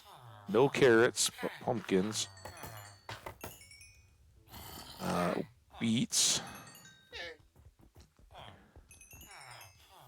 The other thing I've watched, was it maybe after stream a couple ago? Saturday or something? Anybody else watched the Unbroken movie? It was, I believe it was Angelina Jolie's, like, directorial debut. Does that sound right? Could be wrong. It was about the World War II flyers that got into Japanese prison camp stuff. I remember it didn't get that well reviewed. I thought it was fine. That was maybe a little longer than it totally needed to be. All right, what did we say? 196? Is that our... Oh, damn it. I'm going to put everything away. It's fine. We don't have the other beacon yet. Let's get home. Let's not do that. This needs to go away. Let's leave that in our hand, and let's go back to the portal. Yeah, I got the whooshies, the night friskies. Are those what you call the whooshies with cats? We call them the crazies or the night stuff when they just start like randomly tearing around and there's like no No discernible reason. They've been just like chilling, napping, grooming or whatever. And then for no rhyme or reason, they just start tearing around the house or the room that you're in or whatever. And it's like, that's why people have always kind of given cats this like extrasensory element, right? I haven't seen it. The Zoomies. Is that what you're talking about? Wait, what was that? I haven't seen it. I don't know what I was talking about. Oh, Unbroken. Unbroken, the movie. Yeah, that. Like I said, it was good. I won't spoilers anything. I don't know. It's years old. It's not a big deal, but I don't know. It's one of those. Like basically, that the story is gonna revolve a lot around the main character who was an Olympian and a POW, right? And that's from the very first marketing stuff. The name of the movie is Unbroken. Go figure. They're gonna try to break him, right?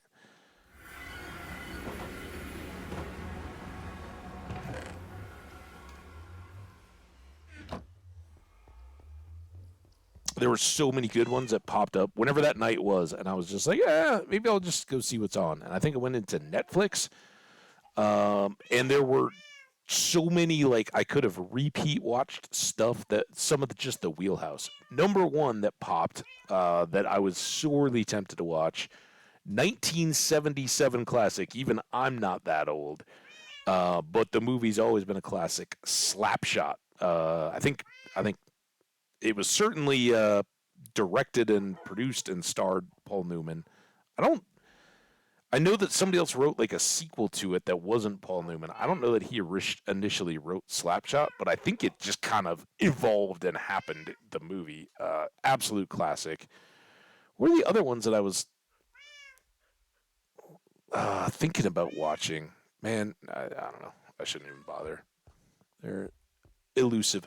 Dude, how are we so far over 4 hours? I was like, all right, we're getting to the ad. We got through the ad break. Let's keep going. Thanks, guys. Yeah, oh yeah. At least here in the U.S., though, that's problematic because of the commercials. And I typically I don't mind commercials too much. I mean, we all get a little spoiled from streaming, but the problem here, especially if you're watching on like basic cable or over-the-air TV or anything like that, where ads are the normal function, they'll put on a great movie, and it'll be like your standard 190, 200 minute type movie, right? Like, no, what's like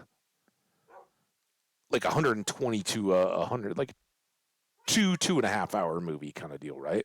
But if you look at the guide, it'll be like 4 hours, and it's fine if you catch it at the beginning. You're like, cool, because you go for like 45 minutes without a commercial. You're like, oh, I love this movie. I'm having so much fun. By the end of it, it's like they'll give you 5 minutes of movie and then 4 minutes of ads as you're approaching. They know their game. They're like, oh yeah, it's total cliffhanger. What's gonna happen next? 4 more minutes of ads. Have fun. All right, guys, let's get. We did all that trading. I think we'll still go back to the. I did put the thing away, the chest. I think let's go back to the creeper farm, and I'm thinking that for tomorrow's stream we're gonna redo the creeper fight. We will probably fill in any holes, problematic holes that it made with obsidian, but like the top and all that, fine. And this time we're not messing around with helpers. We'll do the fight. We've still got the potions and all that kind of stuff, and I think we'll be good to go. So if you're aware and tuning in and interested, come by and check it out. We should go about the same time. I'm trying to update the schedule, and it seems like this is a pretty good timing where I go at about noon my time. Um, it seems to give the best split of European folks kind of in that like getting after dinner time. And because it's summer, particularly like Eastern U.S., yeah, folks may still be at work for the beginning or through it. But if you got school or daytime activities starting in the East, you're already at 2 o'clock when we kick things off, and those all be winding down. And it works out well for me because generally speaking, if I'm off at 4, I can just get clear and head out. So I think that's all good. Wednesdays, of course, will be the bigger trick. Usually I have stuff going on, and I might have to tip a little bit earlier on those days, but should still be pretty much business as usual and kind of settling into that routine time. The wild cards this week will be Saturday, Sunday. What time I'm trying to hook up with all my friends for the show, and it's going to be a long day. Typically speaking, it's not like, look, I'm a lot more likely to be ragged the next day from a playoff sporting event where I'm sitting at a restaurant or a bar and they keep coming around with beers, right? If I'm at an outdoor beautiful evening concert, I might have one, but one, they're really, really expensive, and two, they're generally not convenient, right? You want to walk away from something you paid a lot of money to listen to or experience and go get beers and all that kind of stuff. So generally speaking, you walk out of those shows pretty good. The question mark is, it is next to, and nobody's driving, first of all, because it's not that sobering an event. Getting out of Boulder is a nightmare, right? You got 50,000 people all basically going for a show, and in one way or another, all probably not the most sober, except for shout out the what do they call them? They call them the Coral Reefers, but that's Jimmy Buffett's band are the Coral Reefers. Something like Shore or something. The totally sober Grateful Dead fans, right? They give a very big nod because there's been a lot of dependency. Obviously, Jerry's untimely passing was a lot due to unhealthy choices, and they all lived through the '60s. A lot of them had a lot of use of hard drugs that Jerry in particular had a great dependency on that he battled with all the rest of his life. Some of the others had medical type issues, and of course, Pigpen, who was an original member of the band, passed away in the '70s, primarily due to being a massive alcoholic and adding on a whole bunch of other drugs. And I think, for all those guys, you learn as you go on the life journey, and when you see stuff like that happen right next to you, and at the time you're too young and enjoying your own stuff too much to be like, that's really not doing you any favors. I think but man, what is that one? I don't know. They've got a group though, dedicated group of fans who are completely sober. None of us will be in that. We are going to be Ubering up, having some drinks probably somewhere so we can get up early ahead of time and enjoying what is supposed to be a beautiful afternoon and evening that day. It's a ways out, so it could change. And then the real trick is when the concert lets out, everybody's trying to Uber. So surge lasts for hours afterwards. And normally speaking, we will then go up to the area around the Boulder campus called The Hill and hit up one of the old nostalgic places, have a few more drinks and all that, and that's where it could get ugly. Because I'd be like, oh, show's over, I'm in bed. If not before that time, and then you do a bit of drinking, and could make Sunday tough. That's all I'm saying. So we'll see. We'll play it by ear, but maybe early on Saturday, and then later, if at all, on Sunday. We'll see what happens. That's kind of the plan. So there you go. All right. We spent a lot of time. We went 4.5 today. sometimes if we're right in the midst of projects and stuff like that, we'll go even longer. Not so much today. We don't need to repair anything. Oh boy. We are going to do that though. So notice it really isn't changing things, but we didn't just clear the whole room with 2 swipes. It's because we're using smite, not sharpness, right? And generally speaking, we want our sharpness sword, not the one that is specifically for undead. So actually, I'm going to keep it in hand because tomorrow I do want to go back and redo that fight early on in the stream. Then we'll probably work towards back out in the 120 chunks, doing more Ancient City stuff and all that. Don't forget to save. No, I'm not going to. Let's do that now. A big, huge shout out to, 3 of our friends. Welsh Jenny 1984 and Skash Kitsune. You guys are VIPs for a reason, so I hardly need to say it, but thank you for your involvement and presence. And Skash, I gotta shout you out for the big old raid. So many people hung out, or at least traded out, and I didn't even notice it. Got us off on the right foot early and kept us cranking all the way through. And Melon P27, Mel, another great friend of the channel, who cheered bits today. I appreciate you too. Thank you all so much. Remember, you don't have to be a sub. You don't even frankly have to be here.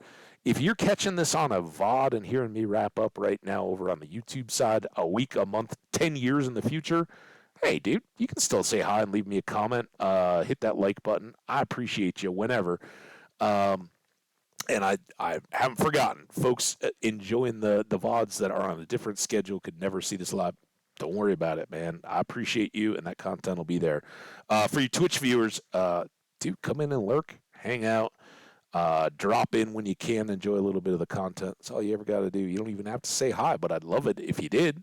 I think we'd all enjoy you being a part of this chat. You're super welcome. We'd love to get to know you along with everybody else. So say hello, and we'll hope to see you back. Guys, we're saving it. We're out of here.